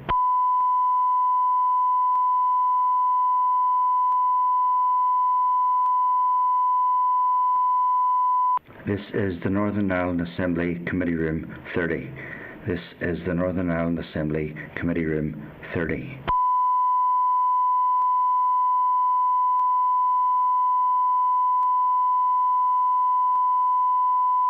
This is the Northern Ireland Assembly Committee Room 30. This is the Northern Ireland Assembly Committee Room 30.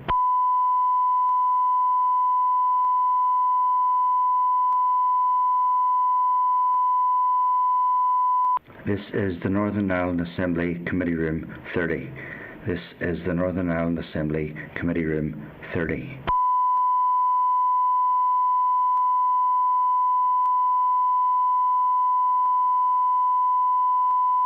This is the Northern Ireland Assembly Committee Room 30. This is the Northern Ireland Assembly Committee Room 30.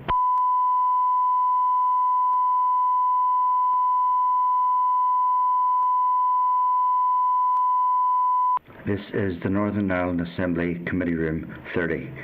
This is the Northern Ireland Assembly Committee Room 30.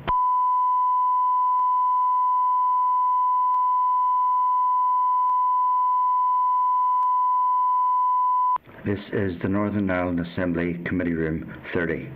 This is the Northern Ireland Assembly Committee Room 30.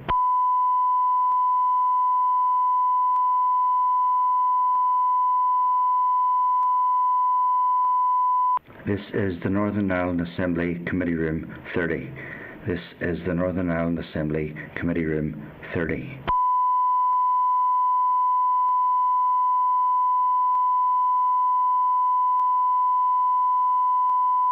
This is the Northern Ireland Assembly Committee Room 30. This is the Northern Ireland Assembly Committee Room 30.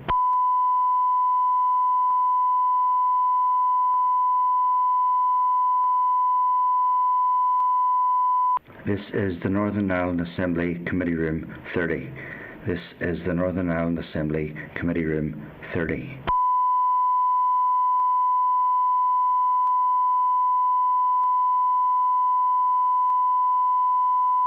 This is the Northern Ireland Assembly Committee Room 30. This is the Northern Ireland Assembly Committee Room 30.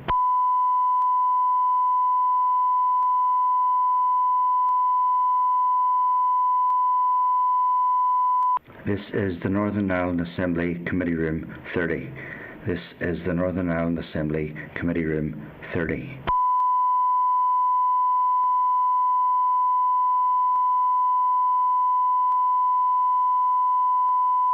This is the Northern Ireland Assembly Committee Room 30. This is the Northern Ireland Assembly Committee Room 30.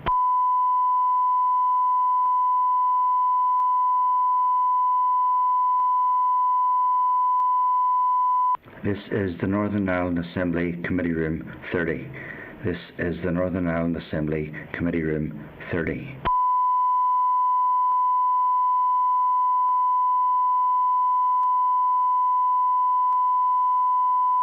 This is the Northern Ireland Assembly Committee Room 30. This is the Northern Ireland Assembly Committee Room 30.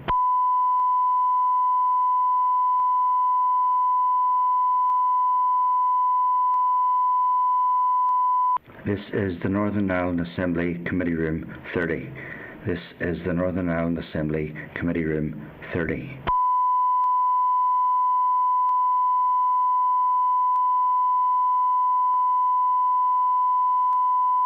This is the Northern Ireland Assembly Committee Room 30. This is the Northern Ireland Assembly Committee Room 30.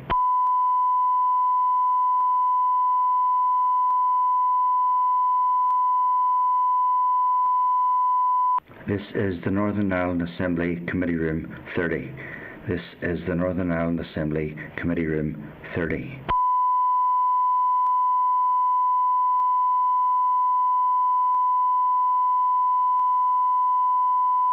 This is the Northern Ireland Assembly Committee Room 30. This is the Northern Ireland Assembly Committee Room 30.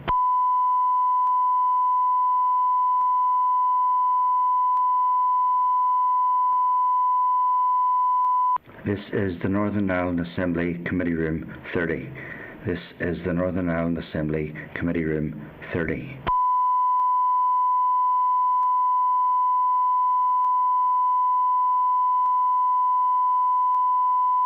This is the Northern Ireland Assembly Committee Room 30. This is the Northern Ireland Assembly Committee Room 30.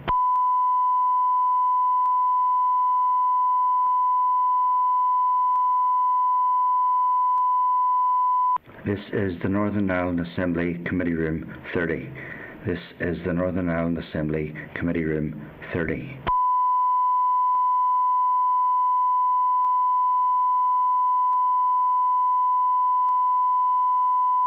This is the Northern Ireland Assembly Committee Room 30. This is the Northern Ireland Assembly Committee Room 30.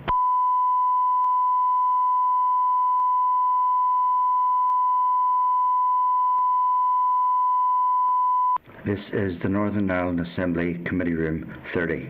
This is the Northern Ireland Assembly Committee Room 30.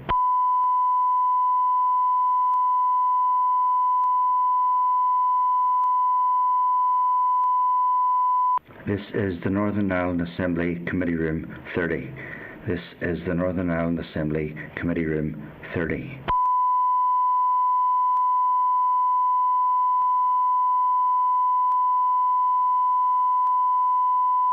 This is the Northern Ireland Assembly Committee Room 30.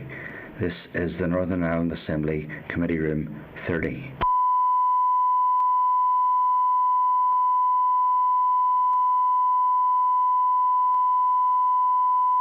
This is the Northern Ireland Assembly Committee Room 30. This is the Northern Ireland Assembly Committee Room 30.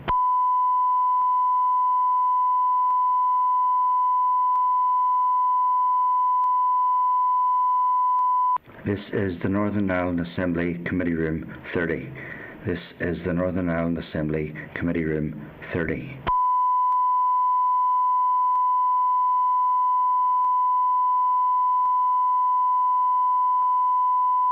This is the Northern Ireland Assembly Committee Room 30. This is the Northern Ireland Assembly Committee Room 30.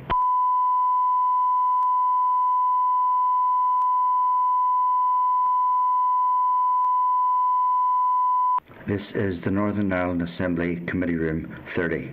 This is the Northern Ireland Assembly Committee Room 30.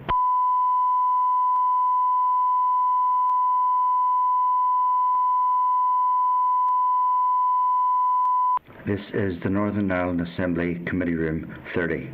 This is the Northern Ireland Assembly Committee Room 30.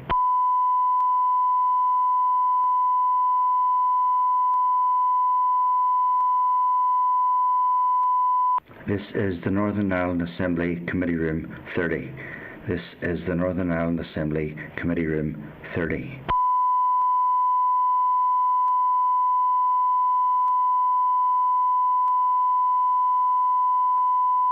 This is the Northern Ireland Assembly Committee Room 30. This is the Northern Ireland Assembly Committee Room 30.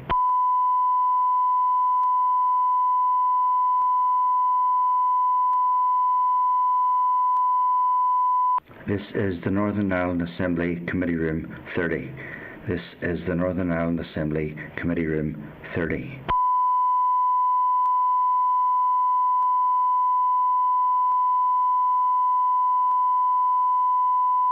This is the Northern Ireland Assembly Committee Room 30.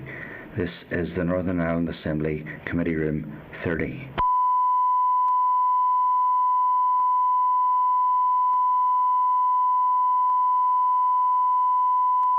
This is the Northern Ireland Assembly Committee Room 30. This is the Northern Ireland Assembly Committee Room 30.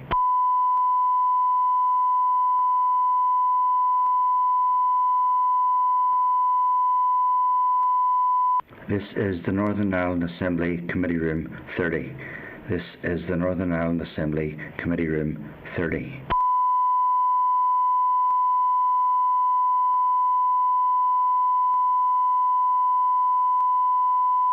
This is the Northern Ireland Assembly Committee Room 30. This is the Northern Ireland Assembly Committee Room 30.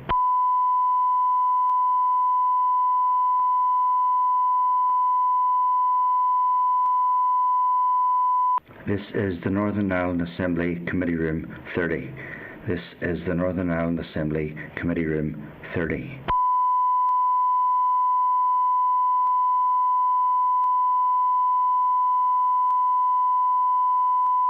This is the Northern Ireland Assembly Committee Room 30. This is the Northern Ireland Assembly Committee Room 30.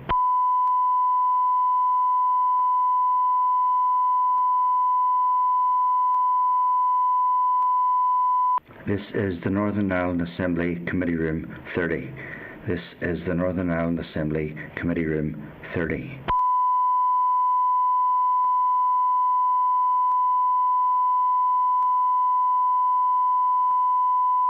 This is the Northern Ireland Assembly Committee Room 30. This is the Northern Ireland Assembly Committee Room 30.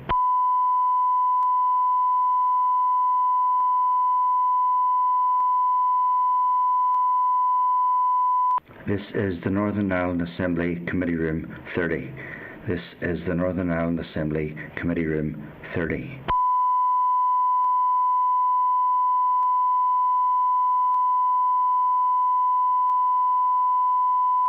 This is the Northern Ireland Assembly Committee Room 30. This is the Northern Ireland Assembly Committee Room 30.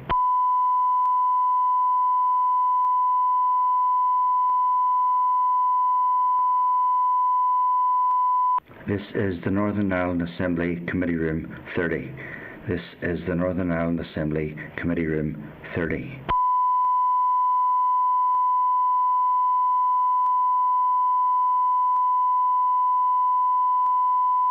This is the Northern Ireland Assembly Committee Room 30.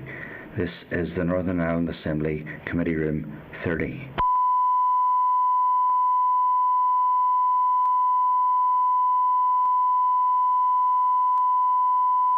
This is the Northern Ireland Assembly Committee Room 30. This is the Northern Ireland Assembly Committee Room 30.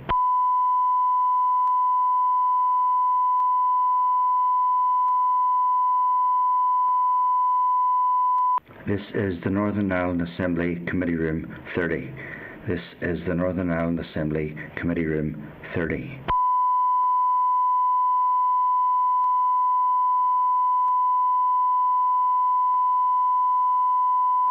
This is the Northern Ireland Assembly Committee Room 30. This is the Northern Ireland Assembly Committee Room 30.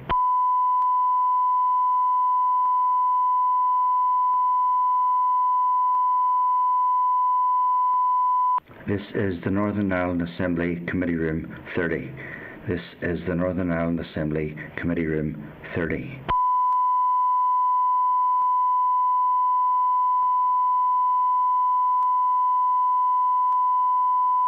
This is the Northern Ireland Assembly Committee Room 30. This is the Northern Ireland Assembly Committee Room 30.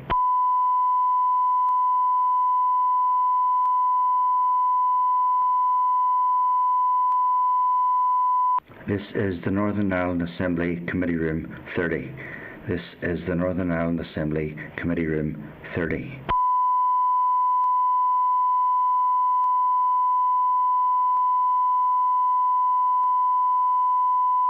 This is the Northern Ireland Assembly Committee Room 30. This is the Northern Ireland Assembly Committee Room 30.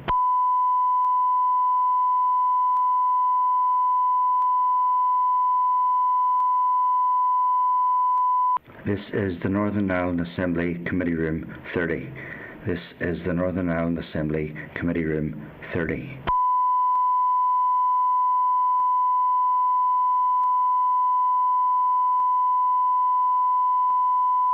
This is the Northern Ireland Assembly Committee Room 30. This is the Northern Ireland Assembly Committee Room 30.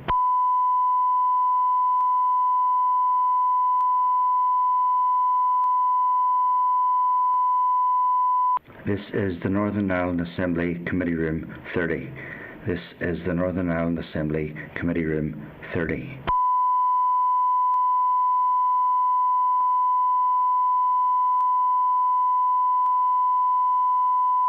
This is the Northern Ireland Assembly Committee Room 30. This is the Northern Ireland Assembly Committee Room 30.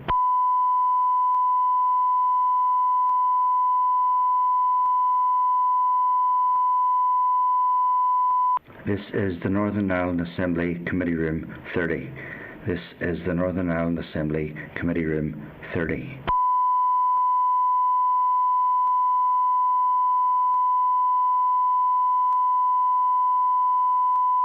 This is the Northern Ireland Assembly Committee Room 30. This is the Northern Ireland Assembly Committee Room 30.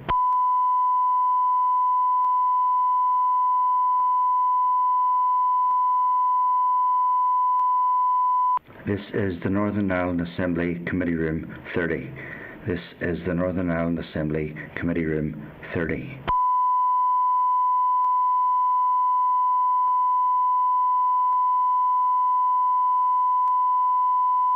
This is the Northern Ireland Assembly Committee Room 30. This is the Northern Ireland Assembly Committee Room 30.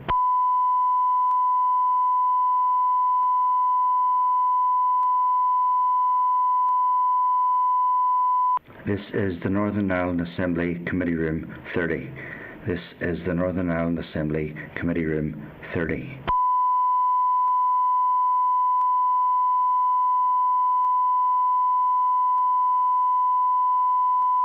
This is the Northern Ireland Assembly Committee Room 30. This is the Northern Ireland Assembly Committee Room 30.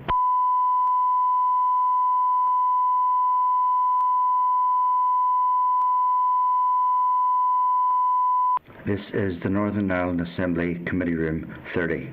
This is the Northern Ireland Assembly Committee Room 30.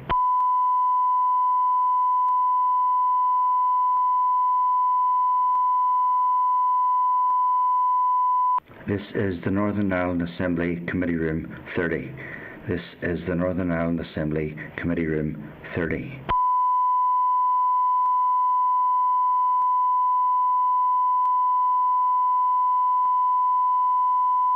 This is the Northern Ireland Assembly Committee Room 30. This is the Northern Ireland Assembly Committee Room 30.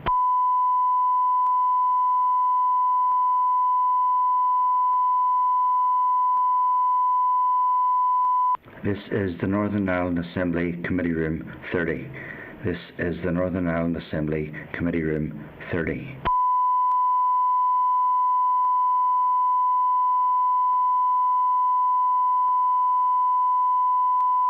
This is the Northern Ireland Assembly Committee Room 30. This is the Northern Ireland Assembly Committee Room 30.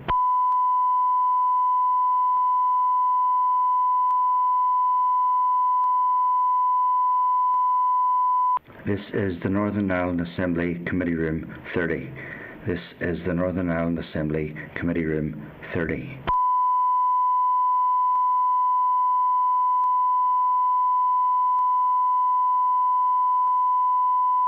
This is the Northern Ireland Assembly Committee Room 30.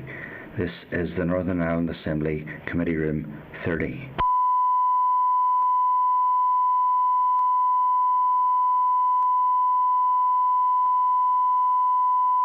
This is the Northern Ireland Assembly Committee Room 30.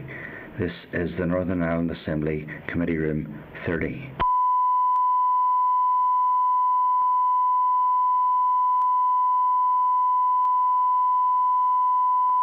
This is the Northern Ireland Assembly Committee Room 30.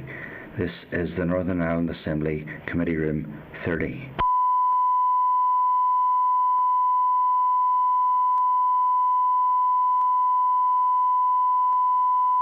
This is the Northern Ireland Assembly Committee Room 30.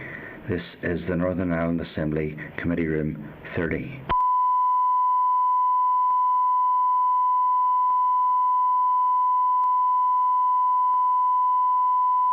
This is the Northern Ireland Assembly Committee Room 30. This is the Northern Ireland Assembly Committee Room 30.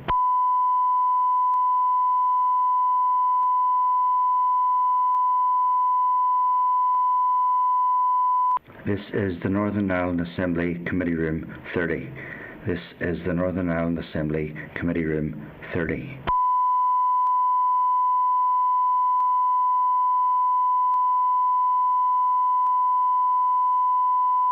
This is the Northern Ireland Assembly Committee Room 30.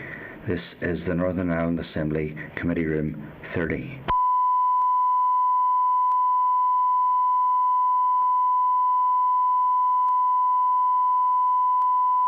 This is the Northern Ireland Assembly Committee Room 30. This is the Northern Ireland Assembly Committee Room 30.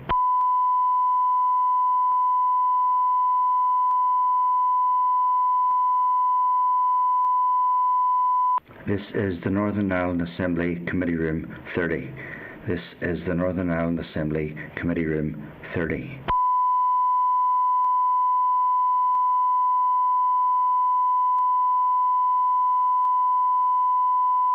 This is the Northern Ireland Assembly Committee Room 30. This is the Northern Ireland Assembly Committee Room 30.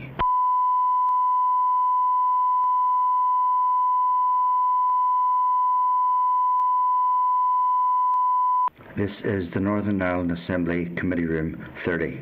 This is the Northern Ireland Assembly Committee Room 30.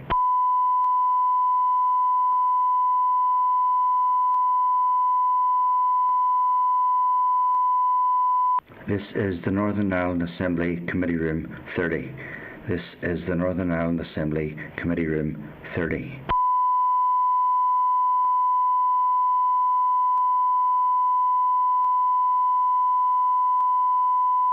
This is the Northern Ireland Assembly Committee Room 30.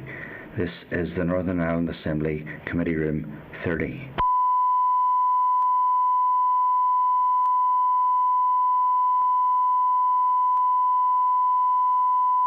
This is the Northern Ireland Assembly Committee Room 30. This is the Northern Ireland Assembly Committee Room 30.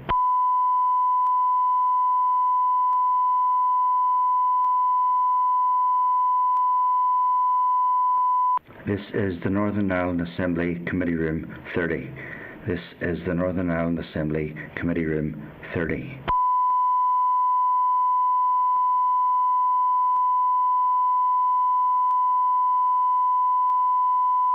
This is the Northern Ireland Assembly Committee Room 30. This is the Northern Ireland Assembly Committee Room 30.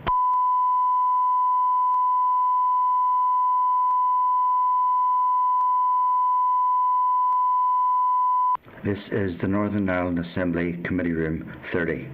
This is the Northern Ireland Assembly Committee Room 30.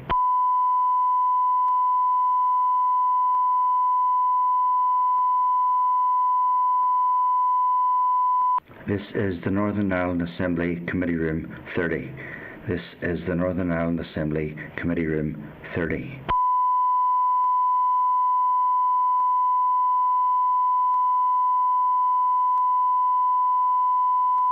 This is the Northern Ireland Assembly Committee Room 30. This is the Northern Ireland Assembly Committee Room 30.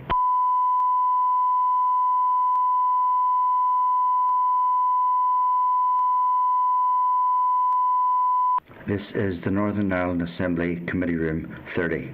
This is the Northern Ireland Assembly Committee Room 30.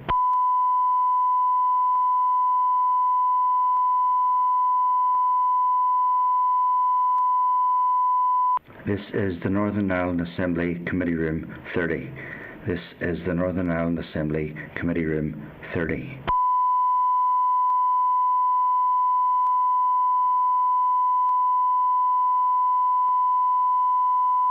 This is the Northern Ireland Assembly Committee Room 30.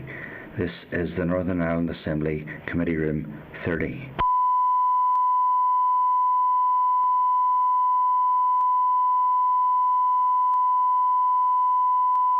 This is the Northern Ireland Assembly Committee Room 30. This is the Northern Ireland Assembly Committee Room 30.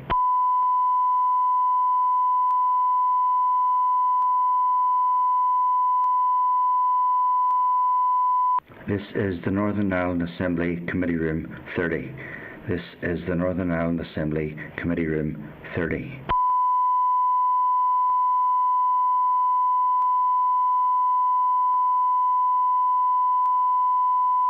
This is the Northern Ireland Assembly Committee Room 30.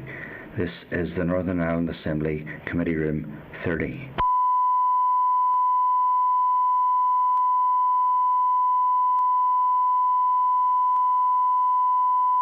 This is the Northern Ireland Assembly Committee Room 30.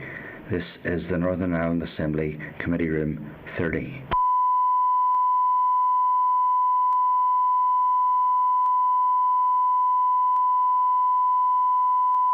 This is the Northern Ireland Assembly Committee Room 30. This is the Northern Ireland Assembly Committee Room 30.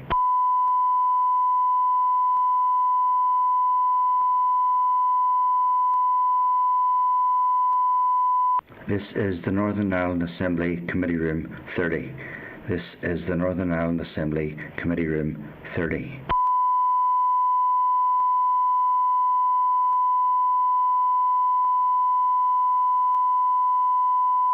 This is the Northern Ireland Assembly Committee Room 30.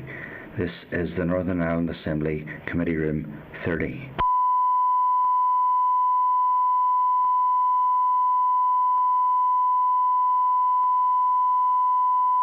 This is the Northern Ireland Assembly Committee Room 30. This is the Northern Ireland Assembly Committee Room 30.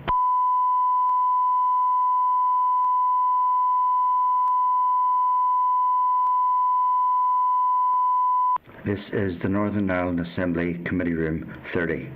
This is the Northern Ireland Assembly Committee Room 30.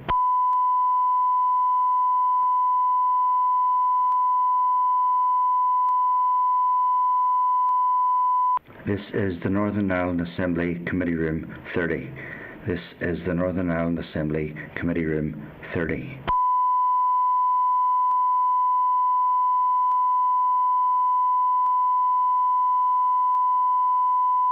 This is the Northern Ireland Assembly Committee Room 30. This is the Northern Ireland Assembly Committee Room 30.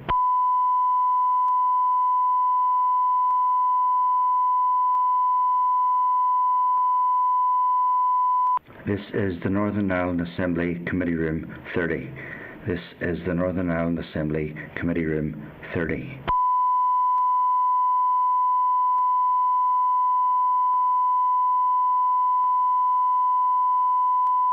This is the Northern Ireland Assembly Committee Room 30. This is the Northern Ireland Assembly Committee Room 30.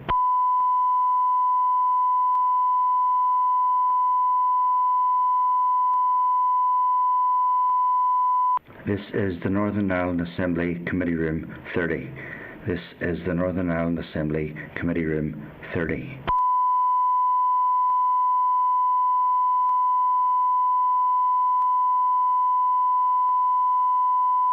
This is the Northern Ireland Assembly Committee Room 30. This is the Northern Ireland Assembly Committee Room 30.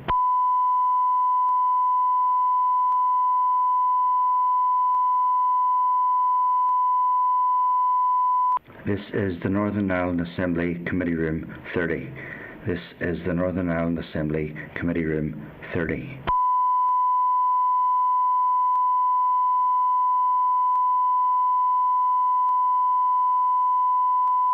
This is the Northern Ireland Assembly Committee Room 30. This is the Northern Ireland Assembly Committee Room 30.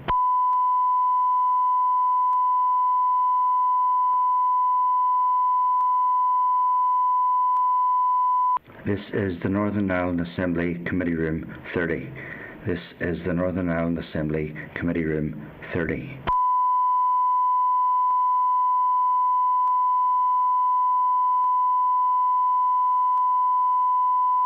This is the Northern Ireland Assembly Committee Room 30.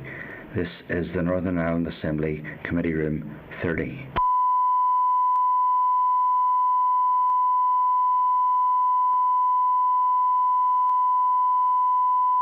This is the Northern Ireland Assembly Committee Room 30.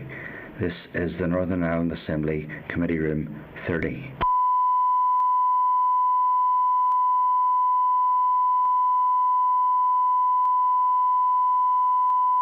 This is the Northern Ireland Assembly Committee Room 30. This is the Northern Ireland Assembly Committee Room 30.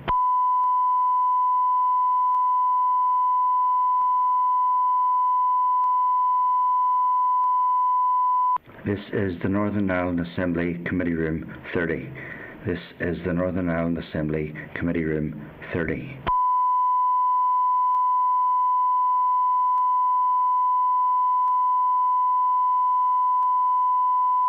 This is the Northern Ireland Assembly Committee Room 30. This is the Northern Ireland Assembly Committee Room 30.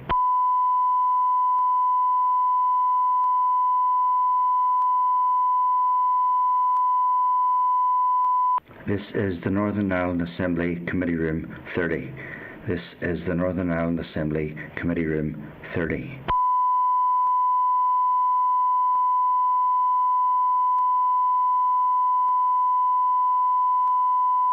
This is the Northern Ireland Assembly Committee Room 30. This is the Northern Ireland Assembly Committee Room 30.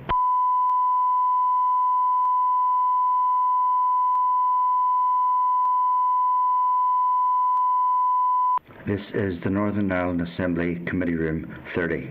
This is the Northern Ireland Assembly Committee Room 30.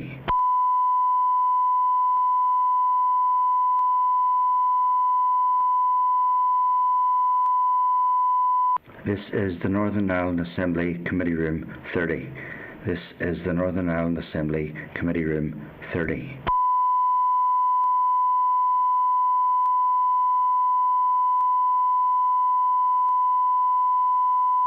This is the Northern Ireland Assembly Committee Room 30.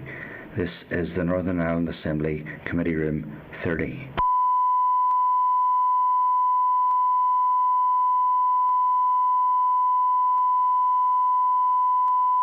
This is the Northern Ireland Assembly Committee Room 30. This is the Northern Ireland Assembly. Okay, everybody, you're very welcome to this afternoon's Executive Office Committee meeting. We are quorate, so we will be able to commence. At this stage, in terms of apologies, I've received an apology from Doug Beattie and also just received notification from George that he's going to be running a little bit late. In terms of Chairman's business, the only thing that I would like to maybe just pass, although I don't think we've officially been informed of this, but I do know from a public announcement that has been made that Doug is going to be leaving us from the committee as Deputy Chair, and that he's going to be replaced by John Stewart.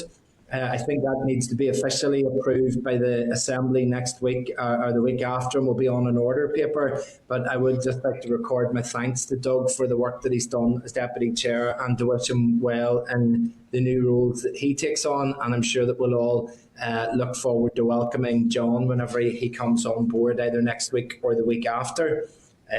I was musing that that's us through two Ulster Unionists now, so under our third. So, well, hopefully we'll hold on to this one a little longer, and but we'll certainly welcome him whenever John arrives. In terms of item 3, the draft minutes from the meeting held on the 19th of May are at page 6 of the meeting pack. Are members content that the minutes are a true reflection of the proceedings? Yep. But he seems to be happy, so this is signed and sorted. In terms of matters arising, item 4 on the agenda, there on page 15 of the meeting pack is a proposed submission from the Committee of Finance on the Executive Office departmental spending plans, which we got some information. Are members happy that we forward this submission to the Committee of Finance for or suggest amendments before we send that? Okay, I think everybody's happy enough with that, so they can go then. That allows us then to move on to item 5, which is the UK exit from the European Union, the oral evidence session from the junior ministers. I think we have both Minister Kearney and Minister Lyons are there. If we could move them up into the spotlight and just juggle people around, and we can get started there. Okay, I can see both of the ministers now. You're very welcome.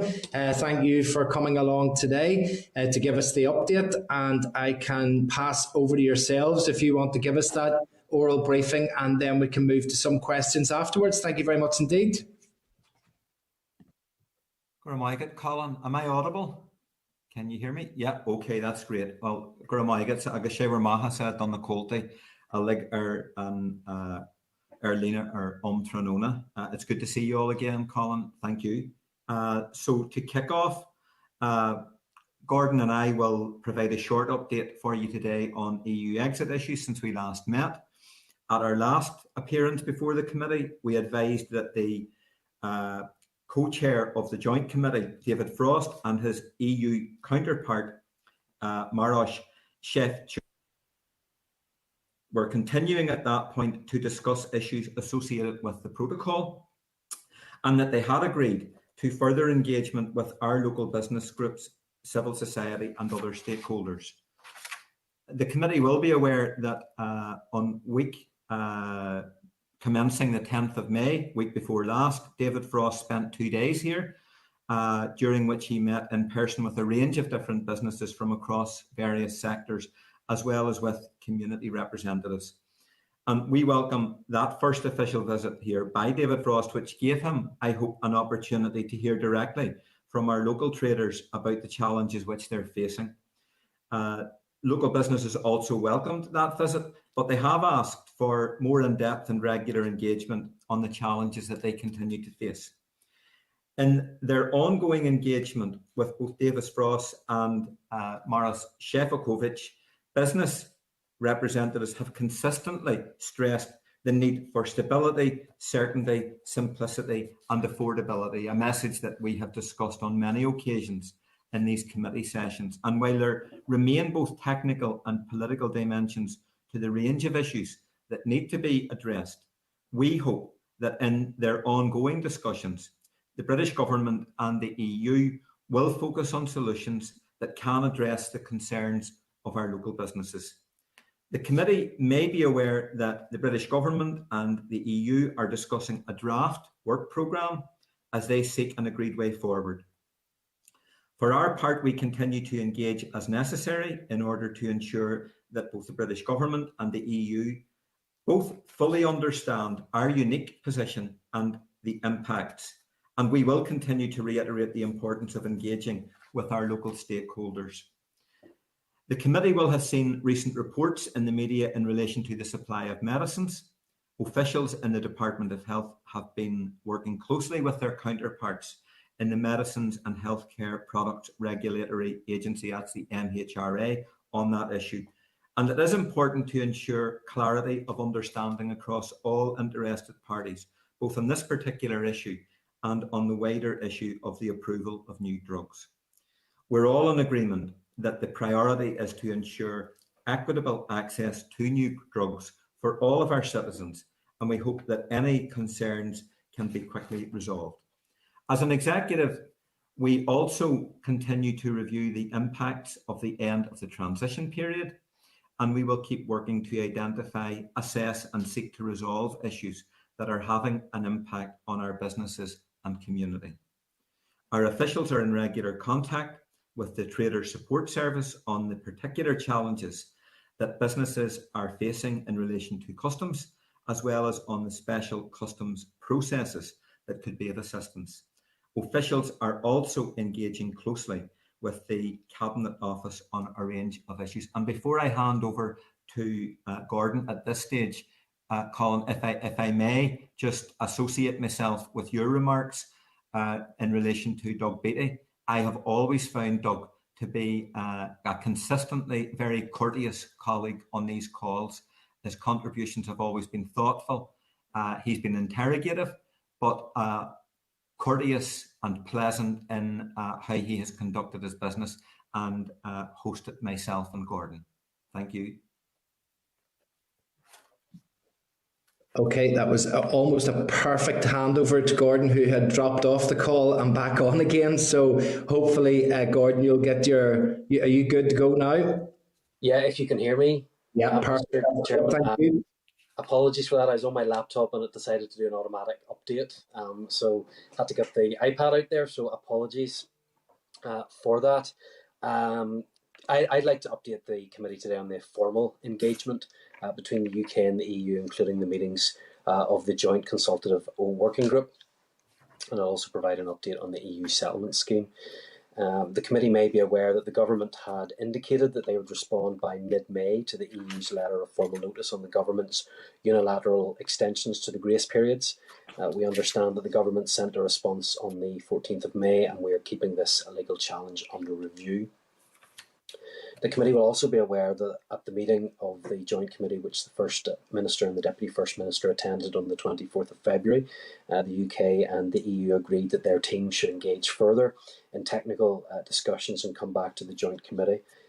As Minister Kearney has advised, these discussions are ongoing, and so the next meeting of the Joint Committee has not yet been scheduled. However, the Joint Consultative Working Group has now started meeting monthly, as outlined in the protocol, and it held its third meeting on the 12th of May, which again focused on operational issues, in particular the mechanics of exchanging information between the European Union and the UK. The executive was represented by an official from TEO, and processes are in place to ensure that once the EU formally communicates information to the UK, it will be disseminated to relevant departments for information and action as required.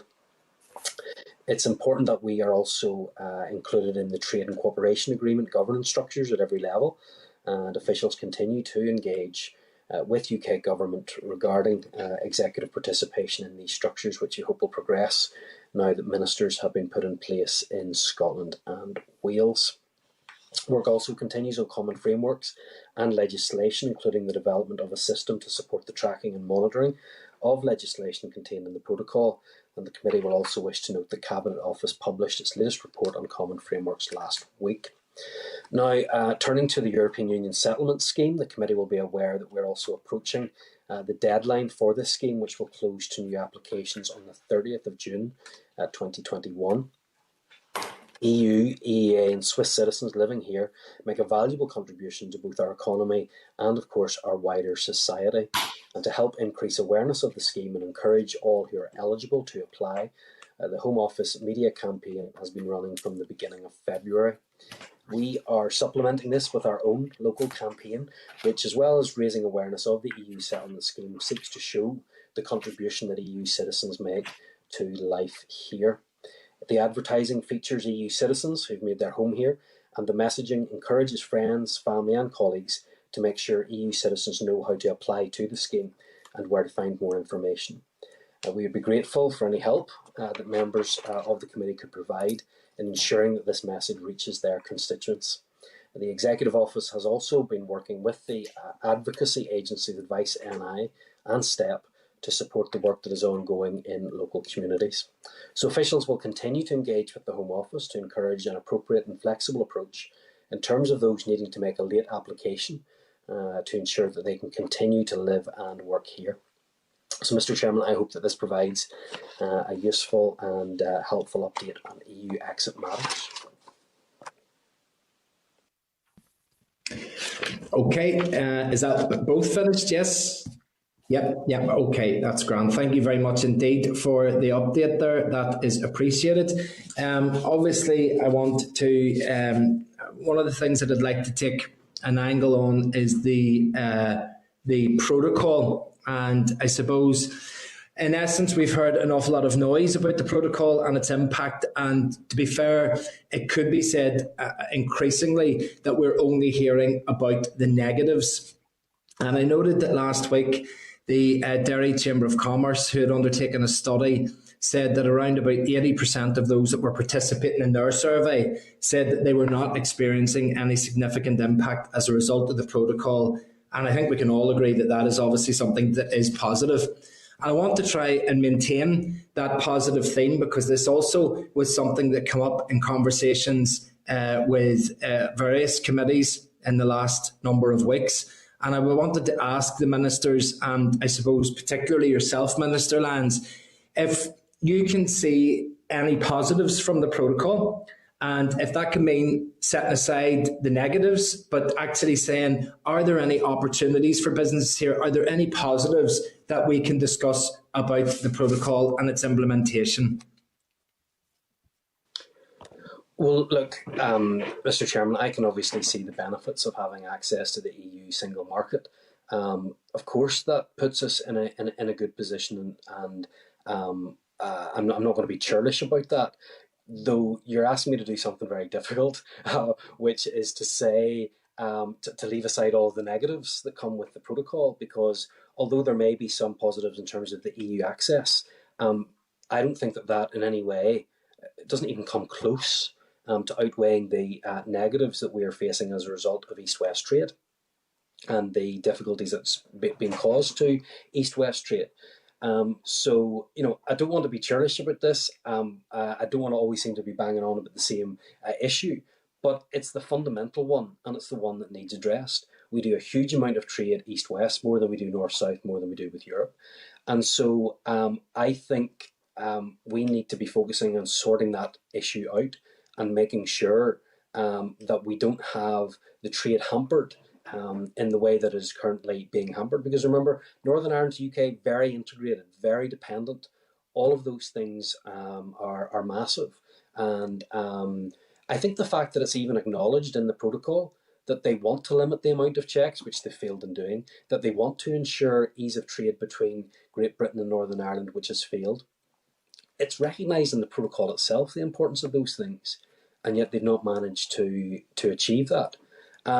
So fundamentally, those issues need to be fixed because in my view, in my experience, the correspondence that I'm getting from people, not just in my own constituency, but beyond, about the problems that the protocol is causing, means that is still the number one issue that we need to be prepared to address.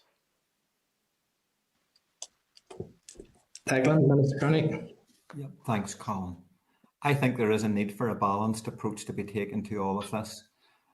We've heard a lot of talk in recent months about the need to de-dramatise language and scenarios. I would go slightly further. I think that we've now got to a point where the protocol itself has become weaponised, and weaponised without any foundation at all. And that is what is creating the negative political repercussions within our society at this particular time.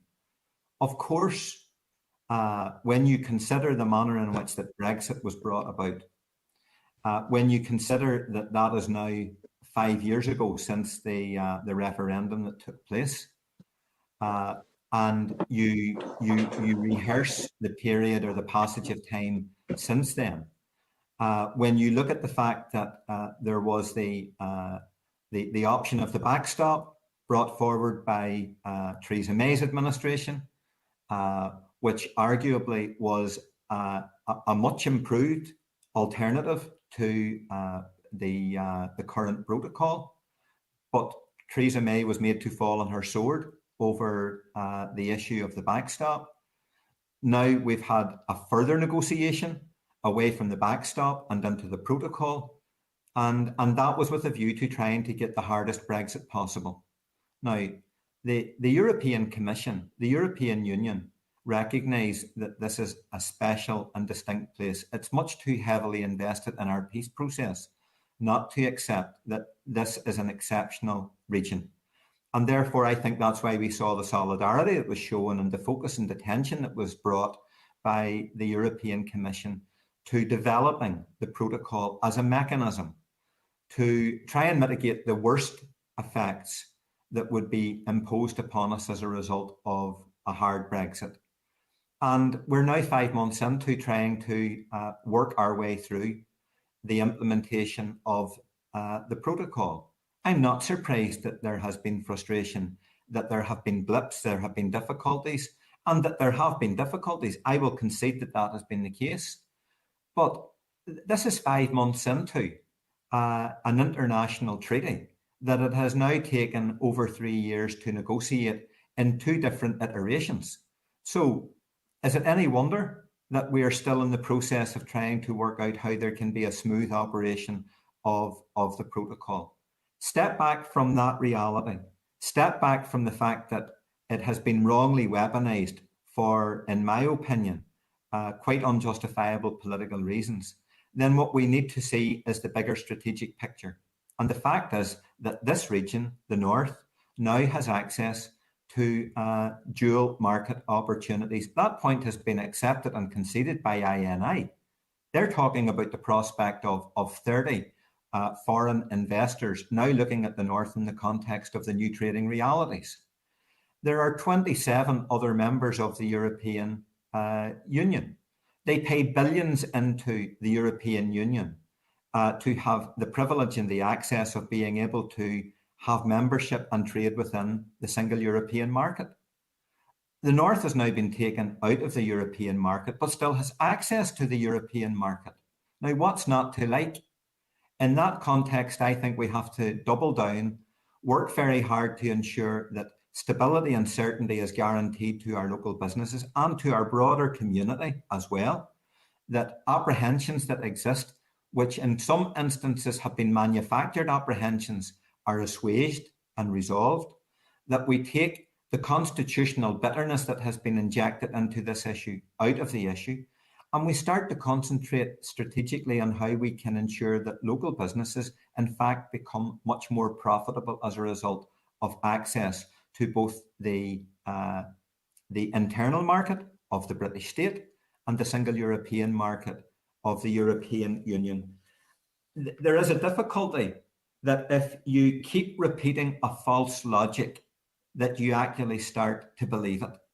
And I think we have to cast aside the false logics and start to recognise the opportunities, embrace those opportunities. Just last Thursday, I spent a significant amount of time with a local haulier within my own constituency, who in a completely dispassionate way set out all of the opportunities that are now opening up to that business, which is now looking at increased profit lines, looking at the prospect of greater expansion, opportunities that previously did not exist, to continue to trade north-south, east to west, and using the southern state as a jump-off point to maintain the free flow of trade that they have enjoyed on east-west basis west-east basis from continental Europe back into the north and onto the island of Ireland. So I think we have to see the bigger picture in all of this. My last point is this: I thought it really notable that Julian Smith, just about 2 weeks ago, former Secretary of State here in the north, he attended the IIEA online seminar along with our colleague Claire Sugden in Dublin. And both of them, and they have different perspectives on all of these issues, as you might expect. Julian Smith, not least, a former Secretary of State and a member of the Tory party, pointing out that he can see very, very significant strategic business and investment opportunities for the North arising from the protocol once we get it properly bedded in. And Claire Sugden broadly agreeing with that. Okay, thank you for that. Yeah, I mean, I think that certainly some of what we're hearing is, the positives. I think it's actually incumbent upon the executive as a whole and the executive office specifically to start maybe increasing the noise about the positives as a balance to those that are the negatives. I don't think there is anybody, I'm yet to encounter anybody that says that the protocol is perfect. Mind you, I made a significant number of more people that will say that Brexit was unnecessary and we shouldn't have gone there. But the protocol is there as a result of Brexit, and it could be looked upon as being a little bit like an onion. You have to tear away layer by layer with the technicalities, the problems that are there, and try and resolve them. But I think that the crucial point is that whenever you get to the middle of that onion, there isn't a constitutional crisis for people in the middle of it. But that has been injected by some of the commentators and some of those in the plenary. And I think that what Minister Lyons has said is that there are problems that they need to be fixed. I would agree with that. But I think that it is not a solution to simply say scrap the protocol and then try and build around it a constitutional crisis, which we have seen the repercussions of on the streets.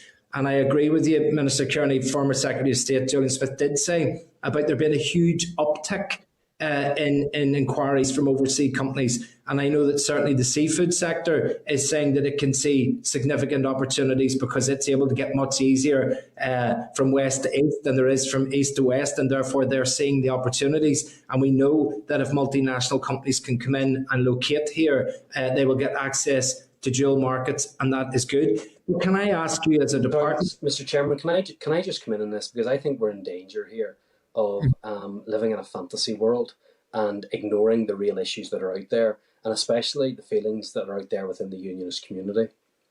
This is not a manufactured constitutional crisis. This goes to the heart of what many unionists believe and profess in and their understanding of what the union is. And I think we need to accept, first of all, there has been a breach here of the Belfast Agreement, and people refuse to do that.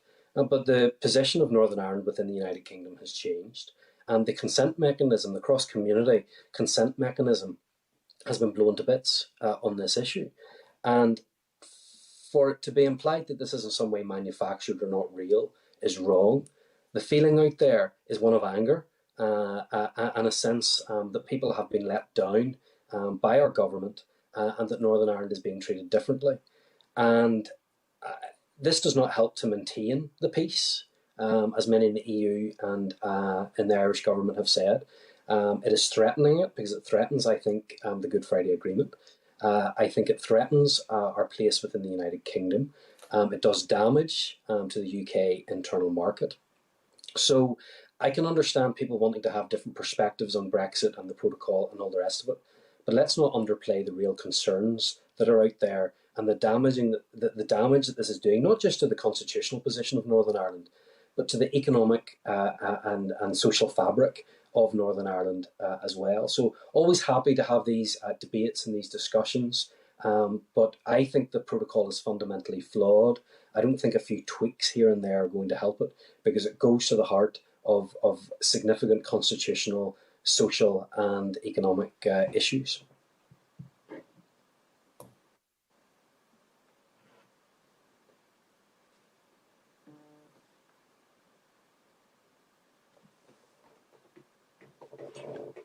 Can you hear Colin? Sorry, I can't hear you. I can't hear him either, Declan.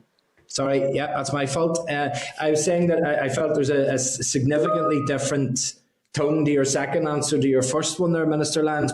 But given that we have acknowledged across all of our interactions that there are positives out there, can I ask what the department is specifically doing to articulate and amplify those positives and working with businesses to make sure that they are able to interact with the positives to be able to improve, be it economic life or otherwise, to try and ensure that we're maximising the benefits that we can get from it?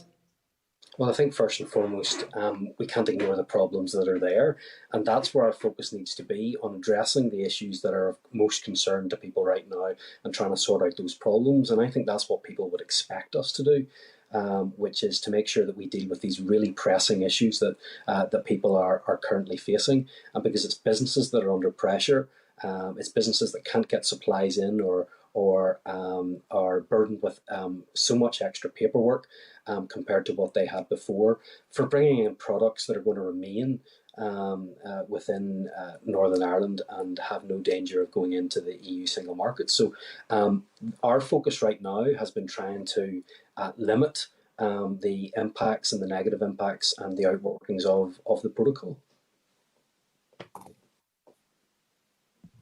Declan? Yeah, thanks, Colin. Well, to come in on that point, there is a division of opinion within the Executive Office on this issue, and therefore neither Gordon nor I can represent a corporate agreed position. I think it's fair enough coming into this committee that we acknowledge that, and then I think with the caveat that we are not speaking on behalf of the Executive Office, we can then, for example, Gordon is at liberty to make the points that he had, and I have different points to make, which I touch on briefly. But I mean, I can tell you that my focus has been on engaging with local businesses, with local stakeholders right across society, within my own constituency and further afield, through our major employer and business organisations, to ensure that they are equipped with as much information as possible, that the briefings are provided, that they have the details, and that they are in a position then, I believe,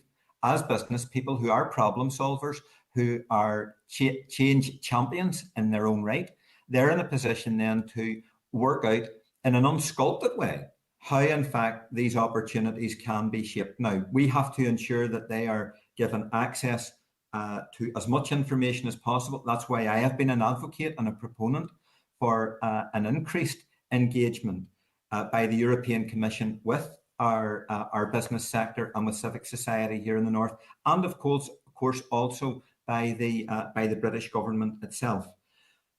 I accept. I mean, it would be remiss not to acknowledge that there is clearly a dismay within some sections of our society. But that dismay exists because those citizens have been let down by their political leaders. I find it quite remarkable that there is now a narrative which is put up in justification for the scrapping or the dumping or the removal of the protocol on the basis that it poses some kind of immediate and present danger to the Good Friday Agreement. This is coming from individuals, both in this society and also from England, who weren't talking about the repercussions for the Good Friday Agreement in the lead up to June 2016 when the referendum took place. No one was talking about the clear and present danger and potential ramifications for the Good Friday Agreement leading up to the decision to convene that referendum. It wasn't a feature during the referendum debate.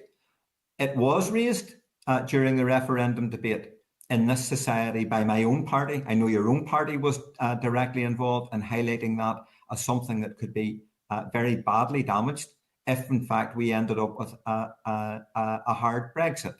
And now we have a hard Brexit. And most of us, most of the parties in the executive, most of the MLAs in our assembly, most of the political and civic leaders in our society are now focused on ensuring that this protocol is made to work in a way where business gets certainty, has stability, where we concentrate in a very objective way on removing difficulties and problems that have arisen, and that absolutely we maintain the integrity of the Good Friday Agreement in all of its parts. And that extends to both north-south and to east-west. So for those now who have become newfound champions for the Good Friday Agreement, defenders, if you will, of the Good Friday Agreement, then that cuts in different ways. And therefore we have to be absolutely focused on ensuring that we protect the Strand 1, that we protect Strand 2, that is north-south, and we protect Strand 3.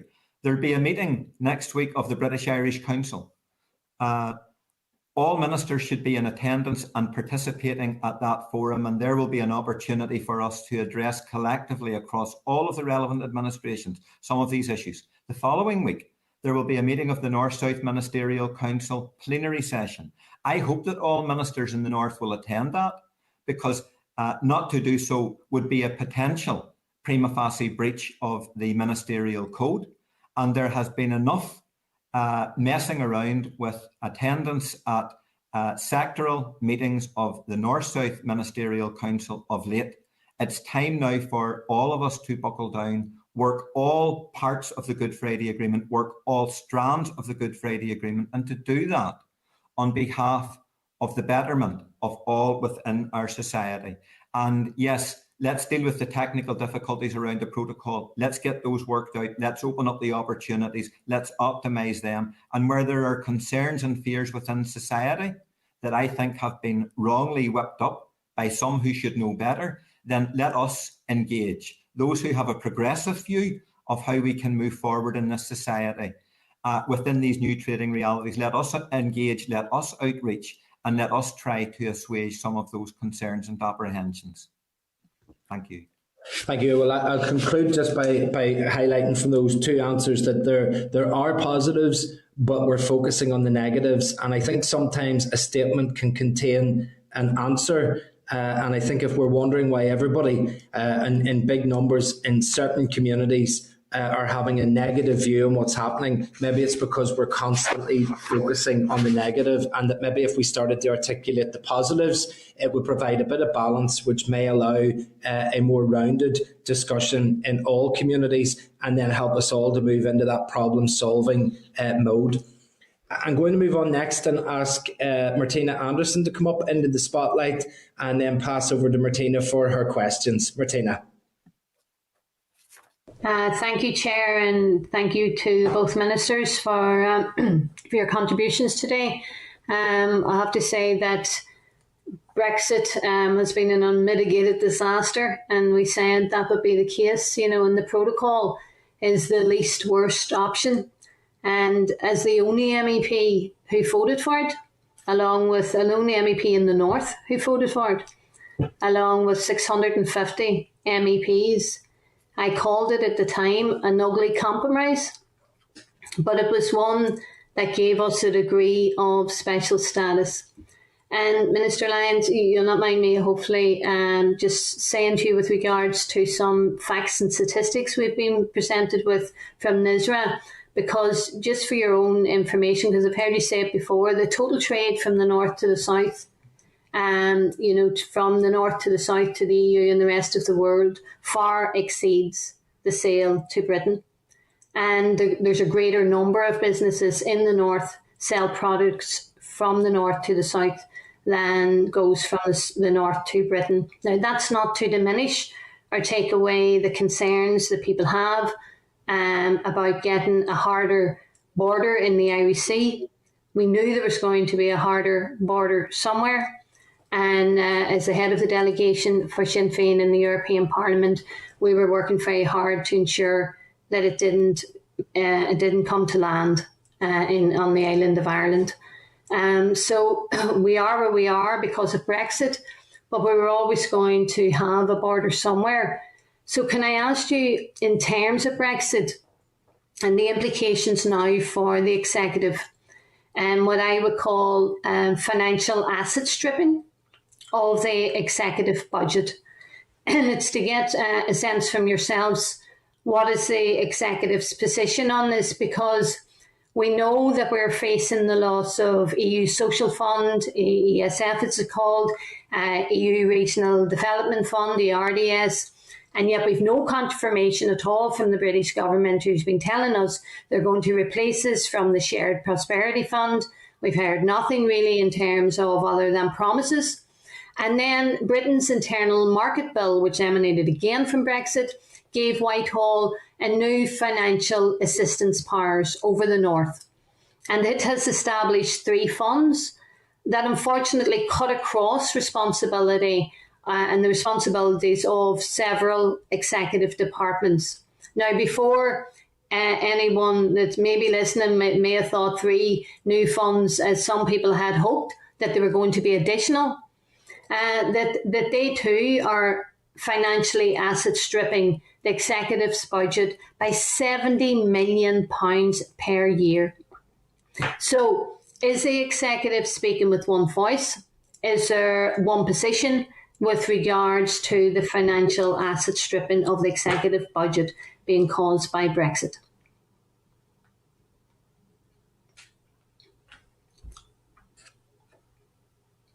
Can't hear you, Gordon. Your mic's on.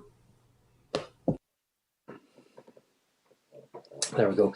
I'm happy to go first on that, Martina. And look, in regards to your earlier comments, I don't think there's any point in me going over this again. Look, we've had this discussion and argument many times before, and I doubt that we're going to bring any new light to it. So let's move on to EU funding or replacement of that. As an executive, we continue to consider the impact of that, and the UK government, of course, intend to use the financial powers, financial assistance powers in the UK Internal Market Act to deliver those funds. The Shared Prosperity Fund has been promised as a replacement for EU structural funds, but of course the detail on that is continually limited. But we do know it will be worth approximately £1.5 billion every year across the UK, and that's going to be competitive in nature. And we are expecting the prospectus and investment framework for the Shared Prosperity Fund to be published before the summer recess, with allocations subject to the 2021 spending review. And the executive have been promised a role in the governance structure for this fund. However, that role hasn't been clarified as of yet. I'm happy to hand over to Declan for any additional comments. On the broader point, thanks, Gordon. On the broader point, I would be very concerned about the financial repercussions that are going to flow in these circumstances. As we move out of COVID into economic recovery, with all of the pressures that will create on public services, on the public purse, my great fear is that we're looking at the potential for a new year of austerity on the horizon. And we are not going to be able to rely upon the funding that we previously were as some kind of a cushion against some of the greater excesses of cutbacks that this society has had inflicted on it at every level, in terms of public services, community regeneration, and the maintenance of grassroots community infrastructure, to say nothing of maintaining a lifeline to our cash-strapped farming community. So the financial assistance powers within the Internal Market Act, I think, is an elephant in the room that really needs to be exposed, because we are looking at reduced funding in net terms. The detail on the Shared Prosperity Fund that you referenced, Martina, is still very limited. That was promised as a replacement for EU structural funds. And the pilot for that Shared Prosperity Fund, which is the Community Renewal Fund, was announced at the spring budget in terms of £220 million globally in total. But only 11 million has been allocated and ring-fenced for the North. And yet that's targeted at what previously would have benefited under ESF and European Regional Development Fund support from Europe. And that's far less than what we would have expected, or should reasonably have been expected to receive. So it's not going to be new money and it's definitely not going to leave the executive and all departments in the executive in a position where we can rely upon something that will compensate for what has been withdrawn. The Levelling Up Fund that has been much vaunted by the Johnson government is not a replacement fund for EU funding. And I think it's notable that the only executive access to that particular fund, and there's access to 3: transport, regeneration, and town centre investment and cultural investment. The only one that we're being indicated access to is transport. And while we've been included as one of the bodies that can apply to that fund, we've been excluded from applying to all of the others. So I think that the prospects are very worrying. They're arguably bleak. And I think it will leave us in a situation where, in net funding terms, this executive and our society will not be able to rely upon the quantum that we previously enjoyed in other years whilst we remained within the European Union. And I think that should be a cause of concern right across society. It is. It's probably alarming to say the least, given that as a region, we were a net beneficiary of EU funding. And when you just listening to all that you've outlined there'll be a number of groups and organisations who are in receipt of EU funding, and families and households that Brexit is going to go in and rob their wallets and their purses as a consequence of this unmitigated disaster. So it really is worrying to hear that amount of funding being withdrawn from the executive. Could I ask, the last time you were here, I think it was 5 weeks ago, ministers, and we were told at that time that the DUP was blocking the passage of the common frameworks. Now, Gordon, you had committed to go off to give us an update on that. There's 21 common frameworks that was to be approved by the executive. And from our understanding from the last meeting, that it was the DUP needed to sign off on those. So could we get an update, because we didn't receive it in the pack that came through from your officials, as to where those common frameworks are at? Yeah, so my understanding, Martina, is that progress has been made on those, and we did hope to have that with you for the written briefing today. That's why it's been held up, and we apologise for that. My understanding is there's a few issues within the Department for Agriculture, Environment and Rural Affairs that we need further clarity on, and that there has been a bit of back and forth between the department on that. So I do hope that is going to be, that update will be with you soon. As you can understand, these are extremely technical. These have the potential to have huge implications for Northern Ireland if there's divergence with the rest of the UK. So those are being looked at. It's not the case that the DUP are blocking them, but certainly I will be more than happy to share that information with you. Well, I think as a committee we need to get that, Chair, because some of these are legislative. They need to be put on the legislative time slot, and we know there's regulatory alignment across the island and with the EU required as well. So this was all supposed to be last year, and we were supposed to be in the process now of taking them forward. So, Gordon, we really would appreciate getting that update ASAP. Yeah, and I think the committee should have its proper role in being able to scrutinise these as well, which is why I don't think that the process is ideal, that FM and DFM are meant to give provisional assent to them and then they go to the committee only to come back again. I think it would have been preferable if the committee could have had them in the first place, but that's just the way the procedure is going. But no, more than happy to keep the committee updated on that one, Martina. Okay, Claire, we could try and pursue that. Perfect. Thank you very much indeed. Ministers, we have another 4 speakers coming up here, and generally if they're quick fire there might be a couple of questions. If they're slightly longer, 1 or 2, but if we could keep the replies as concise as possible to allow as many questions to come in, that would be really appreciated. And up next then we have Trevor Lunn. If I could ask Trevor to come in and ask his questions. Yes, thanks Chair, and thanks to the 2 ministers for their report. Can I just go back to the original reports at the start of the meeting that they gave us, and not to prolong the agony, but you thought they were talking about 2 different topics, really. Declan gave us a fairly upbeat report. We started off with the report from London Dairy Chamber of Commerce, for instance, that their business up there seems to be quite optimistic about the future. And everything he said was really about business concerns and business attitudes. But Gordon almost inevitably came to the constitutional and the political aspects of it. Now, I wouldn't want to downplay the concerns within the unionist community. I mean, they're there, they're obvious, they're given, but I would like to hear from Gordon, perhaps, if he could possibly forget about that aspect of it. I know it's difficult, and give us his assessment of where we are in terms of the protocol and the solution to the various business problems that seem to exist. I mean, what does he think that are the biggest remaining problems in a business, economic, commercial sense? Yeah. Okay. No, I'm happy to do that, Trevor. And I did make mention of the economic issues that were there. And Yes, in fact, I said there was economic, constitutional, and social issues.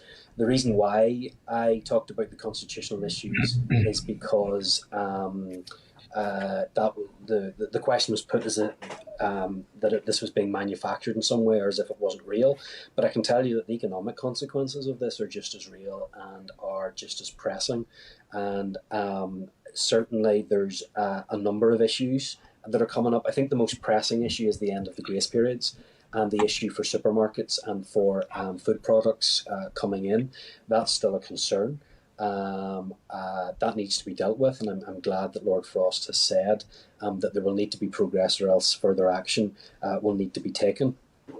Certainly, I can tell you from my time in DERA that problems continue to exist there in terms of the movement of animals in particular, and issues that would have taken place quite easily are now more difficult.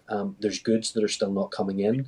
There are people that have given up supplying into North simply because of the additional paperwork, or that they haven't taken advantage of the help that is available from the Trader Support Service, or having looked at it, have just decided that's too much bother for us.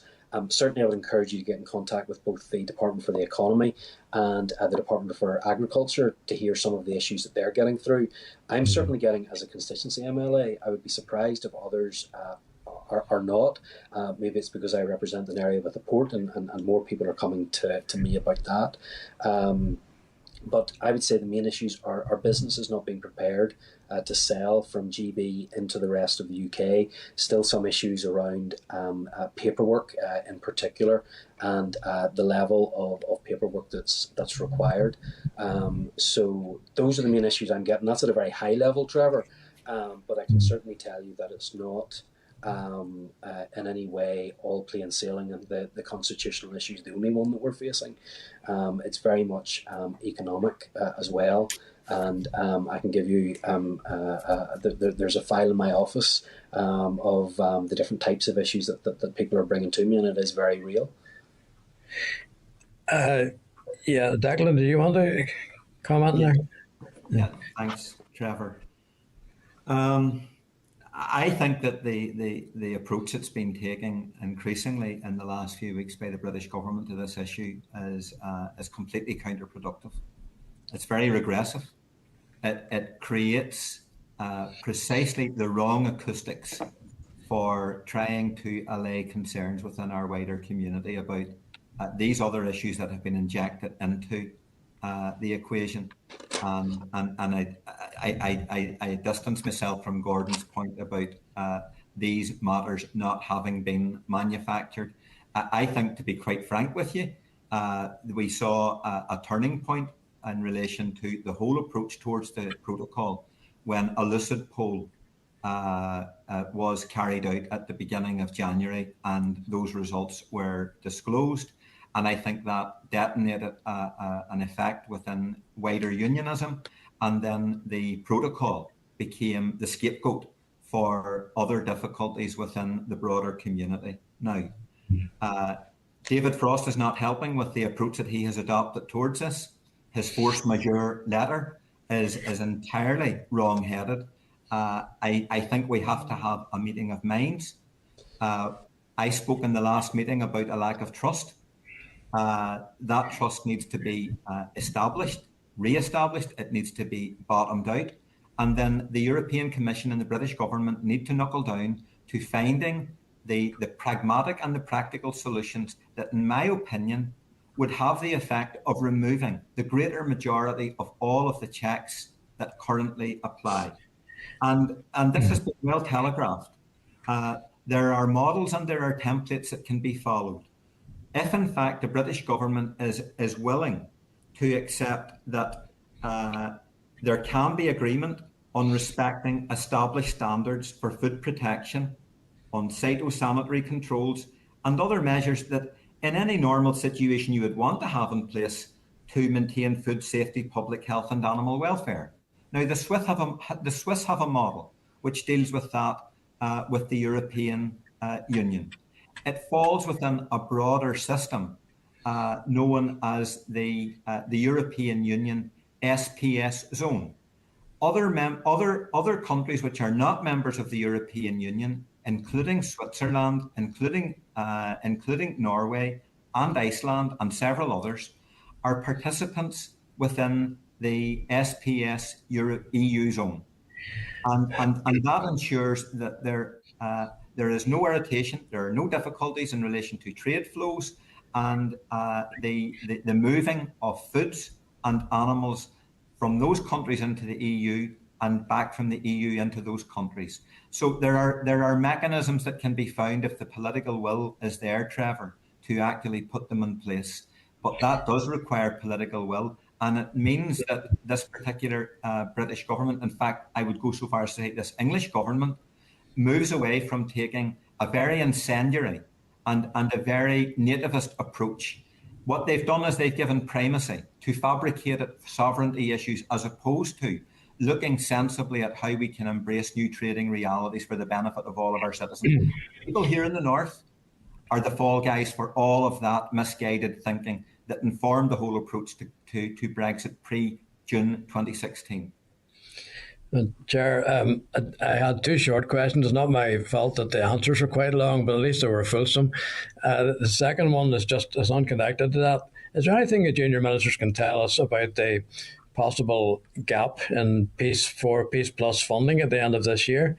Because the funded groups are getting extremely nervous about it, and there appears to be strong likelihood of a gap in funding. If the ministers could give us a short answer to that, please. And also bearing in mind that we do have the SEUPB coming up directly after this, but ministers, if let us agree, Colin. Yes, autumn is the date that we've been given indicatively for the provision of new funding. That could create gaps, Colin, Trevor. So let myself and Gordon go back into the department and talk to officials about that particular situation and come back to you, Trevor, with more detailed information as to whether there's a danger of a lag in relation to funding between the last round of funds and the new fund. Okay, thanks very much. Okay, could we bring Emma Sheeran up next, please, then, for her questions? Emma, over to yourself. Thanks a million, Chair, and thanks to Ministers Kearney and Lyons for the fulsome answers thus far. I know some of this has been touched on in the conversations around the P word. It has replaced the dreaded B word when we're talking about this whole process. But I just wanted to know sort of an assessment from your perspectives of the attitudes towards UK government and UK government behaviour from the European side, and particularly the member states. You know, we've heard there about David Frost's commentary and the different things that have been happening around North-South ministerial councils and particular attitudes towards the protocol. And obviously this has all been agreed and took quite a time to agree. So I wonder what your assessment of sort of on the EU side, what the reaction is to this sort of chat around the protocol. Look, I can't comment on what other people think of the British government's approach. Emma, sorry, I can do many things and I can answer many questions, but I can't guess what others are thinking. I'm happy to take any questions that are related to the Executive Office, our own responsibilities. I can share my own impressions on that particular point, and Gordon may not have too different a view from me on this. If you set aside your view on the issues, clearly, Emma, relations are not good. My view is that the Tory government had moved to a much more progressive position. I thought they pivoted sensibly into proper implementation of the protocol while Michael Gove was taking the lead. He has now handed that particular responsibility over to David Frost. I don't think these things ever come down to the whim of a personality, but nevertheless, there's been a clear change in tone since he assumed that role, and I would be concerned about the narrative that is currently getting built up with the responses to unilateral the unilateral actions taken, the response to the threat of legal action by the European Union with the force majeure letter. And the truth of it is that most member states don't in actual fact have any particular interest in the detail of the issues around this protocol, because as far as they're concerned, there was a deal done with the British government, and now it's time to move on, and they're not going to go down any rabbit holes in relation to these particular issues.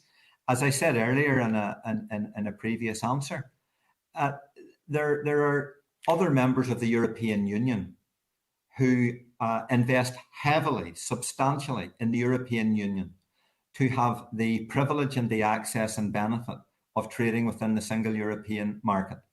And then they see the approach being taken by the Tory government, supported by some unionist politicians, and I say some unionist politicians who have taken completely the wrong approach to this issue. They see a lot of dust being kicked up in this part of the world, and those European Union member states are sitting back and saying, what's all that about? Why don't these people recognise that they have something we don't, dual market access, and don't actually have to pick up the cost for having access to both a single market in Europe and also the internal market in Britain? So I think we need a bit of perspective on all of these things, and that's why I think it's really important that the Tories start to get some perspective on resolving this issue, moving on, and that hopefully some of our unionist politicians will follow suit. Okay. Happy enough, Emma? Okay, that's grand. Maybe could we get Pat Sheehan up next for his questions, please? Go on ahead, Pat. Thanks, Chair. Thanks, Chair. I think Trevor's getting his revenge on me. He asked the question I was going to ask, so I'll forego that for now. Thanks. Oh, that's grand. Thank you, Pat. That's good. Well, then finally, Christopher Stalford, then please, if Christopher could come up and give us a few questions. On you go, Christopher. Thank you very much, Mr. Chairman. Sir, can I just take just back to one of the comments that was made by Declan Kearney when he referred to Mrs May's Brexit agreement. I have the opinion of the Attorney General, Geoffrey Cox QC, that was delivered to the then Prime Minister on the 13th of November 2018 in front of me. And in relation to the deal that she was proposing, Mrs May was proposing, he said Northern Ireland will remain in the EU single market for goods and the EU's customs regime and will be required to apply and comply with the relevant rules and standards. These include over 300 different legal instruments. The implications of Northern Ireland remaining in the EU single markets for goods, while GB is not, is that for regulatory purposes, GB is essentially treated as a third country by Northern Ireland for goods passing from GB into Northern Ireland. This means regulatory checks would have to take place between Northern Ireland and GB. I think it's important that people understand this myth that has been peddled, that which was on offer from Mrs May was in some way a better deal for Northern Ireland, is just that. It is a myth. So can I ask either of the junior ministers to confirm that that is indeed the legal advice that was given by the Attorney General, and that it is absolutely valid and correct to say that even under the terms of Mrs May's agreement, these checks would still be taking place? Well, yeah, of course, happy to confirm that that is the case. That was the legal advice that was sought, and I completely share your frustrations, Christopher, when other people, other politicians, and the great and the good in society, and the commentators that say that Theresa May's deal would have been so much better for Northern Ireland, it wouldn't have. Arguably, as you've demonstrated, it would have actually been worse. And regardless, it leaves us with the same problem, which is Northern Ireland being broken off from the rest of the UK internal market and our biggest market. So that's the problem that we continue to face today. Whether it had been the protocol or the backstop, the same problems would have remained. And we, as a party, we obviously argued for something different. We wanted to make sure that the United Kingdom simply left on the same terms as the rest, or Northern Ireland left on the same terms as the rest of the UK. That hasn't happened. But what I want to see happen now is that the UK and the EU at least live up to their own promises that they have made about Northern Ireland's position, and ensuring that free flow of trade, and ensuring that Northern Ireland isn't left behind. Because there's been no evidence at all of a use of best endeavours by the EU. There's been no recognition of our integral place in the UK internal market. The protocol also says that it should impact as little as possible in the everyday lives of communities in Northern Ireland. That certainly hasn't happened either. And they say they have a shared aim of avoiding controls at the ports and airports of Northern Ireland. And of course, it doesn't help maintain the peace. It doesn't uphold the Belfast Agreement. So I think what's very frustrating, and it's come out here time and time again today, is this complete failure to recognise the fundamental problems that the protocol is causing. As Article 16 clearly states, if there are serious economic, societal or environmental difficulties that persist or are liable to persist, or if there's a diversion of trade, then that unilateral action can be taken, which is why I think that the government have actually taken appropriate measures, because the impact of the end of the grace periods on food in particular would have been a disaster for people here. And I would urge people to put aside their own views on Brexit and at least recognise and understand the problems that exist, because if we're not prepared to diagnose the problems that exist as a result of the protocol, we're never going to be in a position to fix them. So it's my real frustration sitting in this meeting today, the complete lack of understanding of what some people are going through and what some people are facing. But as an executive office, I think we are united in trying to get the best outcome for our people, and I hope that we can all work together to try and achieve that. Apologies, Mr. Chairman, for shorter answers. I think, to be fair, it would be a bit late in the day in this meeting to start complaining about people giving lengthy answers or lengthy introductions to their questions, frankly. I just want to take up a point the Chairman has said in terms of increasingly we're only hearing the negatives. I would suggest the reason why increasingly we're only hearing the negatives about the protocol is because increasingly people's lived experience of the protocol is a negative. You mentioned, Gordon or Declan, either want to come in on it, you mentioned in terms of consumer choice and limitations of consumer choice as a consequence of the rigorous implementation of this protocol, rigorous being that which 50 members of the Assembly demanded. So they demanded this. Could you explain to me just some of the ways in which consumer choice has been affected by the rigorous implementation of this protocol? Well, again, I'm happy to go first on this and let Declan come in. I think that at the end of the grace periods, that's whenever we will see a real impact on choice. And in fact, I'd recently met with representatives of the hospitality sector who were worried about the reopening of the hospitality sector if it took place after the end of the grace periods, because they said they would not be able to open their restaurants and operate them in a normal way if the restrictions that would come in at the end of the grace periods were in place. So that's how difficult it is, and that's how hard it is going to be. There's no doubt there has been an impact on consumer choice, because I'm getting it from my constituents, and I'm sure you are too, of the people that are emailing me and that are saying that they want to bring things in from the rest of Great Britain, but that it's either too expensive for them to do it, huge increase in the delivery costs, etc., because of the additional charges that people are putting in, or else the suppliers have just said, no, we're not delivering there anymore. So that is a real and a pressing concern for people right now. And as we get to the end of more of these grace periods, that's when it kicks in. So that's why we now need to realise that there's an issue, and then try to do something about that and make sure that this issue is resolved, and resolved quickly, because it will have impacts, and it is having impacts now.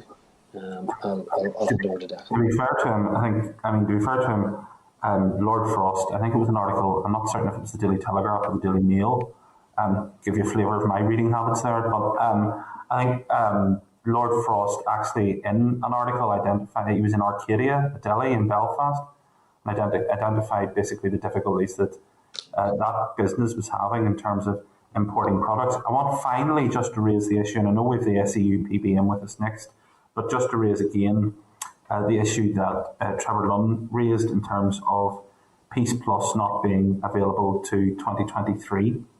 I know that basically some of the figures, there's 240 people employed with young people who are receiving sort of direct funding from Peace Plus. One of those projects that I know involves Alternatives NI and Include Youth, and it's a cross-community and a cross-border project. Now, I understand that a solution was found for ESF projects through the economy department. I think there was some basically reprofiling took place of money that was intended for COVID responses. So I'm just trying to say that I hope that if that is the position, if I've accurately described the position, and there may be sort of some reprofiling to be done, I hope that the department will consider that, because as I say, 240 youth workers, I suspect, despite what everybody says in terms of unionist overreaction or anything like that to the protocol, I think having 240 youth workers on the ground in the period of time that is coming is going to be very, very important indeed. So anything that the Executive Office can do in relation to helping in that matter, I would greatly appreciate it. I'm just flagging it up. I know we've SEUPB in with us later. Well, Christopher, if there's anything you want to send to us directly into our office with the specifics of that, I'd be happy to make sure that our officials looked at it as well. That's great. Thank you very much. Thank you, Mr. Chairman. So just to come in briefly then, Colin, because I know you want to move on, but in response to what Christopher has said, absolutely. I mean, as I repeatedly attempt in these meetings, even when we have disagreements, it's to try and find where there's some positive common ground. And we do have common ground on those concerns. What Christopher's describing there as a danger posed to wider society, all sections of the community. So we will commit, we'll jointly commit to trying to get additional information to come back and provide some reassurance on that matter. But you'll not lose the opportunity, of course, with SEUPB, Christopher, to raise these issues. I think that's helpful then in reinforcing the point. We need to be consistently seeking to double down on the issues of stability and certainty that are required within our businesses, among employers, for workers and their families, and also then, of course, for civic society within the youth sector, those involved in restorative projects that are doing important work on the ground, and ensuring that they're not left high and dry. That can at all be avoided. So we need to avoid a financial drift factor coming into play here. We can only do that if, when we accept we are going to disagree on key points, that there are other issues that we can in fact cooperate on. Gordon spoke about the issue of diagnosing the problem, and I agree with him. You have to diagnose the problem. But listen, guys, when you diagnose the problem, you're not getting away from Brexit in the context of where we find ourselves at. Therefore, that's just unavoidable. We need to take the constitutional sting out of this issue. It has been wrongly and erroneously injected, and there are party political interests that are now being advanced on the back of that. And I think that that's an incorrect approach to take, because that simply leads to the politics of chaos that are driven by some, and it opens the door to extremists who then try to push the politics of the centre out of the equation. And I think as we move through this period, we need to be very, very clear-eyed and understand that these are dangers that we must avoid. Just to finish on this, Theresa May's deal only kicked in unless and until it was necessary. It was a backstop. And what I would say to Christopher is Johnson's deal was a full stop, and it came in regardless. And if I can finish with a little quotation as well, just as a riposte to Christopher's quoting of the Attorney General. Let's just finish on this point. The British government's own explainer on the protocol in October 2019 said that it ensures, quote, an open border is maintained on the island of Ireland, a key objective for all sides in this negotiation. It adds, any processes normally required on goods entering the EU will be implemented at the NI rest of the world border or on trade moving east-west between Britain and the North. Finally, for as long as the North participates in the customs arrangements and regulatory zone, there will therefore be processes to ensure that goods entering the North destined for the EU pay the right duty and that all goods comply with the appropriate rules. Now, that's the explainer that was produced by the British government in October 2019. Yes, and just a final point, that confirms what I've said previously, that it's time to see a bit more unionism put back into the Conservative and Unionist Party.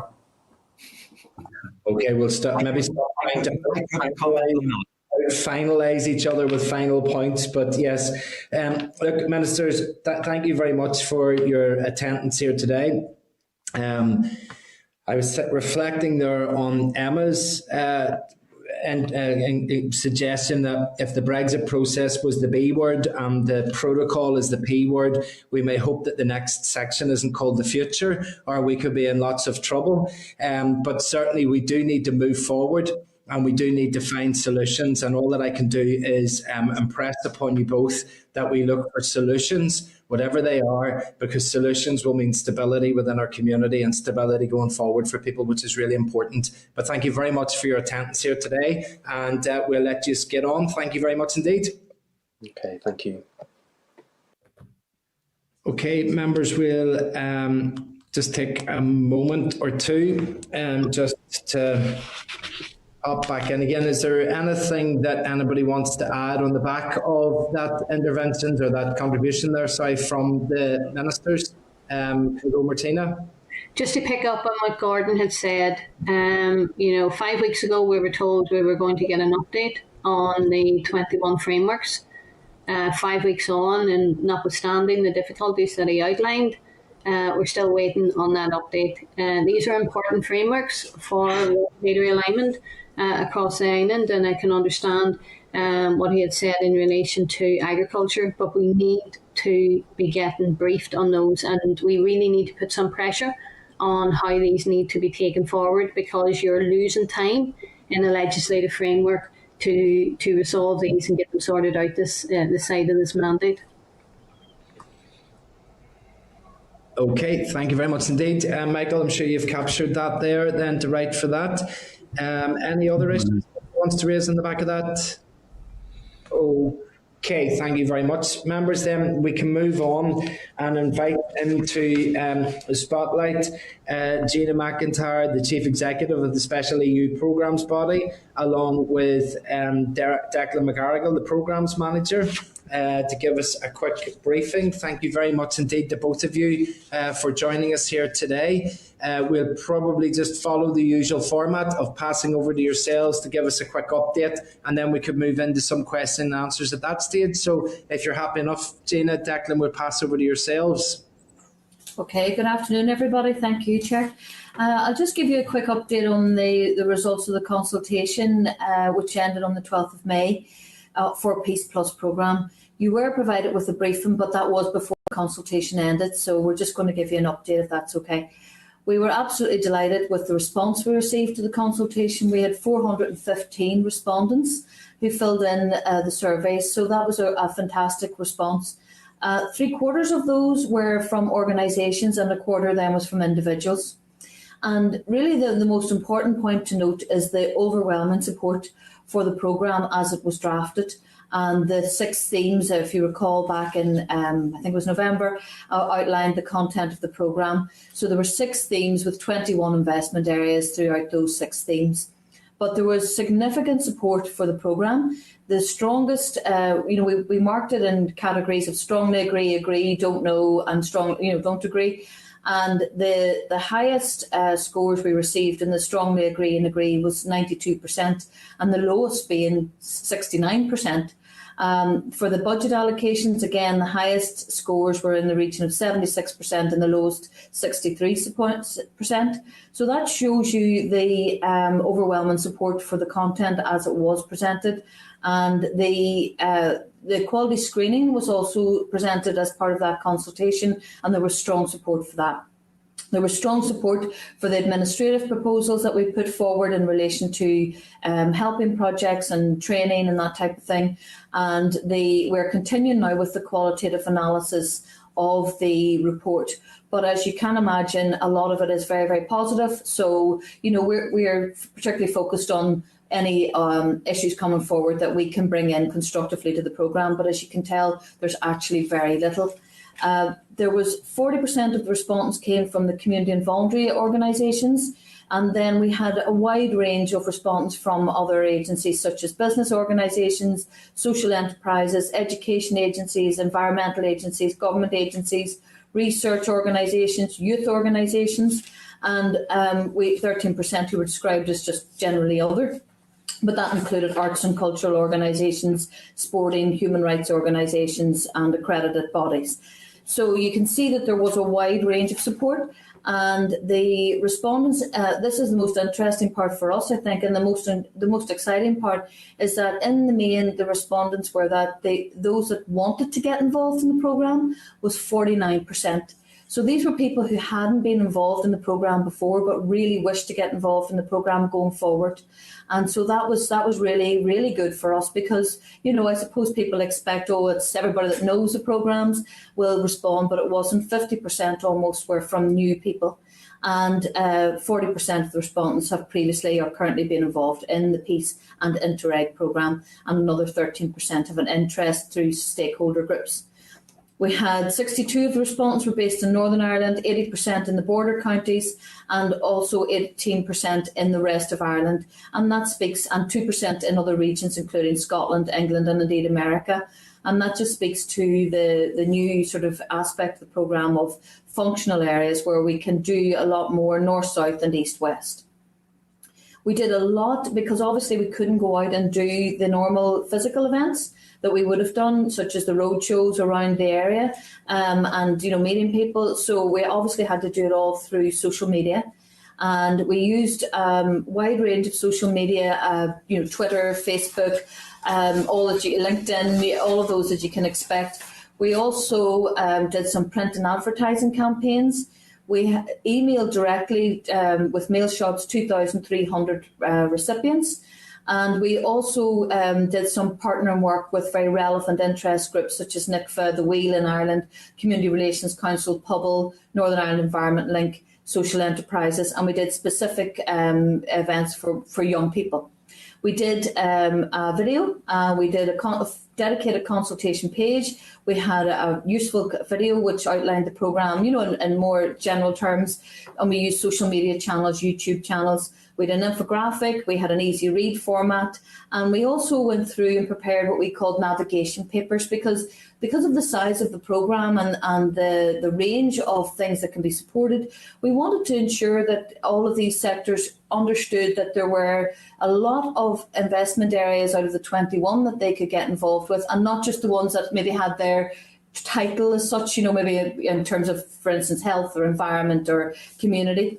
So we prepared those online navigation papers, and we understand from feedback that they were a great success. So we had ones on business, community and voluntary, environment, youth sector, SMEs, rural community and health.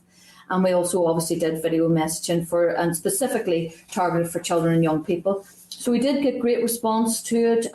We had, I won't go bore you with all of the figures on the social media impressions and engagements and clicks, but they were extensive. So we were very, very pleased with the outcome of that. The next steps for us is the finalisation of the programme. So we have prepared what we call their indicators, high-level indicators that they go in the programme in relation to the investment areas. We also will finalise the budget, because the really exciting news as well since we last met is that the budget for the programme was increased to €1 billion, with an announcement from the UK government before Christmas that they were going to add additional money. Now, the exact amount of the programme hasn't actually been finalised, but so it's €1 billion and maybe a little bit more, just due to the finalisation of, exchange rates and that type of thing. So we will finalise the budget once the EU, the UK and the Irish government have finalised and given us the exact figure. The equality screening findings from the consultation, again, general consensus, 66% agreement with the quality screening. We were informed of a couple of reports that we were able to add as an addendum to that equality screening. We've had our expert look at that. So we're very happy with that. And the strategic environmental assessment, over half of the respondents agreed that the findings from the SEA for the Peace Plus programme covered all of the relevant information. I think that's probably all I want to say about the consultation. We are in the process of finalising the programme, as I said, with the indicators. The outputs will just, we've had a lot of input from government departments to help in relation to the targets. And now we just have to get the indicators, the finalised budget, get that approved, and then we need the process of approval, which goes through the Northern Ireland Executive, the Irish Government and the North-South Ministerial Council before we can submit to the EU Commission. Now, we can't actually submit to the EU Commission until their regulations are finalised, and that's going to happen with a fair wind end of June. So we are working to be ready to submit the programme at the start of July. And I would say, because we do have regular contact with the Commission, that we know from them that we will be one of the first programmes who are ready to submit. In response to some of the queries that came up from Mr Lunn and indeed Mr Stalford, in relation to the gaps that they referred to emerging between current programmes, the programme is a completely new programme, and it will be completely competitive and open for everybody. So it is not a continuation of the current programme. There are certainly themes that are continuing, particularly in relation to the children and youth sector. There are themes that are continuing because they've been so successful. But whenever the programme opens, it will be a completely open, competitive programme, and we will be asking for different results and outputs than what we currently have asked for in these programmes. There has always been a gap, if you want to call it a gap, between programmes of when a project ends and then they can apply to the new one. And that has always occurred, apart from 20 years ago between Piece 1 and Piece 2, whenever they got the Northern Ireland Executive put in additional money to fund all of, into the programme to make sure that there wouldn't be an extensive gap between funding rounds. But the projects that we've had funded in the current suite of programmes, Peace and Interreg, were funded for a specific reason, to deliver on outputs, and they have done a fabulous job, particularly over the last year. We have been very flexible, and we have worked with every single project on a case-by-case basis. We have extended their letters of offer. We have worked with them about what outputs they can achieve. We have allowed them to reprofile their budgets to give them extra time. So, for example, the majority of the children and young people projects have all reprofiled and will all be working until June of 2022. I think there's only one that finishes in March 22, but all the rest of them have reprofiled their budgets to finish in June. And with that, they will complete all of the outputs that the programme, which they were set out to do. Now, the nature of these programmes, obviously, is that we're not providing core funding. This is not, sort of government interventions as such. We fund projects to do a specific job and to deliver outputs, and for a specified period of time. And always with the hope that the projects will either be picked up mainstream or indeed they'll maybe become commercially viable. But we don't actually, we don't core fund as such. We fund for a purpose. And as I said, the projects have done an amazing job in what they've had to face over the last year. But most of our projects actually are extending out into 2022. That we should have had quite a lot of projects completing this year, but because we've reprofiled them, they're now completing in 22 and indeed some of them well into 23, which is a little bit of a concern for us because we have to manage them right to the end. And the programme closes at the end of 23. So Mr. Stalford wasn't quite right. Our current programmes close at the end of 23. This Peace Plus programme, as I said, will be submitted to the Commission in July. It can take 4 to 5 months for approval, but we're hoping that it won't because we've stayed very close and we've had a very constructive, iterative process with the Commission. And we will start to try to get aspects of the programme open as soon as possible with pre-development support and opening calls. But certainly, and we already have given support and funding to all the local councils to start developing their community developed action plans. With the hope that they will be ready to submit those to us early next year because they're not in a competitive process. They get given an allocation specified for their council area. So we're very hopeful that they will be able to get underway early next year. And as I said, other areas will be open. And actually one of the areas that we're looking at first to try to open is the children and young people, because it's probably most similar to current work that's happening in these programmes. So, of course, we will be very keen to try and ensure that we retain as many youth officers that are doing the fabulous job that they are doing at the minute. But there is no guarantee because it is a new programme and there will be competition for each investment area. I'll stop there. Okay, Gina, thank you very much for that. I appreciate that input, and thank you for giving us an update on that consultation that you've done. It's not exactly the easiest time to undertake consultation, so to have done that and get the information that you have, that's definitely an achievement. So thank you for that. Maybe moving on to the subject that you mentioned at the end there, I fear from other committee members and indeed myself that we're going to have a problem here because we're being briefed something very different from what you're briefing us, and that's obviously going to cause a difference in information. And I think maybe we're going to have to try and work through how we do that. Certainly the briefing papers that I've received is that in some sectors there's up to 200 youth workers that are likely to have to terminate their posts at the end of December, and that new funding stream could take well into 2022, maybe even into 2023 before you get through that process of getting the funding given to you, and then you develop the programs, and then you get them approved, and then you open for calls, and then the applications are made, and then you go through that process, and then grants are given out. And oftentimes when you get to the very bottom level, for example, at the youth worker level, they may be focusing on something now which delivers an outcome. And if there's a seamless transition to the next programme, then they could divert and move in and deliver a different type of work or to different groups. So for the members of staff on the ground, it's a seamless transition. But if there's even a period of 3 months, 5 months, 6 months in between one programme and the next, the organisation inevitably has to let those people go. And once you let them go, you then have to start recruiting people again. And the people that would have been working for you after a number of months will be off working somewhere else, and you have to go right back to the beginning again. So there is a real benefit to trying to keep the two programmes back to back and allowing, hopefully, the outcomes to change, but the personnel and the structures to remain the same.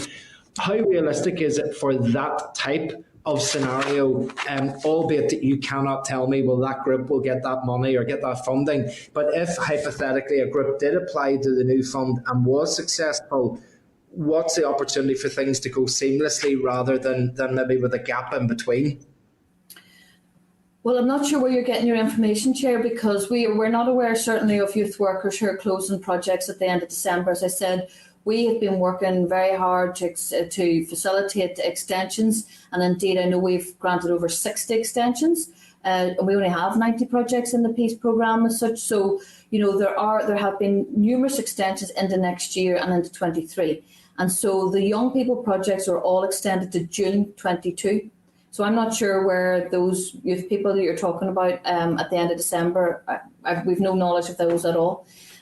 We're trying to move as fast as we can in relation to the pre-development support. We're looking at how best to do that particular measure, that children and young people, and we're considering that with we'll do that now with the departments that are involved. It's likely that, but June, there could be a couple of months gap. There definitely could be from whenever the call gets opened and processed through. But, we are trying to prioritise it, as I said, because it is an area that it should be seamless. And we understand these youth workers have really done such a good job and nobody wants to lose them. And least of all us, if they can be supported into the next programme. But there is no guarantees, but there could be a couple of months gap. But we're looking at all of that ourselves, indeed, over the next couple of days, about timetabling to see how we could get those certain aspects open. And we will talk to the departments about potentially opening or starting to do that work ahead of the programme being approved, which is a little bit, moving at risk. But for them, I suppose, but we will be doing all of that. So we're very, very aware of the issue, in relation to trying to ensure the funding gets out on the ground as soon as possible, especially when you see the support for the programme and the desire for people to apply. So we want to get people thinking about projects right now. Can I just ask about the technicality of the gap, if there is a gap? Who is it that, in essence, is creating that gap? Is that you telling us that you can't go any quicker because you are waiting on somebody else giving you something? Or is it a case of just saying, well, if we give a month for this and 2 months for that? Or is it you're not allowed to spend money until a particular time? If there is that gap, what is it that's actually causing that gap? Well, yes, as I said, we will submit the programme in July, but we will have to wait for approval. And that's based on the fact that we would have a programme approved in Northern Ireland, and through the NSMC to actually submit in July.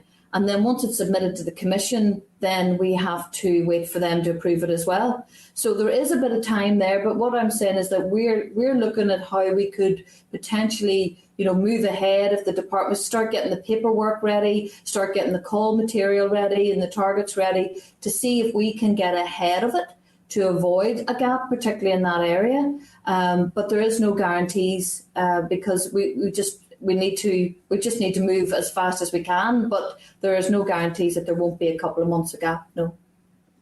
Well, look, maybe what I would ask, I'll wait until the end and share it with the committee, but maybe if we could get our committee clerk staff to actually maybe have a longer conversation with the offline about what those processes are and who you would be waiting on, then what we as a committee can do, we can write to the Executive Office and write to the Commission and write to the Irish Government and say it's absolutely imperative that this doesn't sit in the corner of somebody's desk for 3 weeks before they look at it. It really needs to be looked at on day one, or otherwise we are going to be looking at potential gaps. And if we look at our last conversation with the junior ministers, there was the suggestion that if we do move into a summer where there are significant disruptions that take place, if we look at the ones that took place at Easter, it was youth workers that got on the ground and actually resolved those problems. Once the youth workers were given the change in legislation by the Executive Office in terms of COVID restrictions and were allowed to get out on the ground, they solved those problems. And what we don't want to see is going forward over the next period of time that we end up losing any expertise of individual youth workers because there's a 2 or 3 month gap. And if you are a young youth worker and you're you're living at home and you've got a child and you've got mortgage payments, 2-3 months is a gap that you cannot take the hit. You will move on to some other post somewhere, and that expertise could be lost. But maybe we'll get the clerk staff to talk with you offline to find out what that detail is. I'm going to pass over now and ask Pat Sheehan to come up into the spotlight and let Pat go with some questions there, please. Thanks, Colin, and thanks, Gina and Declan, for what you've given us so far. Just in terms of the extensions you were talking about, Gina, have all those extensions been to programmes funded through Piece 4? Yes, those are the ones we're dealing with, Piece 4 and Interreg. Right. And you're saying most of those will run until June 2022? Oh, that's the earliest that they'll finish. There's a lot of them are running right into middle of September, up to the latest is sort of September 23. Yeah. So, there's a lot of projects that have to run over the next 2 years. And what would the criteria be for a group getting an extension? Well, if they have budget left and they haven't completed on their outputs, they've been reprofiled. So in order to move their budget to allow them to deliver on the outputs, and they would have we've been working with them, so all of the projects who needed extensions have them. Yeah. You see, and I think there's a similar issue here with most of us on the committee, that we have been receiving or have been given a particular picture of how things are, and there seems to be a degree of panic out there, particularly among some of the groups that are providing services for young people. And, Colin talked about this issue of seamless transition from Peace 4 to Peace Plus, but you're now saying that, that's not a commitment that was ever given, that they're completely different programmes. Oh yeah, no, that was never given, Mr. Sheaton, because they are completely different programmes. This Peace Plus programme is a hybrid of Interreg and Peace, so it's a completely different programme from the current Peace programme. We had always hoped when we started the consultation, which was over 2 years ago, that we would actually we would have the programme open and up and running by later this year, now or even this time. But as it turned out, we don't have the budget until Christmas, and we've done everything that we possibly can on all of the departments, and everybody has worked with us to get the programme into the shape it is and the content. But we didn't know the budget until Christmas, and in fact, we still don't have the final figure for the budget. So that has to be agreed, and that's agreed between, as I say, the UK, the EU and the Irish government.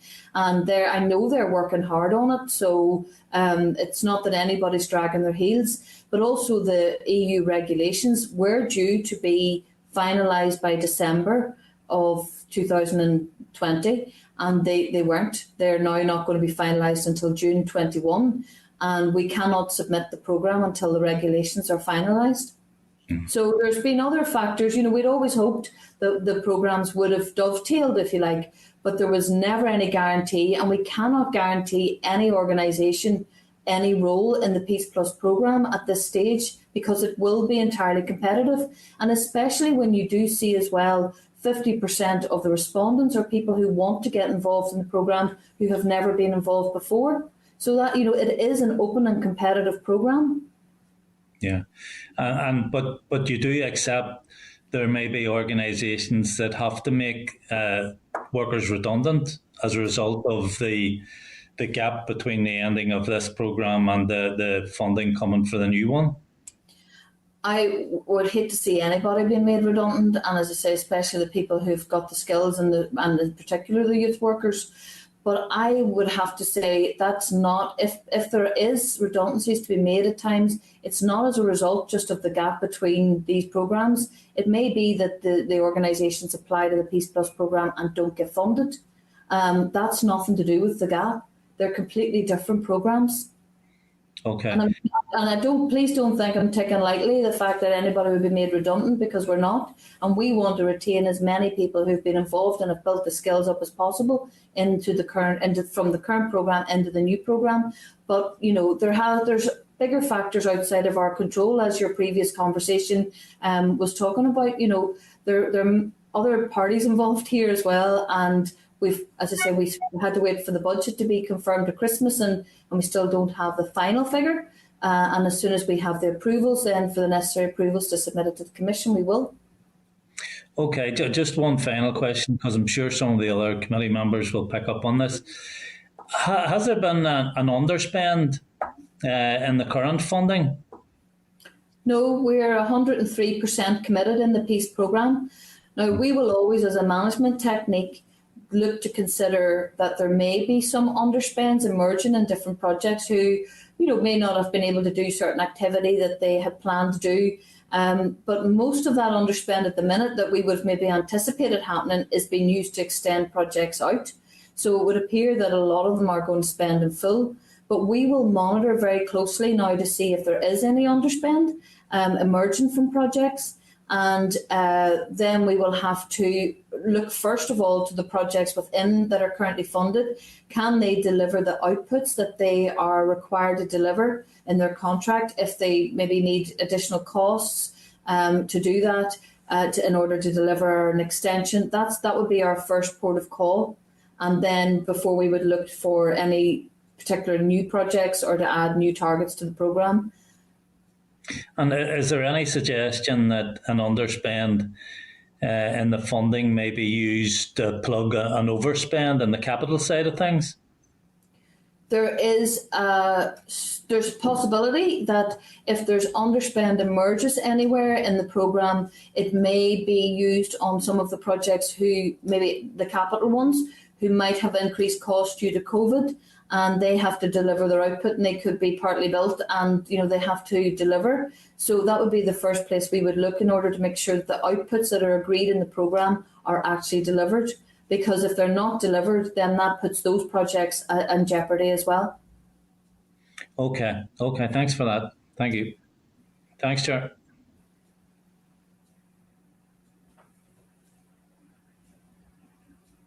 I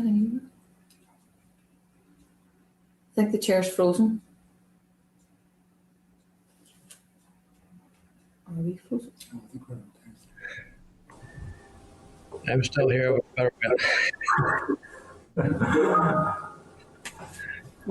Trevor, if you could chair and just ask your question until Colin gets back, is that okay? Yeah, certainly. Okay, Gina and Declan, thanks again for your report, and I'll go on record again saying what I said the last time you were before us. I think the work you do is fantastic, and I hope it can continue. But I'm a wee bit confused about these extensions. I mean, in simple terms, does the granting of an extension to existing programme depend on there being an underspend in this year's budget? Currently the granting of an extension in a project is based on, say for example, they are going to deliver 200 children, through a programme, that's their output. And they come to us and said, well, because of COVID, we've only been able to deliver at 100. So we have this money saved in our budget. Can we use this money now and extend out for another 6 months so that we will deliver the entire output of 200. So that's what has been that's what's been happening with all the extension projects. They've used their underspends that they weren't able to do their activity, and they have used that to deliver out and to extend their project, the lifetime of their project, to deliver their outputs. Yeah, the organisations that have been in touch with us, there's one in particular who reckons that they will have a 1% underspend at the end of this year. So how on earth they could be extended for 6 months or keep their organisation going until June 2022 seems unlikely. And how many are like that, I don't know, and you probably know better than me. But there's still, I'm sorry to go on about this gap, but that's June 2022. The information that seems to be around these organisations at the moment is that even January 2023 may not be feasible. So, it's a chasm, it's not just a gap. And some of them may not survive, may lose all their key people, and just, the good work they're doing will have to come to an end and possibly be reconstituted at some future date. But it's actually a very serious situation, a lot of apprehension out there. Mm-hmm. And clearly a lot of rumours as well. Because it's certainly not our intention that it would be June or January 23 before projects would start getting funded. That would not bode well for the programme. If a project, I think there's a little bit of misunderstanding still. If a project has delivered its outputs, we cannot pay it any further money to just exist, because that's core funding. Once so that project you refer to, if it has 1% underspend at the end of December and it has delivered its outputs, then that's a fantastic achievement for that project. And yes, I understand the concerns and the uncertainty that the programme isn't open to take applications at that stage, or this stage yet, but that they've delivered their project, it has completed. And that's the difference. This is not core funding. It's to deliver outputs, it's result and outputs. And once you've done that, that's the project over. Those that have extended had money, had maybe 10% underspend or 15% underspend, and they've been able to say, we need to deliver this, we need another 3-6 months, we've got the money in our budget to do it, we can do that. And they've been able to do that. Okay, well, I'm getting a better understanding of how the system works. Thank you for that. Let's say you talked about the €1 billion, give or take some currency fluctuations, is going to be the budget for this again. To what extent is that dependent on contribution from the UK Treasury or the Northern Ireland office? Oh, it's very dependent. It's the same split as the current programmes are. So, and the UK have put in their contribution for the £1 billion or the €1 billion programme, along with the EU, the Irish government, and obviously there will be match funding coming from the Northern Ireland Executive, the departments, and the Irish government departments as well. All right.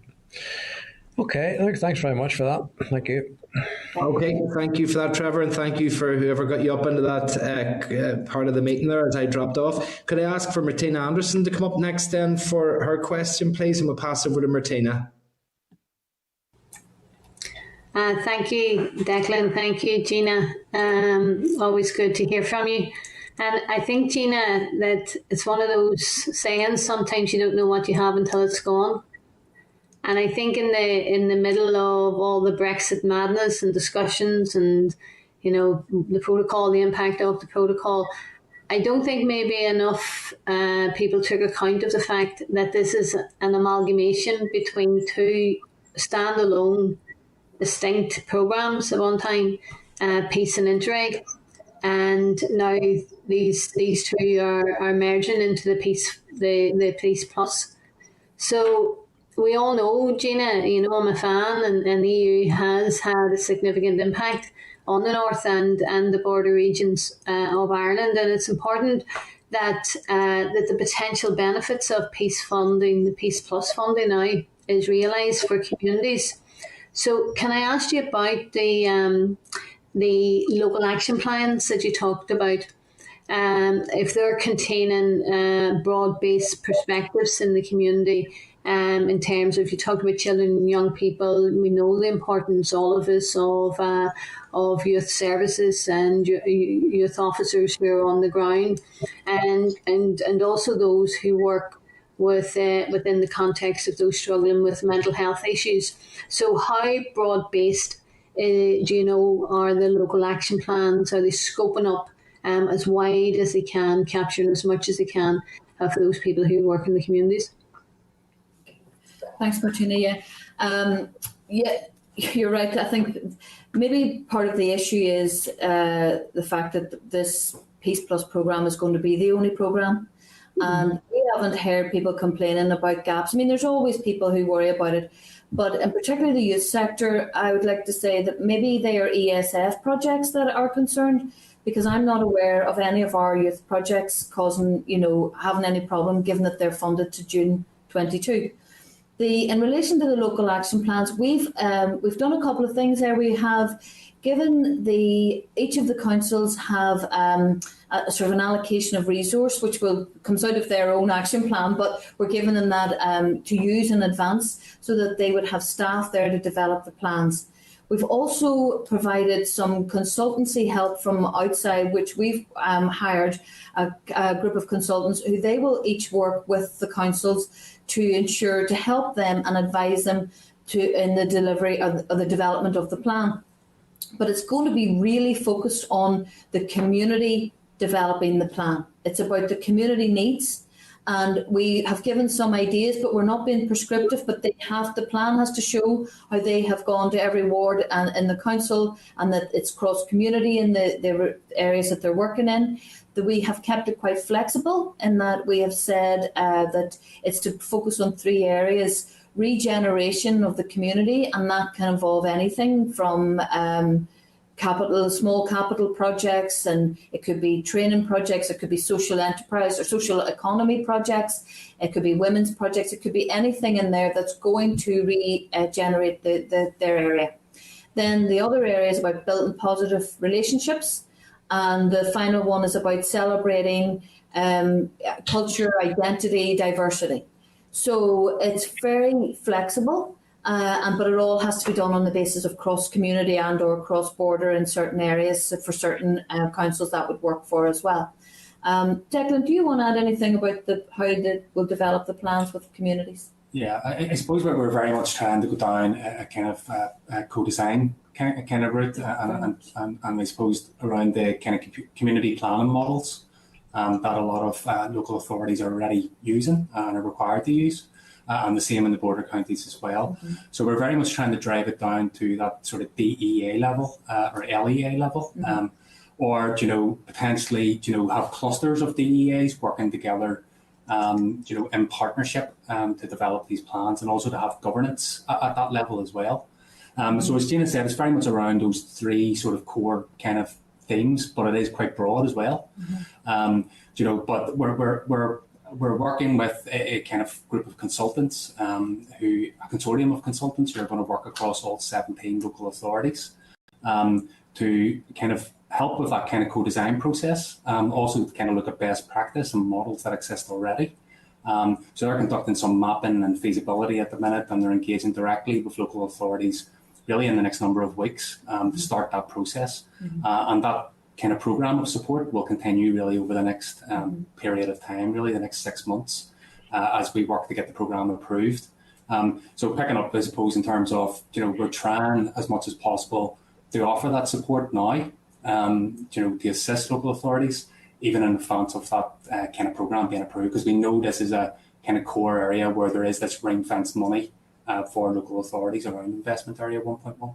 Yeah, and obviously it will take some time to go out and engage with the community, because as Declan said, we're very much driving this co-design with the community. It has to address local needs, and we're not being prescriptive in terms of it could be clusters of the local areas, so to make sure that they can facilitate the cross-community aspect as well, and the peace building aspect of the programme.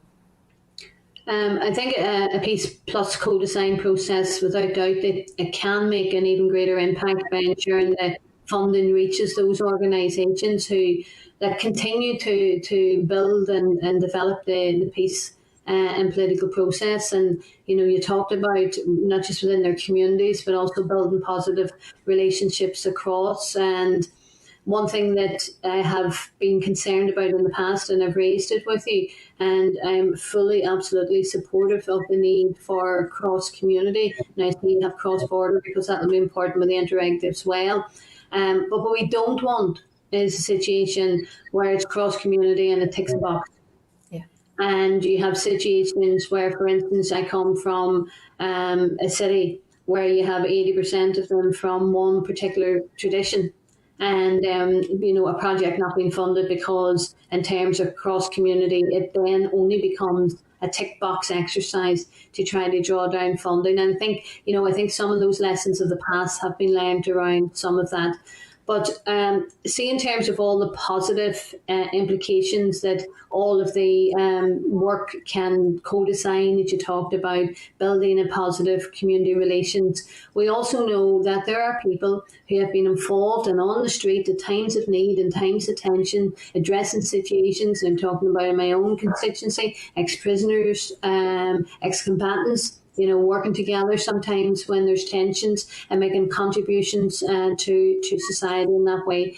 So it's work being done to engage with those organisations to ensure that we don't lose that capacity, that influence that we have in our society. And as well as all of the other positive streams that you talked about, we also know we still have a journey to travel. Yeah. No, you're absolutely right, Martina, and we picked that up, through the consultation and through the likes of discussions with, people like yourself.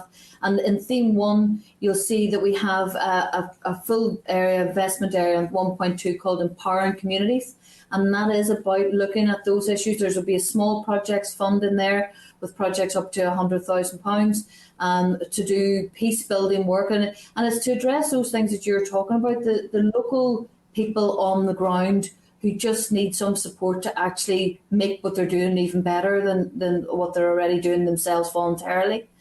There's areas in there, but building institutional capacity as well, and looking at what we can do. So, and then there's of course the regional building positive relations. But there's enough in there, I think, certainly from discussions we've had and what we heard out of the consultation as well, because there's groups who want to do things outside of the council plans.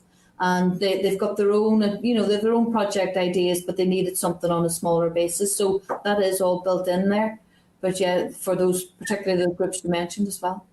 I think given what you talked about in relation to the gap funding, and I know Pat had raised it and Trevor had raised it, and Christopher in the last engagement we had, I think there's a responsibility on us to make sure that organisations are aware that the way things are happening at the moment with Brexit, that this is not a rollover, this is not a continuum. This is a new project, and I hazard a guess that you probably are right, that some of these organisations, it is the ESF funding, it's about the training that they receive, because that's more salary based and it's about what they need to do in terms of getting training. And maybe we just need to differentiate those who are coming to us for such funding to make sure that it's peace funding that they've acquired, and that's what their concerns are about, or it's European Social Fund as opposed to peace. It doesn't surprise me at all that 50% of the responses you got were people who hadn't participated before, because I've always said, given that this is the only pot of funding that we're going to receive from the EU, then there's going to be a bit of a scramble as people don't get funding elsewhere. And it's part of what we said earlier of the mitigated disaster that Brexit is. But I know you'll not want to comment on that.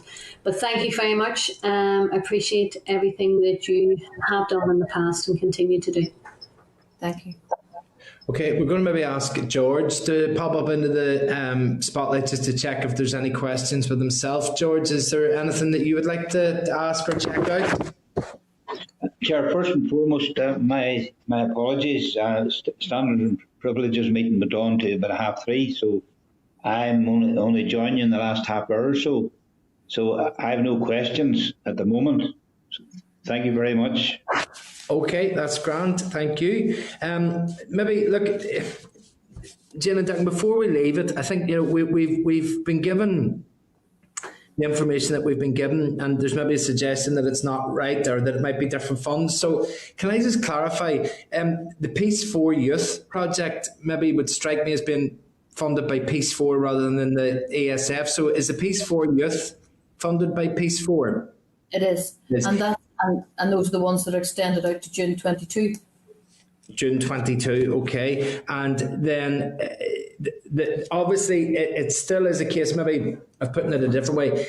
If the new programme rolls out and there were appropriate opportunities for them to apply to and they were successful, there should be a fair chance that they would be close enough to being back-to-back in terms of a seamless approach. I know you want to commit to that and I understand that, but I suppose we're sort of throwing a dart at a wall and saying, is it close to it or are we in the wrong wall?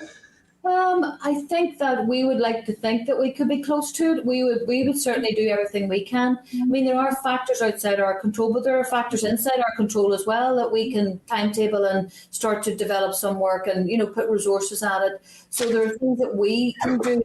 And that's what we've been doing all along. We've kind of almost ignored the factors outside of our control and just done what we can do. So we will continue to do that, and it might be that we will be able to make decisions come June to September next year. And I know that's still worrying for people, but that's the best we can maybe do.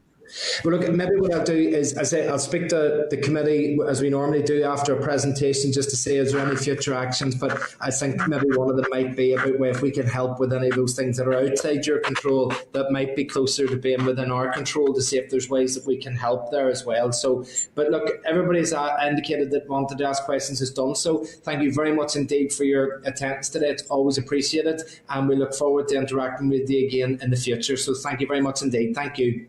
Thank you, Thanks Chair. And if anybody has anything they want to come and talk to us about, please feel free. You know where we are. Bye. Okay, bye-bye.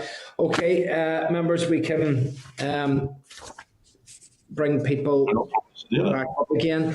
Members, would members be happy maybe if we asked Michael just to speak to the guys offline, just to check what the things are that would be outside of their control, but maybe contacting the government or contacting ministers or whatever that might be within our control, that we could certainly try and action that then maybe next week. Would members be okay with that?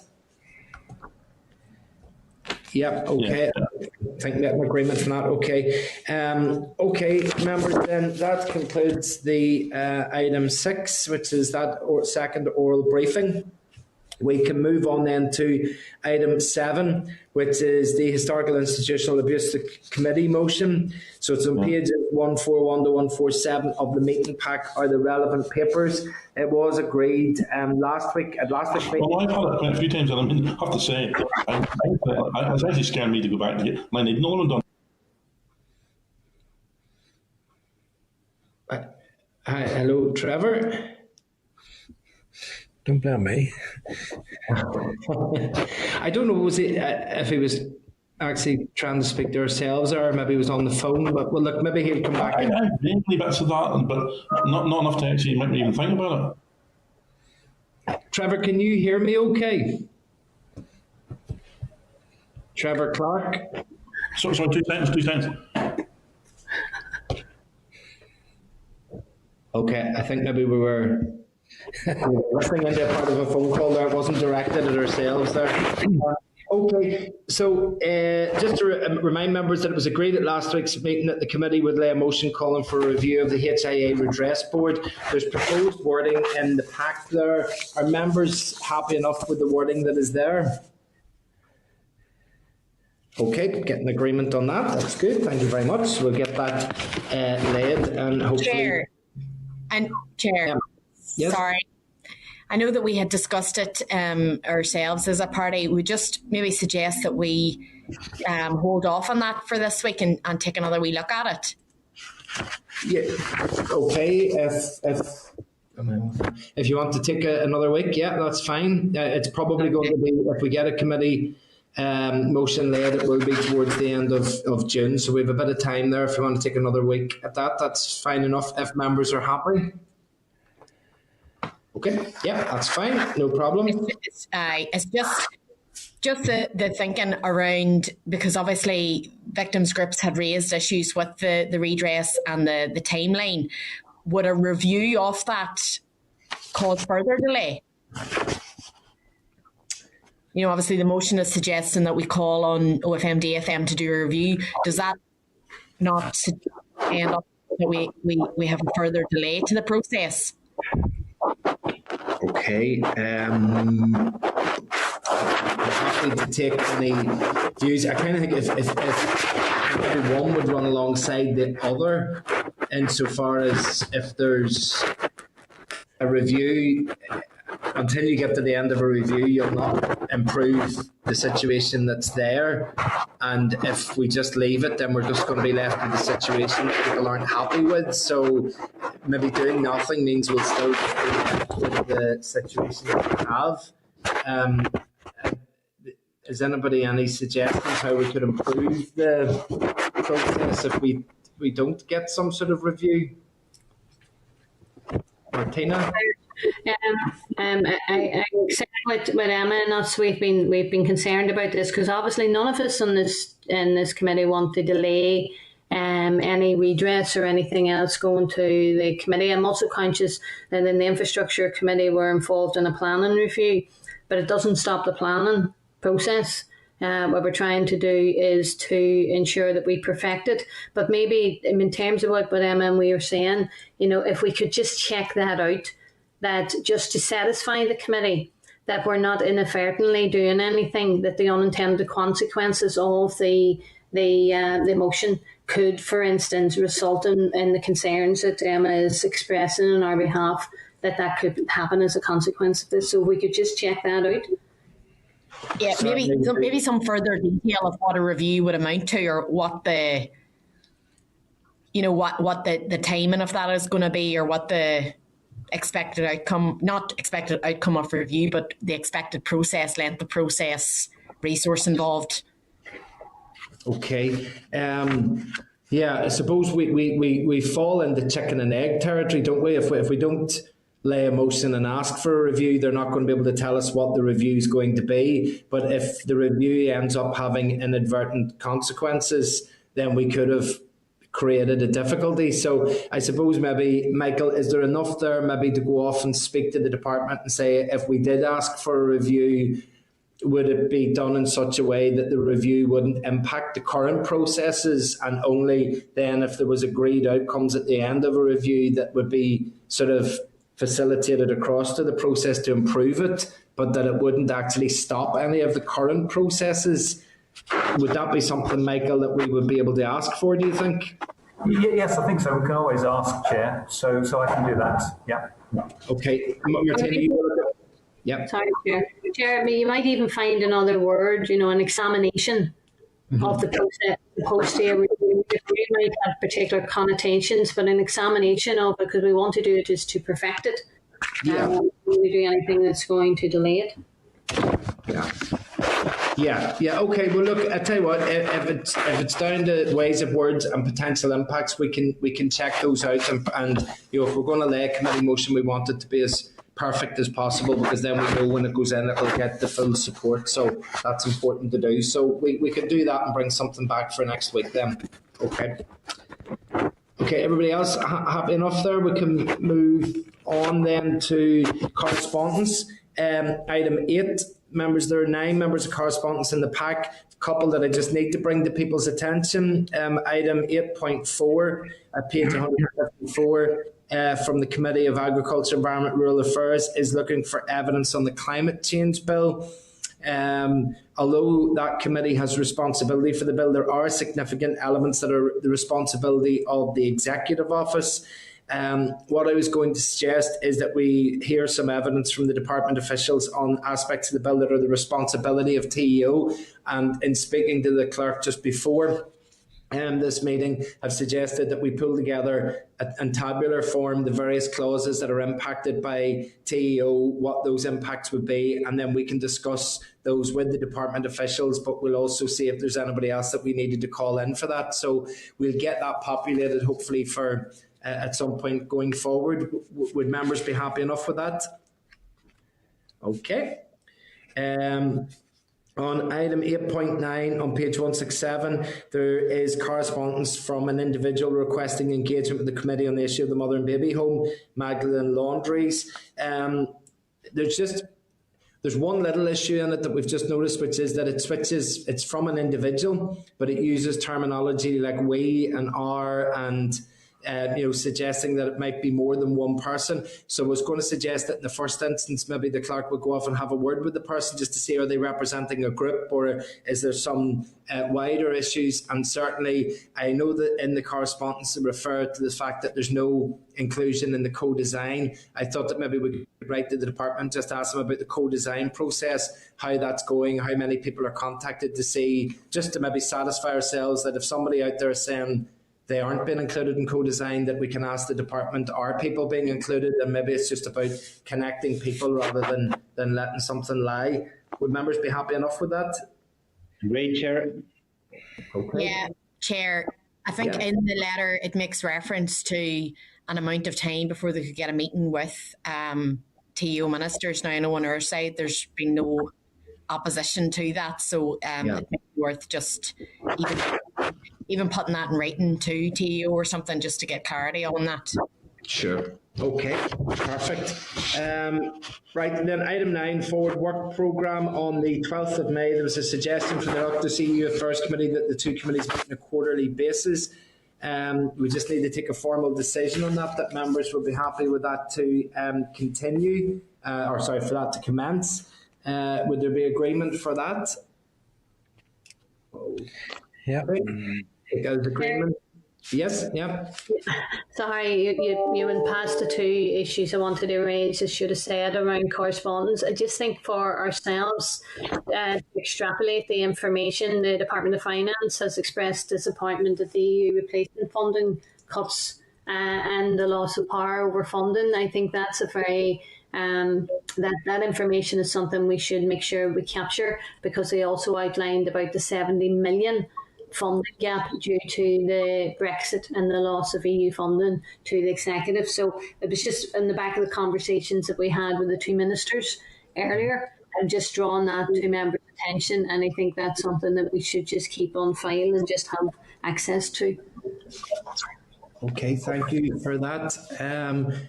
Then just in terms of the Brexit issues, as also there has been engagement by the chair, myself, with the Northern Ireland chair of the Northern Ireland Affairs Committee and the Lords Subcommittee on the Northern Ireland Protocol, where they meet with chairs of various assembly committees. I think there was an interparliamentary forum which had to stand down due to COVID, which is now going to be hopefully revived again, and it involves chairs of relevant committees from all of the different devolved nations and different parliaments to give an opportunity to be able to meet up and discuss the various issues that there are.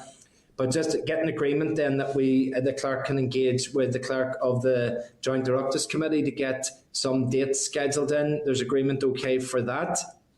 And then on page 170 of the Forward Work Programme to page 175 is the proposed outline evidence sessions from the arm's length bodies.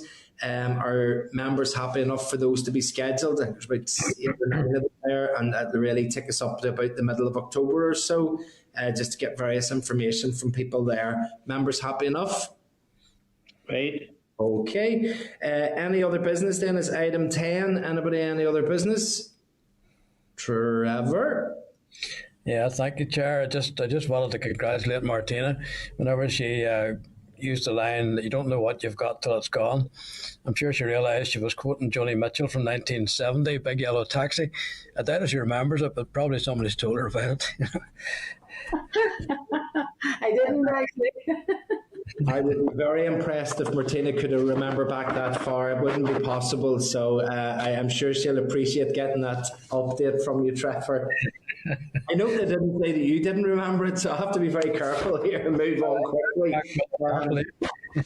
Okay, folks, that brings us to date, time and place of next meeting. So we're back by Starleaf again next Wednesday at 2 o'clock. Thank you very much for your attendance and participation today. Thank you.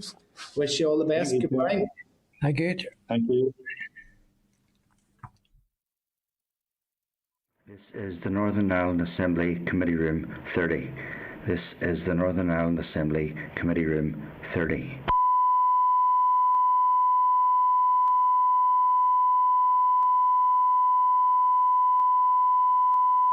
This is the Northern Ireland Assembly Committee Room 30. This is the Northern Ireland Assembly Committee Room 30.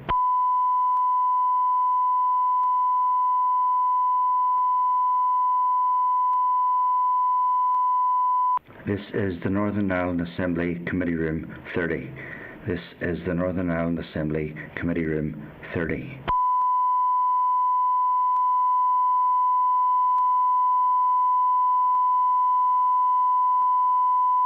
This is the Northern Ireland Assembly Committee Room 30. This is the Northern Ireland Assembly Committee Room 30.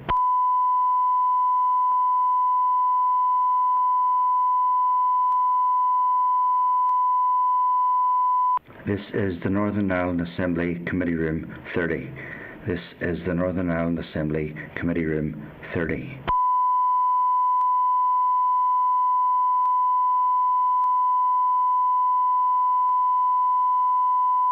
This is the Northern Ireland Assembly Committee Room 30. This is the Northern Ireland Assembly Committee Room 30.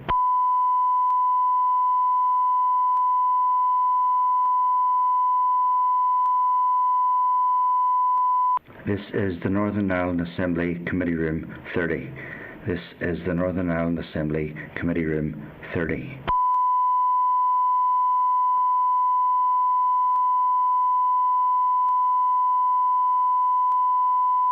This is the Northern Ireland Assembly Committee Room 30. This is the Northern Ireland Assembly Committee Room 30.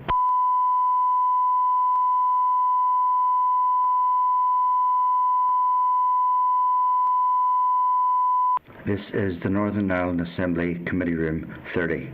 This is the Northern Ireland Assembly Committee Room 30.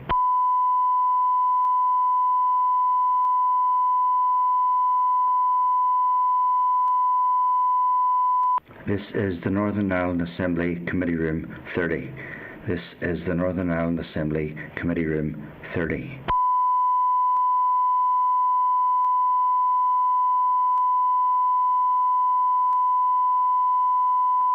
This is the Northern Ireland Assembly Committee Room 30. This is the Northern Ireland Assembly Committee Room 30.